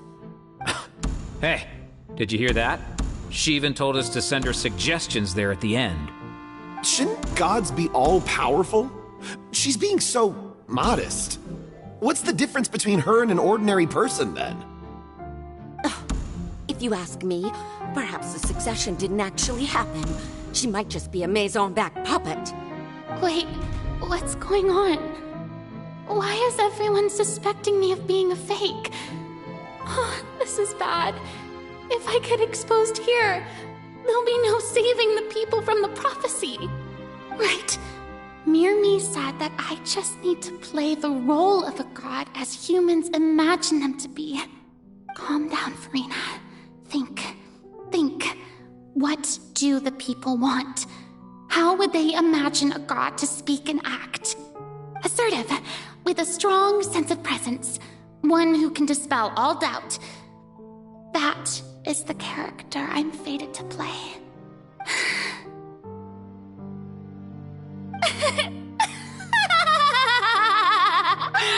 Oh, very good, my people. Only ones such as you are deserving of my rule. Now, I was wondering if some weak puppet were to one day come onto the stage and claim ownership of this opera house, would the children of Fontaine follow them? Well, it seems that you would all see right through them. Having passed my test, you are qualified to witness wondrous trials alongside my august self, here in this opera house. You may consider my previous act a door gift of sorts. I thought it was a debut that suited the atmosphere. Now then, let us be reintroduced. Ah, so that was just a performance. How could I have forgotten that we were inside an opera house? Her personality. It's quite shocking, to be honest, but I suppose it's a better look than before. Such a fascinating and bold deity. How wonderful! Our future may yet be bright after all. It seems I've turned them around. Best follow this flow and restart my accession speech.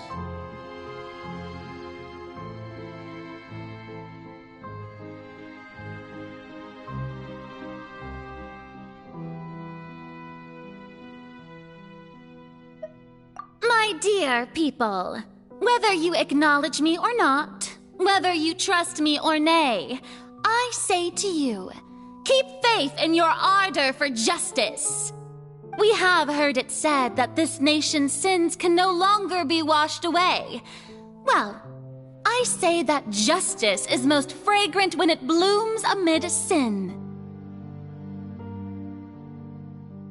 The scales of justice should not weigh heavy in the hands of its God. On one side, it must carry fairness and justice. And on the other, praise and applause. May law be the prayer on our lips. May judgment be our worship. Let us light the fires and drink to the future of Fontaine. There is no trouble in this world that justice cannot solve. All that is needed is for you, my people, to believe in it, heart and soul. So long as I, the Archon Focalor, stand within the Opera Epiclese, so long as I stand before the Oratrice, I shall even judge the gods of this world!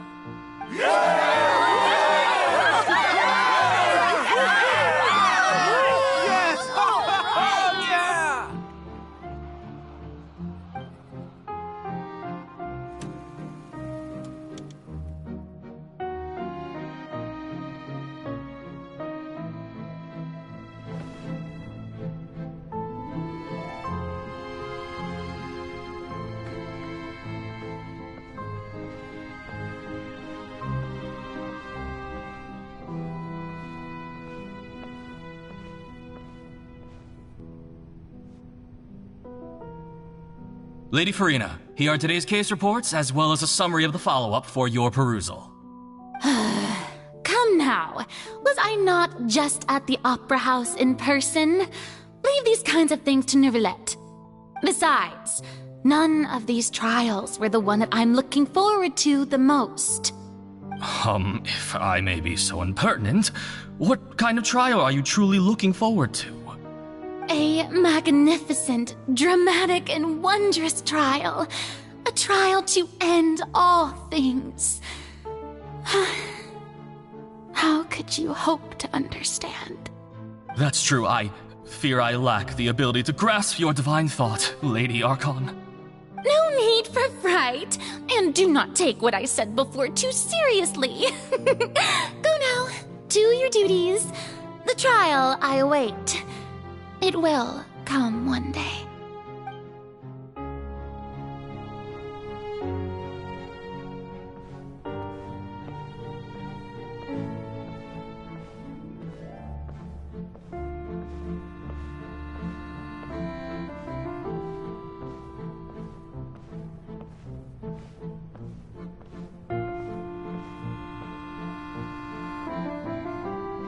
Lady Farina, I don't know what to say. Thank you for agreeing to see me. No need to thank me. Or rather, thank your own sense of perseverance instead. Long have you stood in line to meet me, have you not? Oh, I'm afraid that's just an inevitable consequence of my divine charm. All right. Deoteria, is it? How is your son's illness? You remembered me, and you knew of my family, too. He is doing much better now. In fact, he is far more of an ardent believer than I. He was the one who forced me to seek an audience with you, and to bring your words back to him. Oh, good. Very good. If this should happen again in the future, please do not hesitate to come and tell me. Going down to citizens' homes every so often, while not usual practice, should serve as a fine change of pace. Oh, you're such a gentle and wise god. Thank you once again, on behalf of my son.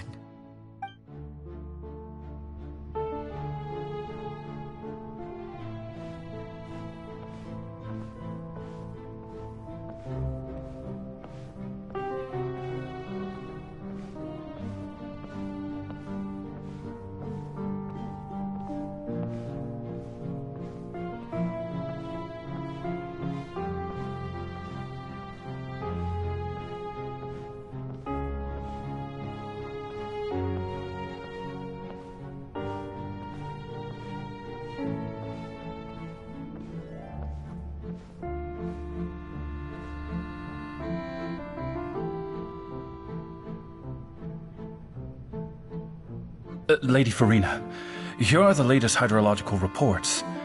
As for the specific parameters you asked to take note of, I'm afraid things still don't look good. I see. It's as I thought, then.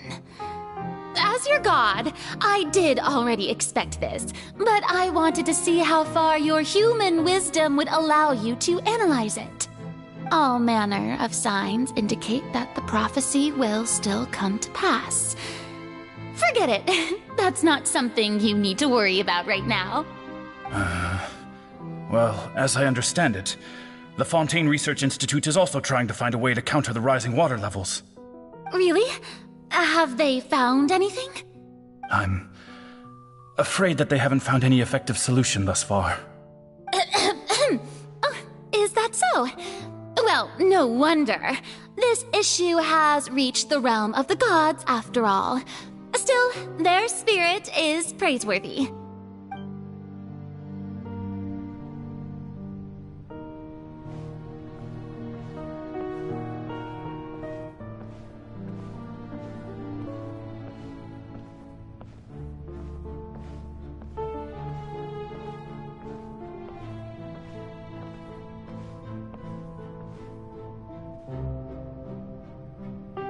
The day is finally over.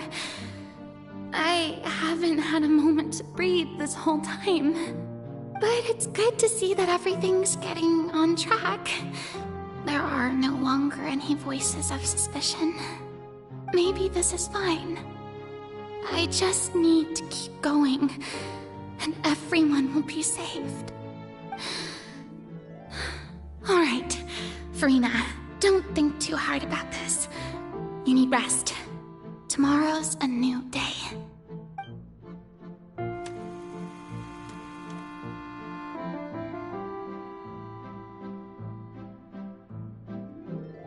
Lady Farina, here are the new trial reports for the latest cases, as well as a summary of the follow-up. There'll be no need for that. I've seen them already. There's no need to go back over scenes I've witnessed in person before. Lady Farina, I've waited so long for this chance to see you in this manner. Indeed, my dear, loyal citizen. This joyous moment is an honor for us both. Lady Farina, we're detecting significant hydrological anomalies near Poisson. Understood. Keep monitoring. Keep me informed should anything come up at the Institute.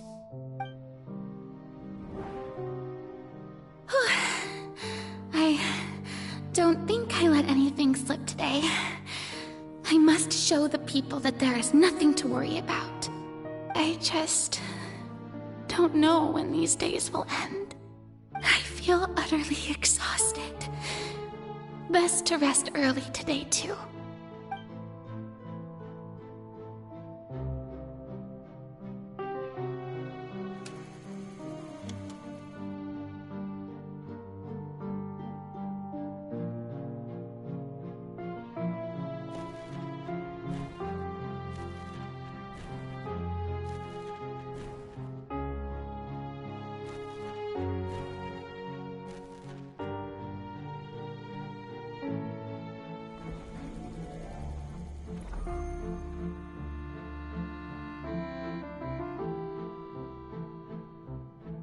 Lady Farina, it's like a dream being able to speak with you up close like this. I've heard that the first member of our family who was honored to receive an audience with you was Madame Dioteria, almost 20 generations ago. And what a fine family yours is indeed. It brings me great joy to meet such a faithful believer. A descendant of a line most ardent. Surely you exaggerate, Lady Farina. My lady? What is it, good citizen? Oh, are you crying?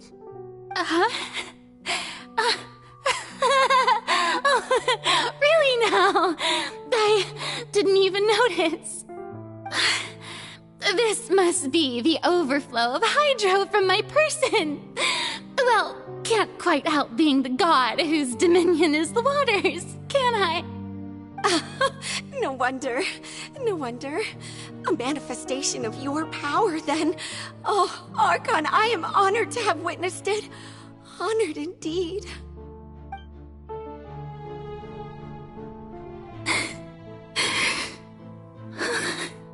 So interminable. So lonely. Just how much longer?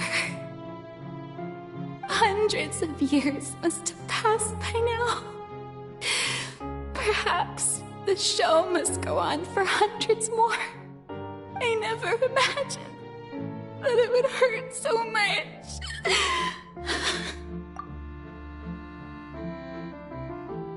Have I reached my limit? No. Perhaps I reached it long ago. Today I didn't even notice my own tears. I want to tell someone, anyone, about this. But would that not destroy all I've done so far? I've conducted so many investigations across the centuries, but There's not even a sliver of hope that we might break the prophecy. All I can do is keep heart. I must maintain this act. It is the only way to save Fontaine. Please, mirror me. You have to succeed.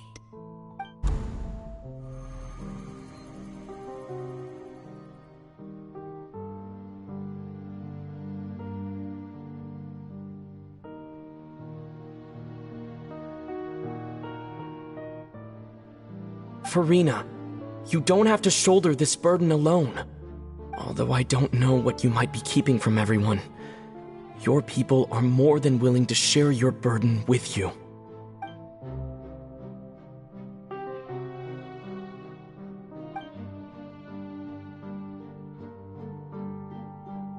Share my burden. That's impossible. It was fated right from the start that this would be my duty alone. But even if your burden doesn't need to be shared, you can still choose to confide in someone. Just share it with me.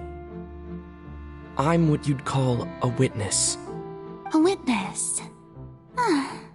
Yes, I've heard that you came to Tevat from beyond the stars, yes.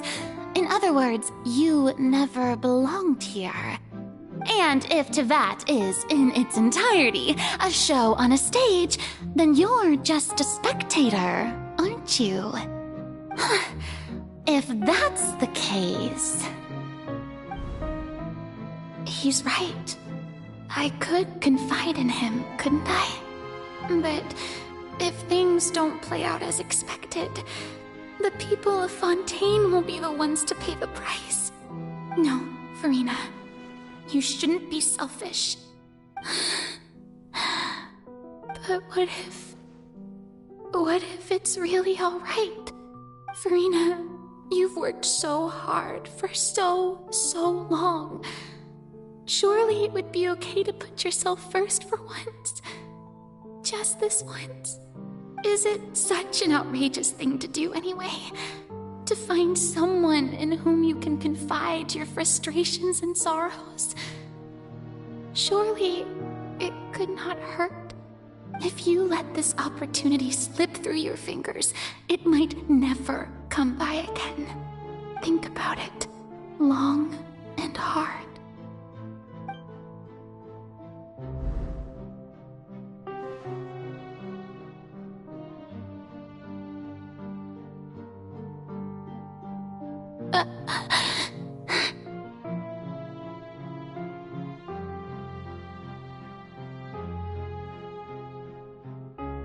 No, I have nothing to say.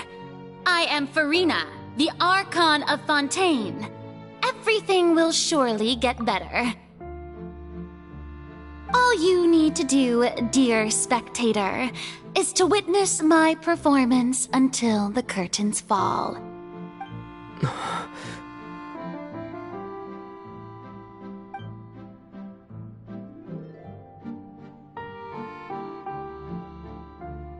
Fine.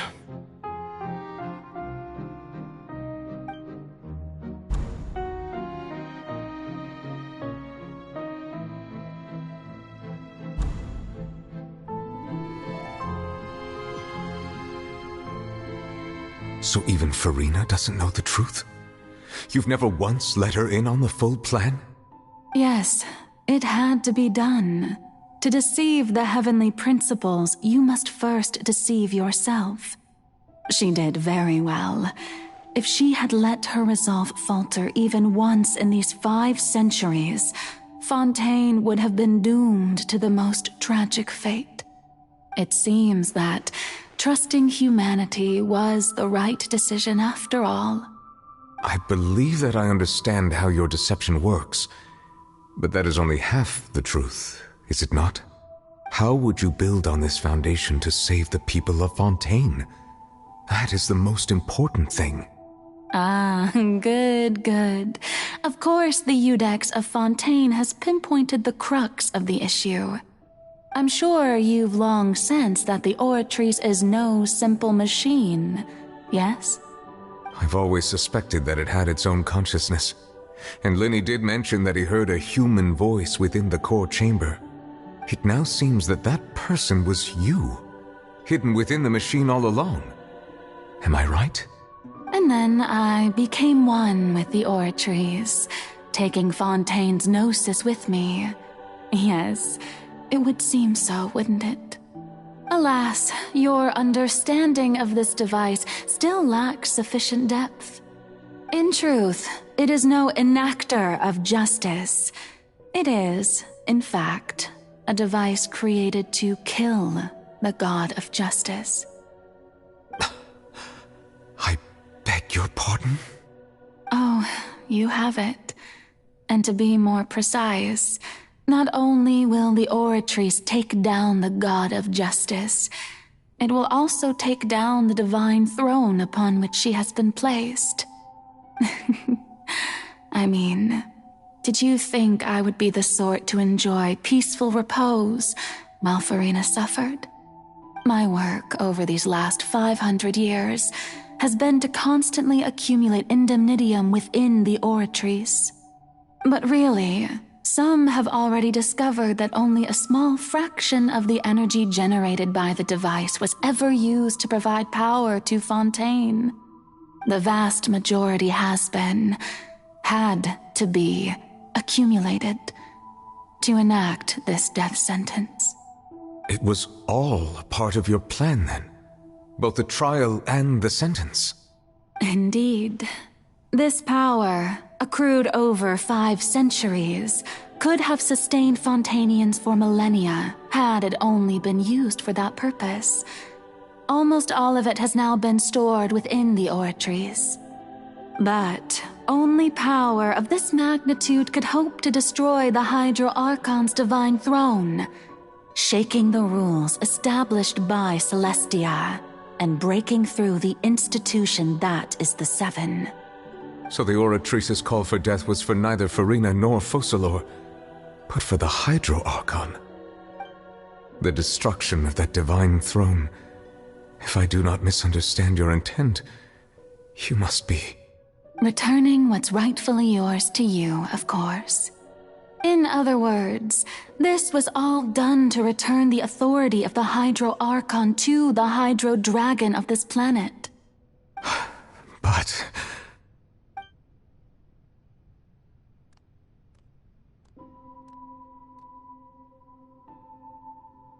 Oh, what? Getting sad again, are we? The authority of the ancient dragons shall soon be yours once more, O Hydro Dragon Sovereign. And this is the face you make.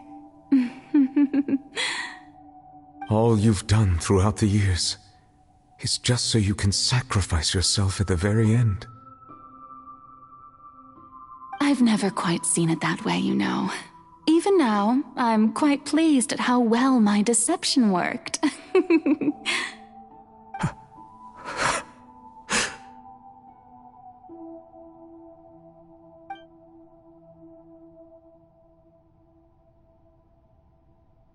Hydro Dragon, don't cry. I must say, had it been within my rights, I would have loved to judge the heavenly principles themselves. Were they not guilty of essentially the same crime? Egeria stole the power of the primordial sea, and the heavenly principles stole the power you ancient dragons possessed. I, for my part, am the god of justice. And is it not just that your original powers should be returned to you? Speaking of justice, I have always believed that justice lies in the process of pursuing human existence itself. So, if the theft of the primordial sea's might was Fontaine's original sin, then, leaving matters of procedural right and wrong aside, the descent of the Fontainians as humans and their right to exist in this world would be Fontaine's original justice. In other words, existence was Egeria's justice, and to me, justice is the continuation of that existence. defying the prophecy and ensuring that Fontaine's people shall live on. That should be the justice enthroned over all others. At this point, we, whether it be myself or all other Fontainians, have shouldered the burden of this sin for far too long. Iudex Neuvillette, the highest judge in our land, when you regain your full power as an elemental sovereign, what verdict shall you pass upon us? So when I was invited to the court of Fontaine to serve as Iudex, I see now that that was your idea too. At last, I now understand the true purpose behind this position. In the beginning, I was uninterested in human existence. But these 5 centuries of living alongside them have gradually brought about mutual understanding between us. And I have even attempted to feel as they feel. You are a devious one, Focalors. Things being as they are, surely you know that I could never declare them to be guilty.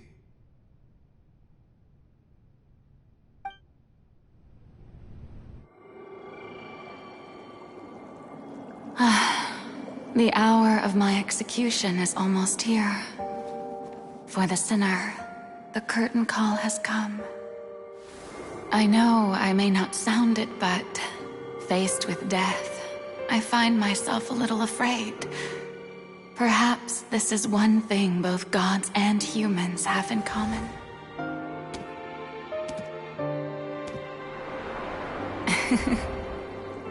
Farewell, Neuvillette. I hope you've enjoyed the part you played these 500 years.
Iudex Neuvillette, hereby declare, people of Fontaine, your sins are forgiven.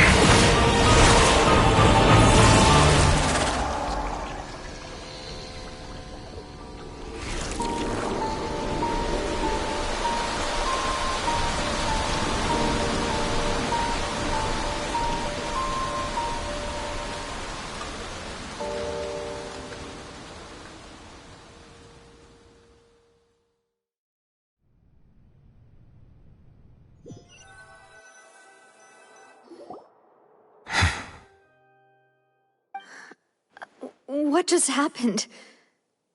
Has the death sentence been carried out? Was that bright light some sort of misdirection? I have a feeling that something huge just happened. But since we're all still alive and haven't been dissolved, I assume whatever happened was good for us. It's time to end this. We must mete out punishment to that beast. But didn't you say just a moment ago that it can't be have gained the strength sufficient to deal with it. Through certain means, I now have the ability to separate the power of the Primordial Sea from that creature. We should seize the opportunity to pursue our quarry. Traveler, now that the oratories can no longer function, I require an executor to help me mete out justice. The root of the calamities befalling Fontaine, the beast that enacts the prophecy. Its name is the all-devouring narwhal. Come with me, traveler. The hour of execution has come.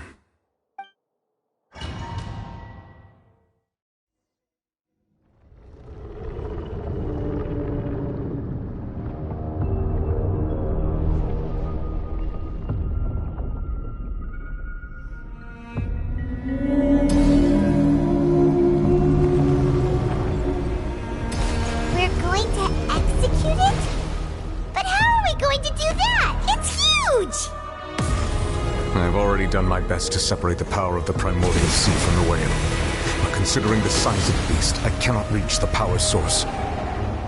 Unless we can find a way to attack it from within. I shall share a part of the ancient dragon's power with you. We shall look for an opening together.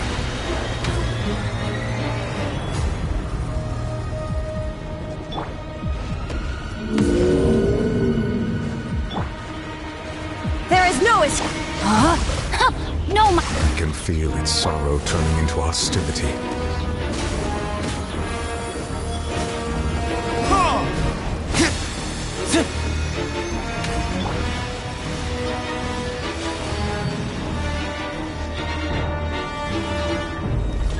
Live!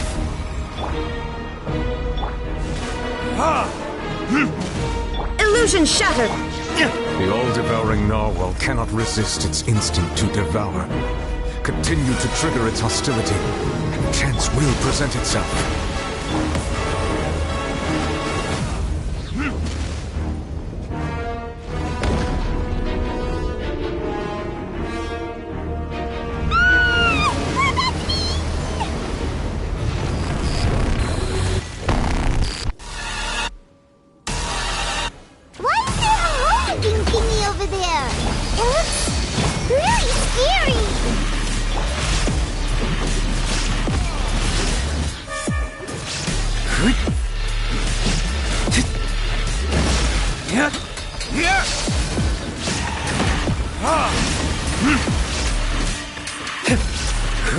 I have granted you my protection. Do not fear. Seize the moment and use my power to suppress its root from within.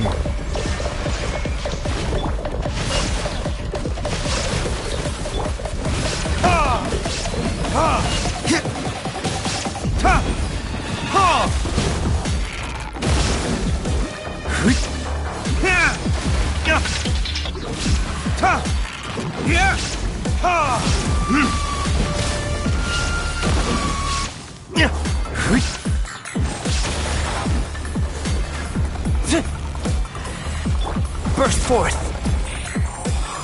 Feel this ancient power! Rain outlines your fate!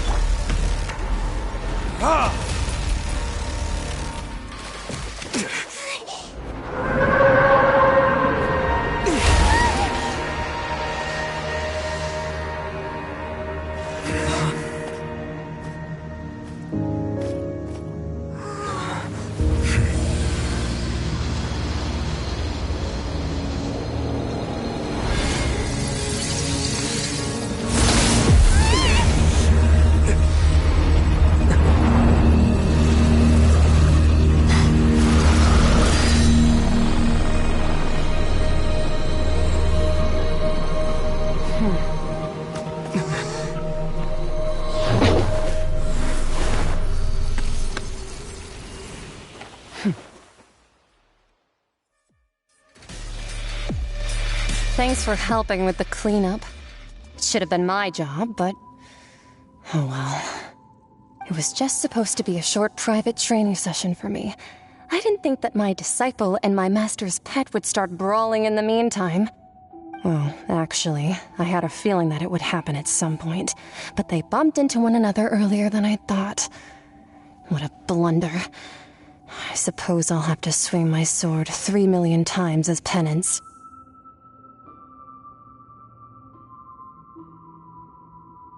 That power. Who are you exactly? Paimon has an idea. From what she said earlier, she must be Child's master. Skirk, right? It's just that he gave us the impression that she was the less talkative person. I simply did not have anything to say to the weak. But you, on the other hand, managed to defeat the all-devouring narwhal without using power from beyond this world. So you may speak to me as equals.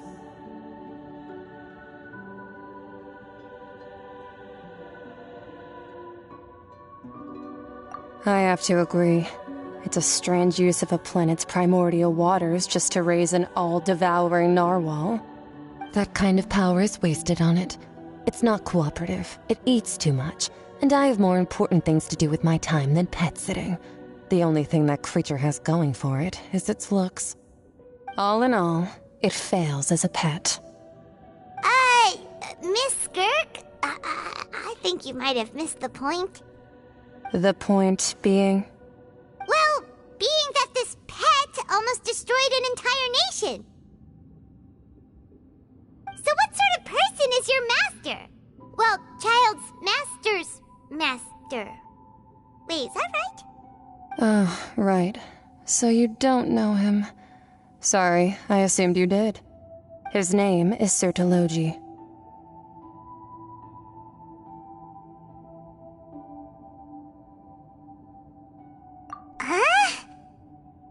I am unfamiliar with that name.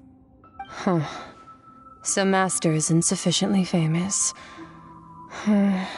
How should I describe him then? Have you heard of the name The Fowl? The Fowl? Still nothing? Well, how about the Visionary?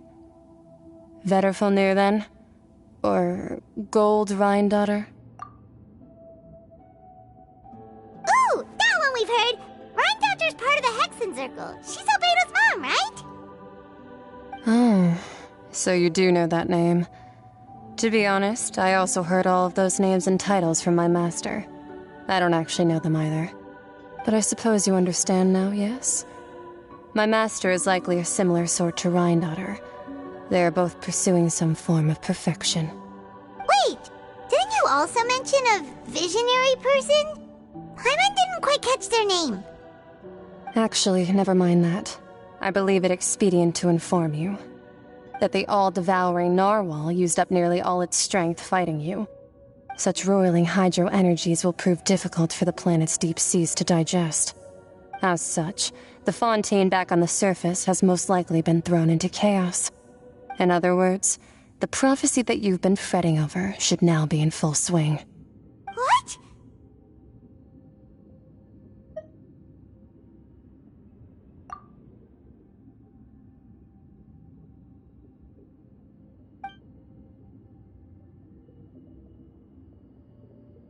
Not to worry.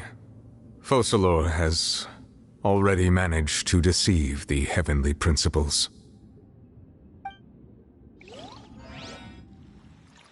In the end, the people will all be dissolved into the waters, and only Farina will remain, weeping on her throne.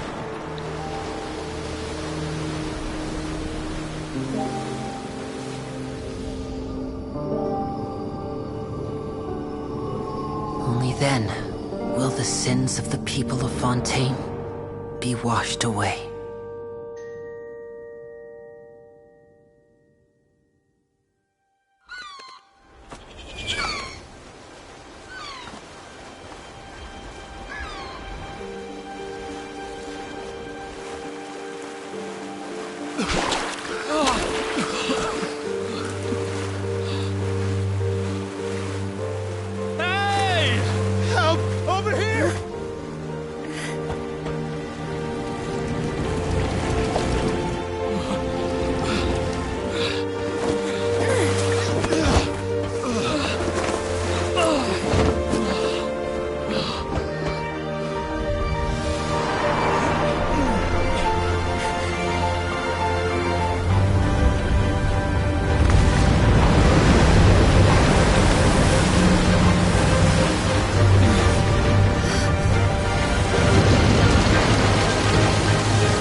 Initiate emergency rescue!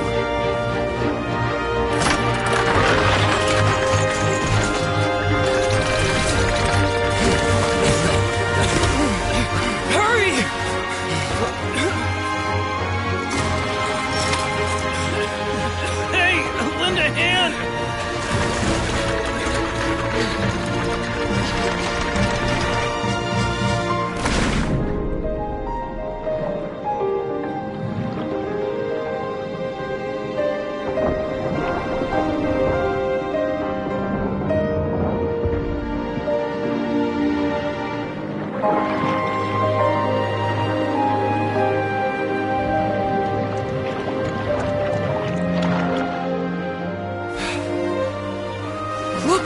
The water's receding!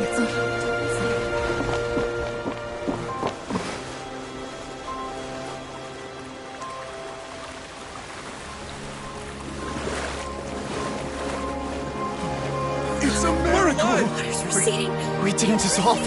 The prophecy was wrong. The prophecy was wrong.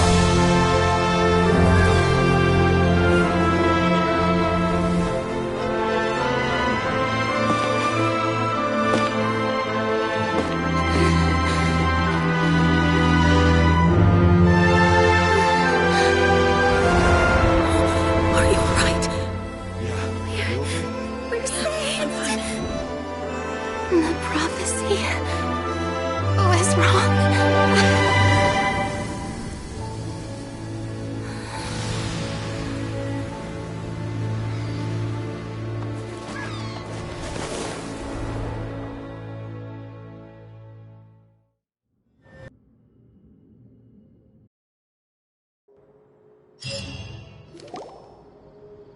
The soil renewed.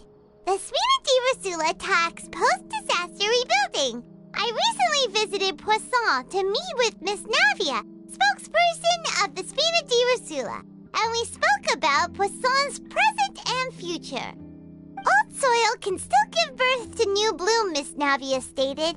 Hope is like seeing a small cookie when you're starving late at night. You just need a little of it. Skyship Winglet, lunar brain of the Fontaine Research Institute. The various disputes that have arisen on account of Mr. Edwin have suddenly become a shield over the Institute, with Jurier turning out to be a once overlooked hidden gem. People always call the first researcher mad, but few know what to call the second. And should that latter person achieve a miracle, they would find it all the harder to find a word with which to classify him and his team.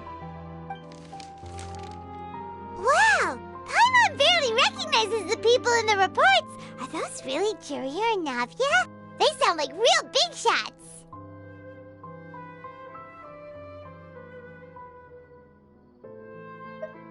What do you think? Pretty enthralling, huh? The Steambird's idea was pretty simple. With the disaster just having passed, we would print a free edition packed to the margins with good news to calm people down. The value for these big scoops lies in their inevitable follow-ups. We'll publish further reports and go into the stories behind those people. Edwin's assistant, Jurier, created a true flying ship, while Navia is leading people in the reconstruction of their home. I'm sure that these stories could draw even your well-traveled eye.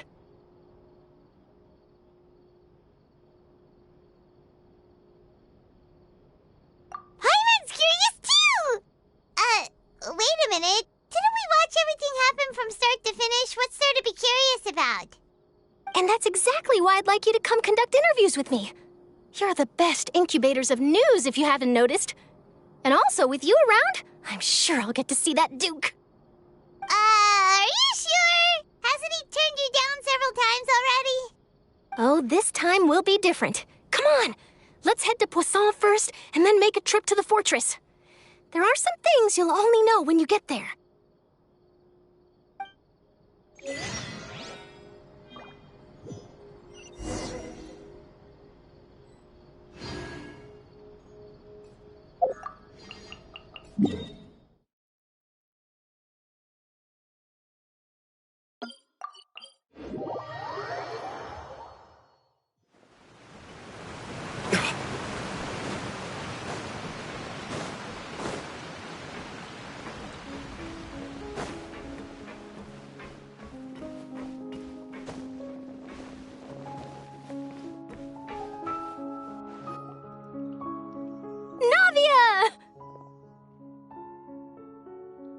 Oh, it's you. What brings you all here? Hey, we're just having a look around. I'm here to update myself on how things are going here. Oh, the Fatui are here too. Let me introduce you. This is Mr. Garunt Snezhevich. He represented the Knave in sending us a large amount of supplies, and is helping with our work. Our residents are hard at work as well. Thanks to everyone, work is progressing nicely. We've lost a lot of people, but we're moving forward. That will have to be enough. Hello, Miss Charlotte. I'm a big fan of yours. I especially like that article you wrote last year about Fontaine's stray cats. But if you don't mind, could you not emphasize our role too much in your report? It's not charity we're doing here. We just happen to share the same interests as the Spina. I get where you're coming from. I'll keep it as simple as possible. Or would you be willing to feature as friendly neighbors? That would be fine. Thanks. Oh, you're back too. How are things? We finished laying down the construction materials. It'll be another hour before the workers are able to go over there. Huh? You're here too, Clorinde? Well, her reputation's greatly risen after that whole duel business with Miss Farina, so she's here in Poisson to wait out the heat. All right. She really came here to help me out. There's too much to consider in the reconstruction of Poisson. The Spina has need of more decision-makers. And, well, I do already happen to be connected to Mr. Callis. Oh, wait just a moment. Do you mind me asking a few questions? You know, about how you felt before the duel, about what it was like facing down a god. There's lots of exciting material there, I bet. Forget it. I'm sure you can find a better theme than that, Miss Charlotte. I see you're the same as always. Couldn't you do me a favor, for Navia's sake?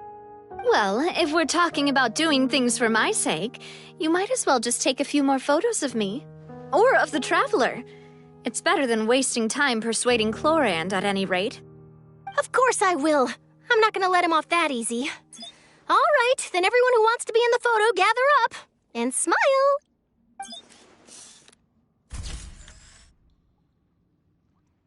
How did it go? Was it a good shot? Did Paimon look cute in it? Not bad. Your addition really helped the composition of the picture. All right, hang on a moment. Let me snap a few more shots.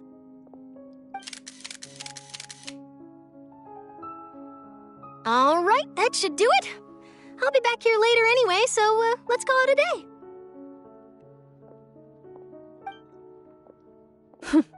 You're very quick. Speed is of the essence when it comes to the news, and freshness is the key. Also, not to brag, but I'm pretty good at building connections. Who knows? I might eventually get that interview with you after all, Miss Clorinde. Wow, you really do have that never say die spirit. I'm impressed. I'll hazard a guess that this is how you got that interview at the Fortress of Meripede.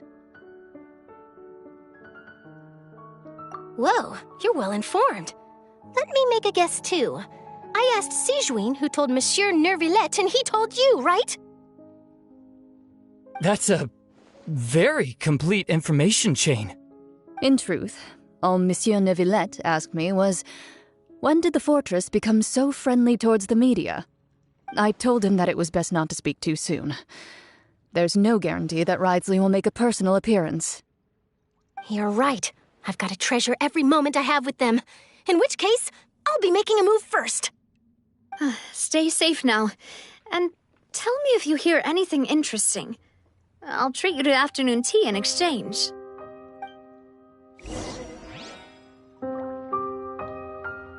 You seem curious about the fortress.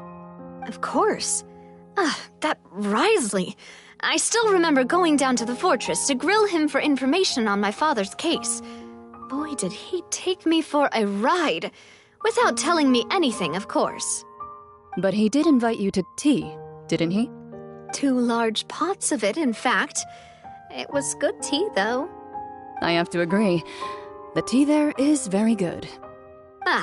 Speaking of that, would you like to have some today? I mean, you've got time, right? Well, I'd be partial to some shortbread. Wow, it's like we've got a menu or something. Sure. Good. What flavor of biscuits would you like, Mr. Snezhevich? Me? I'm fine with anything. But I would prefer chocolate, should you have it. All right. Leave it to me. I'll go over the newly arrived supplies with you later, Mr. Snezhevich. We should be able to finish the preparatory work today. That works great for me. Huh. Is it just me, or did you get a new lipstick? I did. It was a gift from Sijwin. Want to give it a try? I think the color would suit you, too.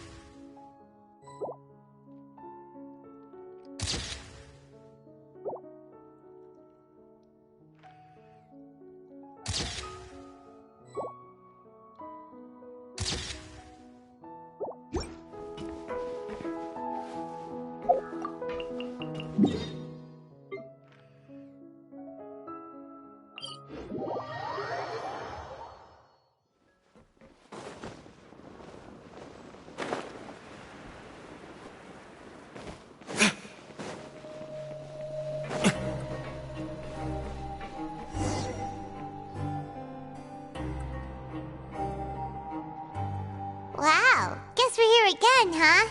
There's a real nostalgic feeling to this place. Looks like you've been missing us. Duke! Did you come all the way to the entrance to greet us? Of course. I'm here to welcome you and our dear Miss Charlotte, whom our good head nurse recommended to me. It's an honor to finally meet the much-rumored Duke. Thank you for consenting to my visit to the fortress, sir. No need to thank me. But that said, I shouldn't be the focus of your interview. I trust you recall our agreement? Of course, of course. All right then, this way.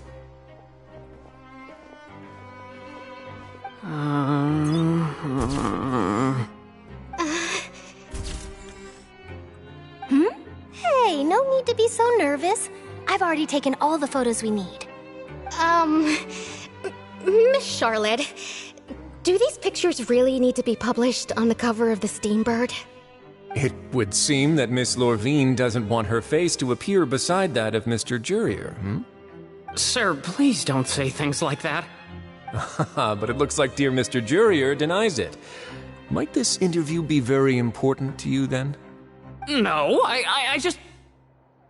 This is my first time being interviewed, and I'm very thankful to the Steambird for... Now, I might not look it, but I actually did meet Mr. Edwin once. And I'll be honest, I enjoyed chatting with you more. You've definitely got more of that genius vibe going on. The boat that brought about a miracle, the ark that saved the people. Why, you recreated a myth back there, like an emissary of legend. Still, if I might ask, where's that flying ship now? Huh! Looks like Charlotte's trying to get herself another exclusive scoop. I have to apologize, but that ship is presently in the bowels of our factory. I'm afraid it won't be easy for you to get a shot of it. Really? Well, then in that case, could I have an interview with you to make up for that loss?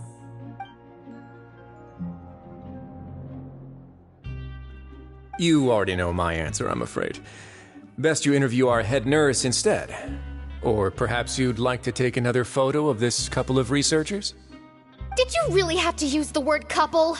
Well, then, 2 solo photos will do. Is my hair messed up? Please, someone help me have a look. Things sure are getting pretty lively here. We've seen this kind of thing before. Oh, seems like everyone's here.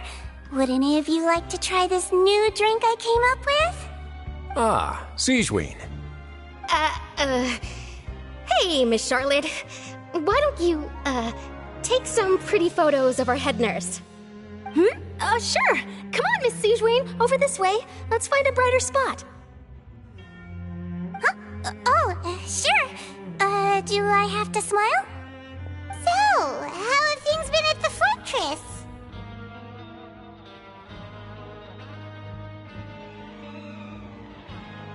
same old, as you can see. Fontaine's undergone some changes, but this place is still more or less the same. Other than that flying ship, it got a tad too much attention, I think. That's why I decided to let the interview go through. We should direct more public opinions toward the behind-the-scenes heroes. Am I right, Mr. Jurrier? Miss Lurvine? You're too kind, sir. I believe that you too should have your day in the sun. Not that you would want that, which is a pity. I'll just leave the spotlight to you two.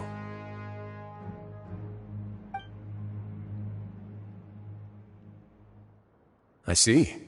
Lots of things happened that day, huh? Anyway, regarding that Harbinger, I'm not sure you remember, but his 3 young followers are still waiting for his return. He sure did win them over, huh?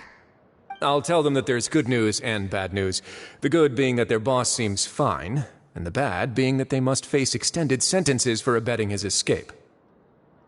Oh, actually, what about you?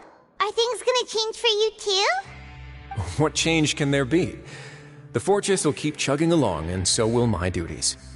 As to what Miss Farina's departure will mean for the nation, and if our laws and governance will be transformed, we'll leave those to the folks in the overworld. Hey everyone, the photo shoot's done. Good. In that case, let's call it a day here. Thanks for your cooperation. Come on, Traveler, let's go. Till next time, everyone. There'll be a next time? Maybe. Who knows? I might write a story about the underwater factory next time. Until then. All right, last stop, the docks. Oh, you know, I'd love to see you in one of Charlotte's photo shoots one day. Is that really necessary? Our line of work doesn't really require much photographing. It's precisely because we don't need the picture that they'll have value as keepsakes. We don't really look all that opposed to the idea, you know. Maybe I'm just happy that I managed to once again avoid the spotlight. I think this interview went well either way. Yes, you successfully kept prying eyes away by using Mr. Jurrier and Miss Lurvine as shields. Very good. You should be happy for them.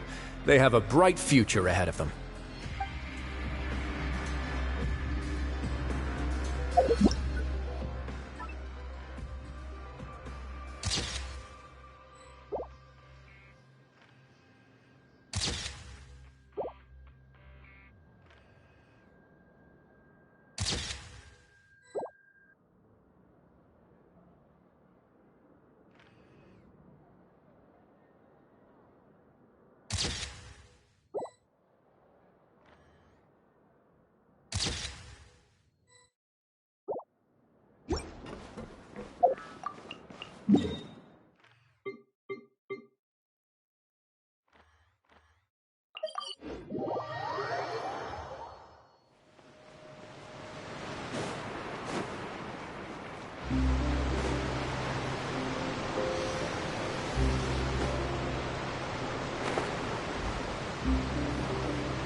Navia mentioned that she stayed in touch with Linny and the others after working together.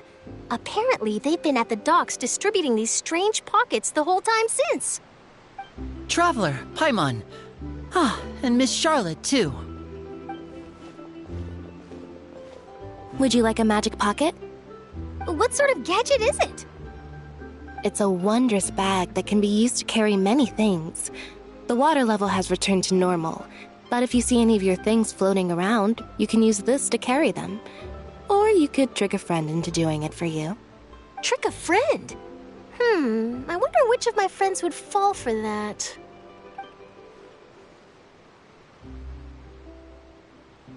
You could just make a friend like Fremine here. Isn't that right, Fremine? Is this what you meant by I'll help you make some more friends. To be honest, that sounds pretty sweet. Could I have your contact, please? Sure. Please, write down my address. You sure are working hard to help Fremine socialize. He was the one who proposed doing this. He even wants to assist in our magic shows.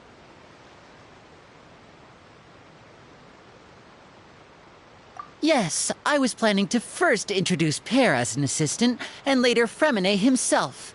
In the future, I think we can leave underwater escape magic to him too. That said, would anyone want to see a diver escape underwater? Oh, it'll work out. Every journey begins with the first step. He'll become a part of our show eventually. Lynette, could you come over? Miss Charlotte says she wants to take a picture of us. Got it. My, that Charlotte is rather perceptive. She got rid of everyone the moment she realized I had something to say to you. So, how have things been, Traveler? Father says that you did a great deal during the latest events. She's very grateful for your contributions to Fontaine. That's all right. We were more than happy to help. So, what's she doing now? Oh, I guess you haven't heard. Well, after Lady Farina left, Father and Monsieur Neuvillette opened negotiations, during which he gave Fontaine's gnosis to her as a diplomatic gift.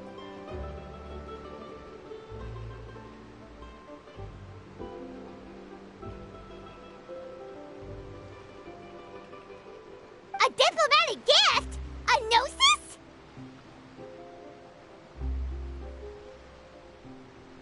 Yes, I was quite surprised at first myself. But when I thought it over, there were actually a number of things going for it. It could have been done as an apology for the incident with Lord Child, or as thanks for his help in tying the all-devouring narwhal down. Furthermore, Father did also lend significant aid to Fontaine and Poisson.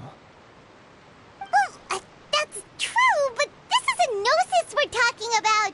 Doesn't this seem a bit irresponsible? I would agree, but I've also heard that it seems that Monsieur Neuvillette has had a significant change of heart regarding the matter. So there's some reason for this that only Neuvillette knows about? I suspect you'll have to ask him about that yourself. Yes, speaking of which, I did see him strolling around the entrance to the Fortress of Meripede a while back. Isn't he real busy and stuff? Paimon didn't think he'd have the time for that. But back to the topic. The gnosis was given to the knave, right? What about Child? They say that he's returned to Snezhnaya to recover from his wounds. I hear that the recent disaster really did a number on his health.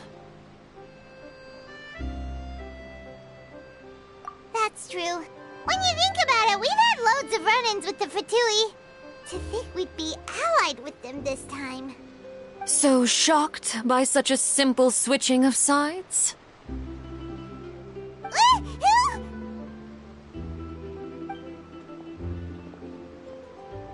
Father!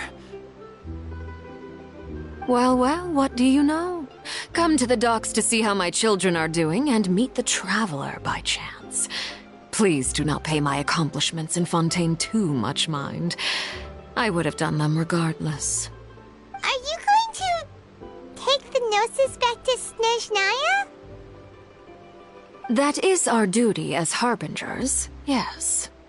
Don't be too preoccupied with sides. The goal of the Fatui concerns not a single place or person, but the entire world. With such a grand goal in mind, it is inevitable that we must wear many masks. Switching my masks is something I've always done. Well, that depends on many things. No one truly knows what the future holds. What good is honesty if you can't rely on it forever? As for you, I very much look forward to our next collaboration. Good things cannot be achieved alone. And you've proved yourselves to be great partners.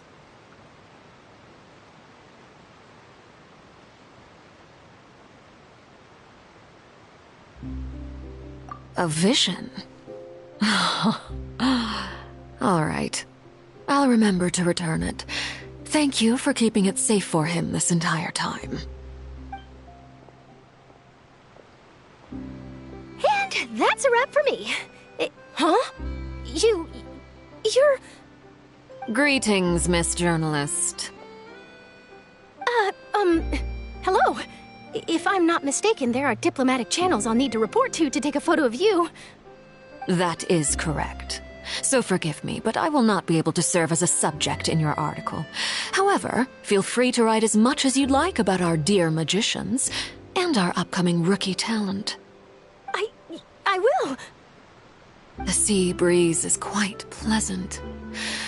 I shall continue my walk while the weather remains so agreeable. Farewell. Farewell, Father. Oh, she has such an intimidating presence. I didn't even dare to take a picture. Thankfully, I've already wrapped up all my pre-scheduled interviews. Thank you all. This'll be more than enough for me to write about, I'm sure. Don't be too nervous. Why don't you take a magic pocket before you go? Here, Traveler, Paimon, you take one too. To move things about? That's right. Funny. I was giving out magic pockets when we first met too. And what do you know? I'm doing the exact same thing right now. So many things have happened, but the pockets are still the pockets. I guess this must be life. We will all follow our own paths, and serendipity will lead you to your fated friends. All right then. We'll be handing out pockets in some other districts later, so we'll get going now. Have a good day, you two.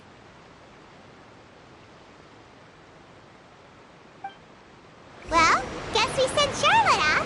Shall we go see how Neverlette's doing? As long as he's not so busy that he doesn't have time to chat anyway.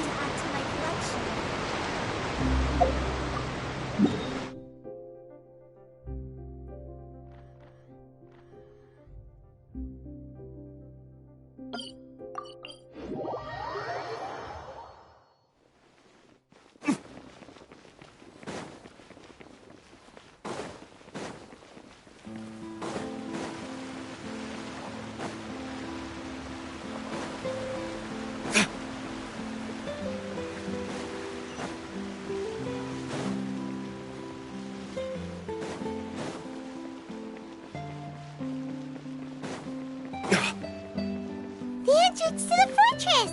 Ooh, he really is there!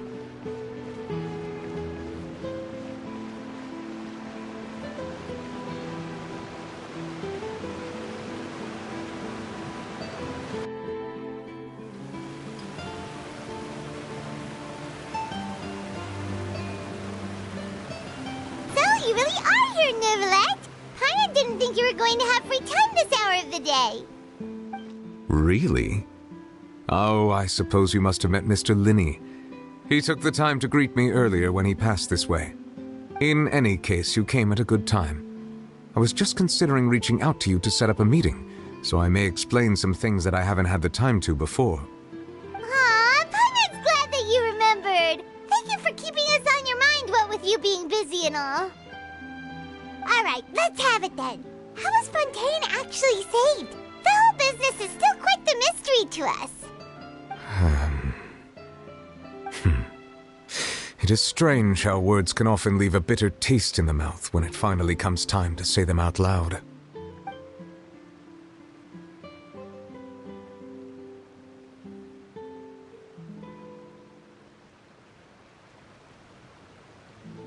Whoa. So that's what happened? Focalord destroyed the divine throne of the Hydro Archon and restored your power to you, transforming you into a fully fledged elemental dragon sovereign. But Paimon still doesn't quite get what you did to save the Fontanians from dissolving. For me, the authority of the ancient dragons refers to absolute control over the hydro element. Fontanians were incomplete humans born of Egeria's use of the power of the primordial sea, with constitutions similar to that of mimics. But so long as those primordial energies remain within them, I could use the ancient dragon's authority to grant them true blood, after the fashion in which life was first brought into being on this planet. In other words, when I gave my verdict, Fontanians became true humans, and thus would naturally no longer be dissolved by water from the primordial sea. Focalor must have counted on you to make that decision as well. Your verdict was the key to making the prophecy appear to have come true while saving everyone.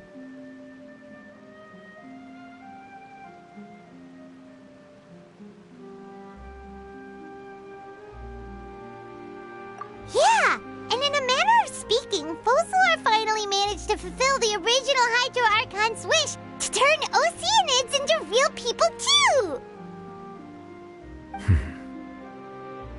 It seems from your expressions that you still have more things you wish to ask. Ask away. I will tell you the truth as I know it.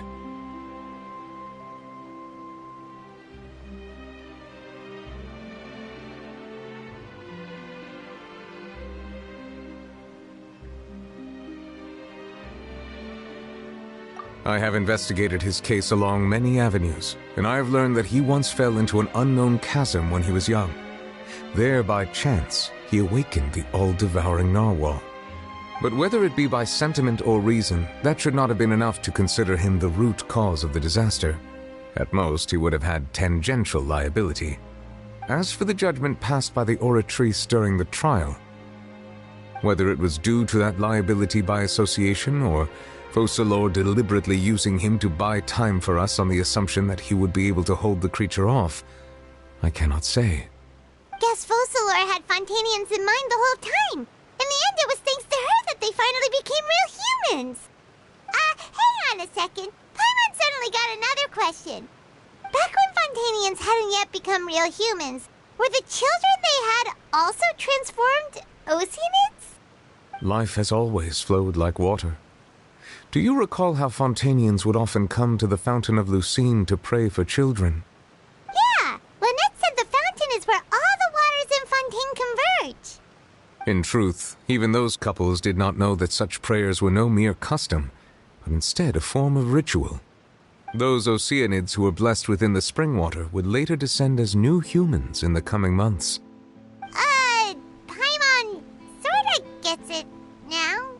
Either way, seems like this ritual won't be of any further use, but it'll probably live on as a local custom. Ask away. I will tell you the truth as I know it. Yeah, about that. Risley said Farina has already left. What's that all about? Ah, Lady Farina. The people are only aware that her death sentence has not been carried out. She abdicated the post of Hydro Archon and left affairs related to that title to me, before leaving the Opera House.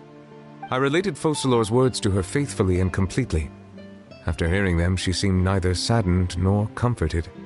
She simply said that she was tired and needed to rest. Having said that, she then packed her things and moved out of the Opera House, not unlike how an ordinary person might. But she's still got a place to stay, right? You need not worry. I will make arrangements to ensure that she will not want for food, clothing, board, or travel. In truth, I am somewhat happy for her. The wear and tear on her spirit will, of course, take time to heal. But now that she no longer has to play the role of Focalor the Hydro Archon, she can finally lay down her burdens and lead a normal life. What about you then? What are your plans now that you've regained your full powers as the Hydro Dragon? After Focalor passed on, the Oratrice also ceased to function. This matter will directly affect our trials. After much careful consideration, I've decided to take over its role in our courts. From now on, I shall hear cases and pass verdicts by myself.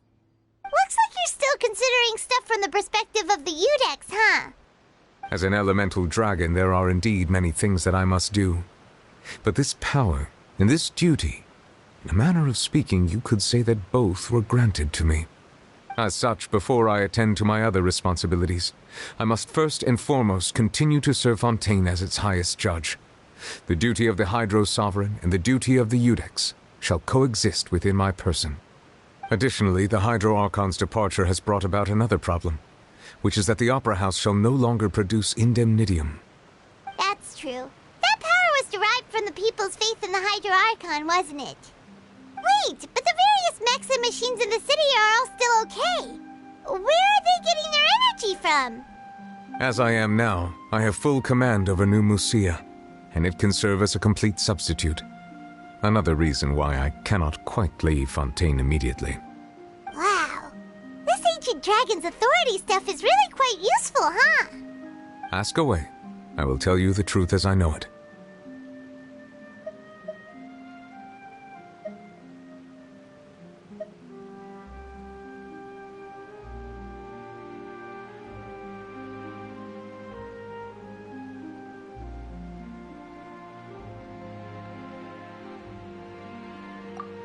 Oh, that's right! They say you've given it to the knave as a diplomatic gift or something!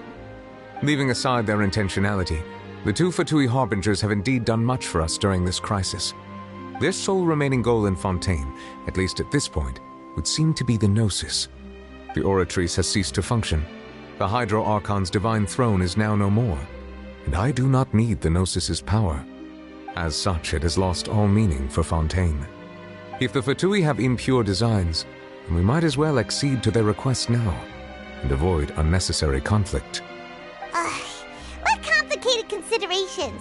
Paimon thought you were just giving it to them out of gratitude to the knave and as an apology to Child. Ask away. I will tell you the truth as I know it. You will soon be heading to Natlan, I presume? I'm afraid that I have little talent as a travel guide, so all I can do is tell you what I know about that land. As far as I'm aware, Natlan can be said to be a nation of dragons. A nation of dragons? You mean like you? No, I suspect that I would not find myself welcome there.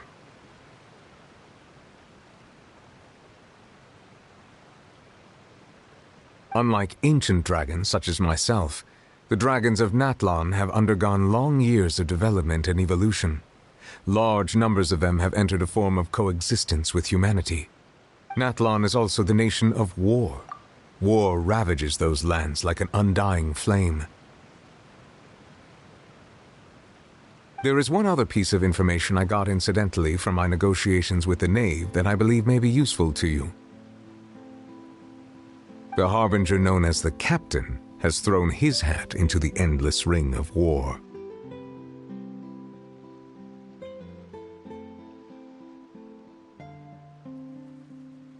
The Captain. Sounds like a real tough customer. Seriously, everywhere you look, there's a Fatui Harbinger doing their thing. I suggest that you fully prepare yourself before going to Natlan. In the meantime, Fontaine's doors will always be open to you. Ask away. I will tell you the truth as I know it. Hang on a sec. Paimon's still got a question about the Gnosis. When we spoke to Linny earlier, he mentioned that your attitude towards giving away the Gnosis had clearly changed. We guessed that there might be some reason for it that only you were aware of. No wonder the House of the Hearth is the Fatui's intelligence division. They are certainly sharp. So regarding this specific issue, I was just getting ready to share something with you. What is it? In truth, I exchanged some further words with that lady named Skirk after sending you two back to the surface. It went something like this.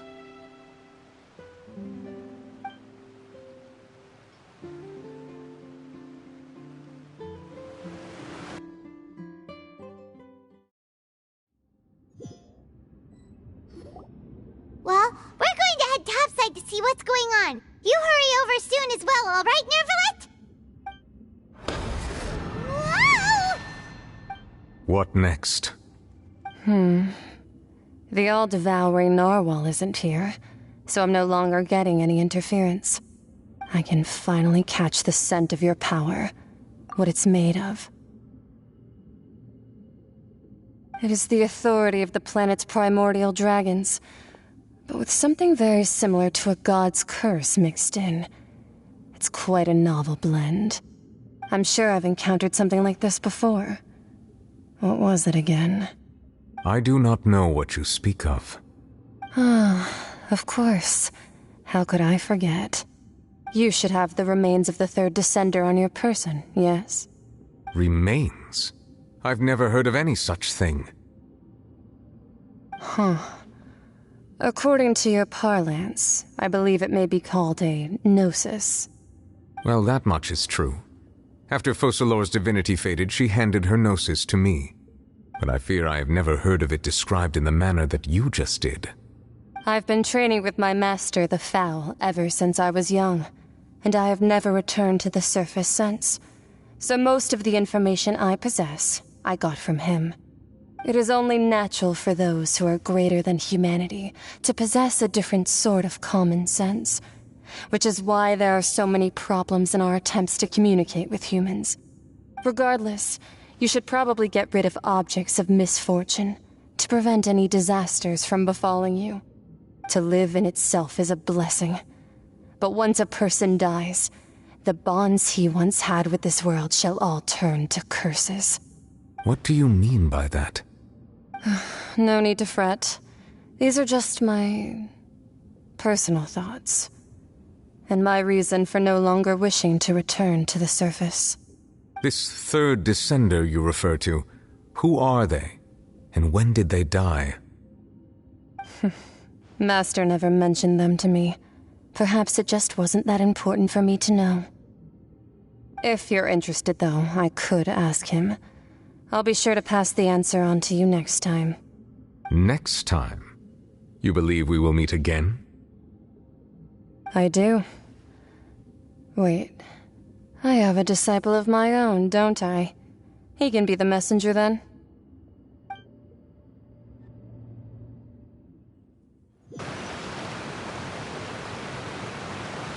That's what she told me. Whether it would prove useful or not, I wanted to pass that information on to you. The remains of the third Descender? So that's what the Gnosis actually are. Paimon just thought they looked like chess pieces. How could they be a person's remains? All the same, assuming that there was no misunderstanding or special metaphor at play, that is what she meant to say. And she said that it would bring misfortune and that you should check it, which is why you gave it to the Fatui. If she speaks the truth, then I would simply be putting Fontaine at unnecessary risk by keeping it here.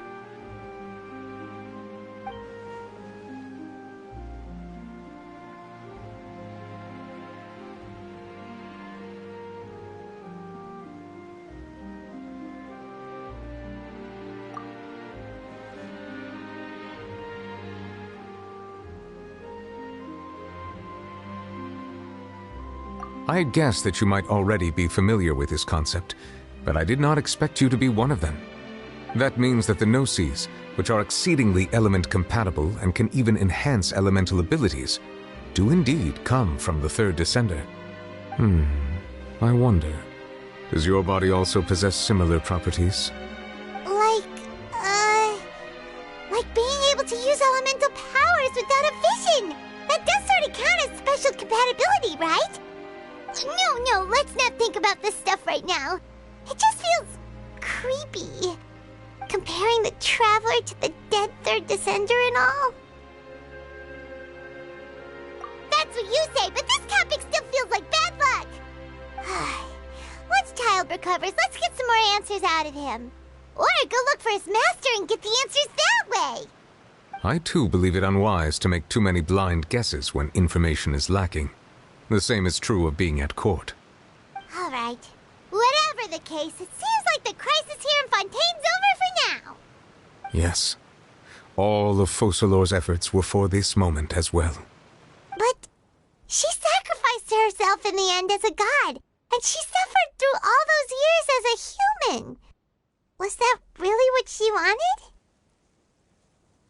I suppose that would be the mystery of a god's will. I suspect not. But once in a while I too would guess that if wishes were like the clouds in the sky, they will one day return to the earth as raindrops. Life flows like water, and rain is the final answer. The water levels may sometimes tilt one way or another, but the rain falls fairly upon all. And what, ultimately, is the difference between the rains that fall upon all of us?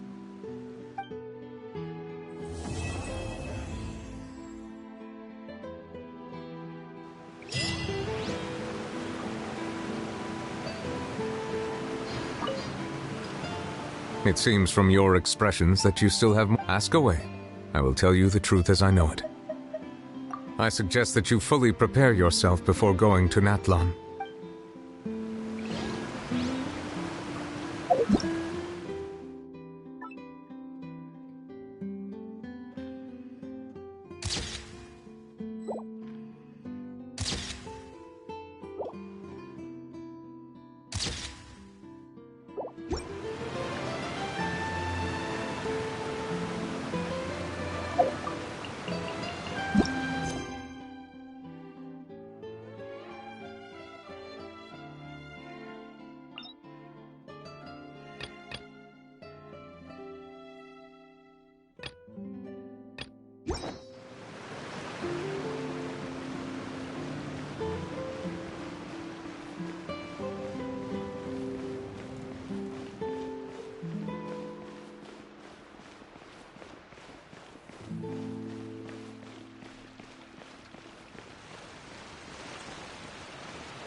prefer magic, personally.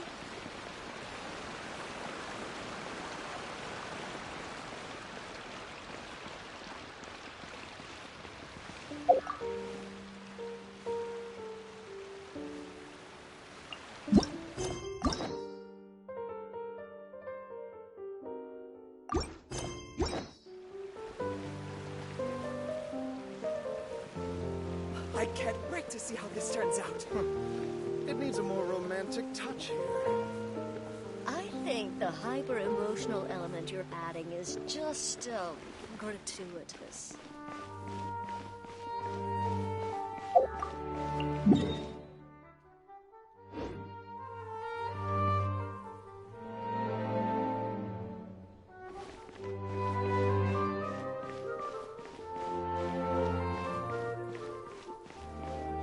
I can't wait to see how this turns out.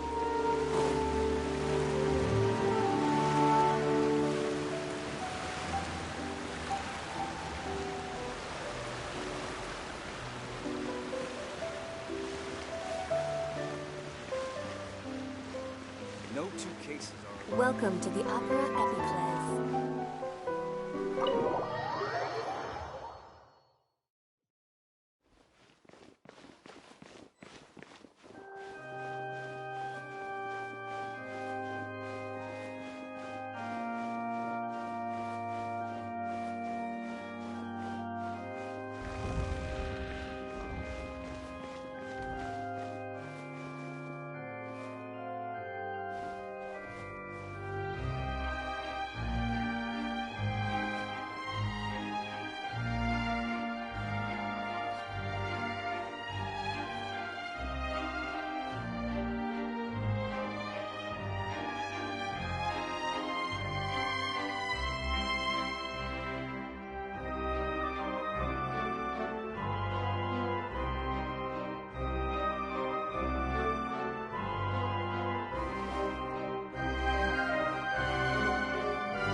Quake!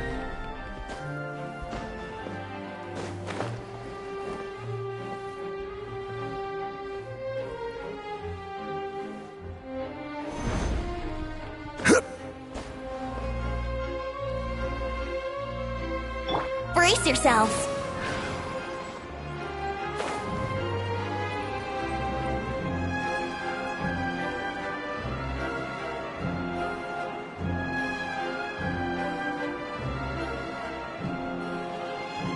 Here we go.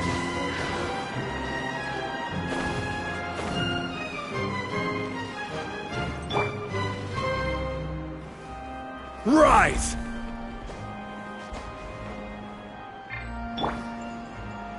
Yahoo!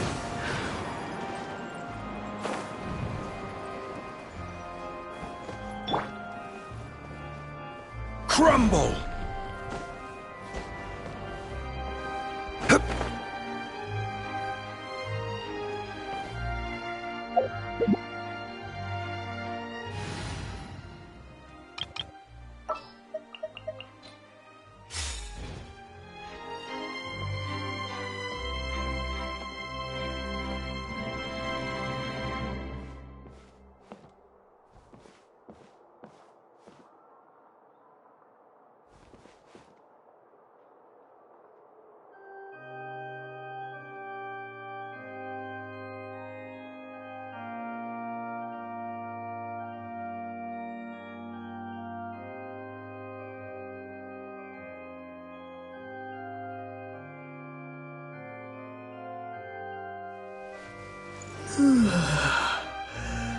Mm.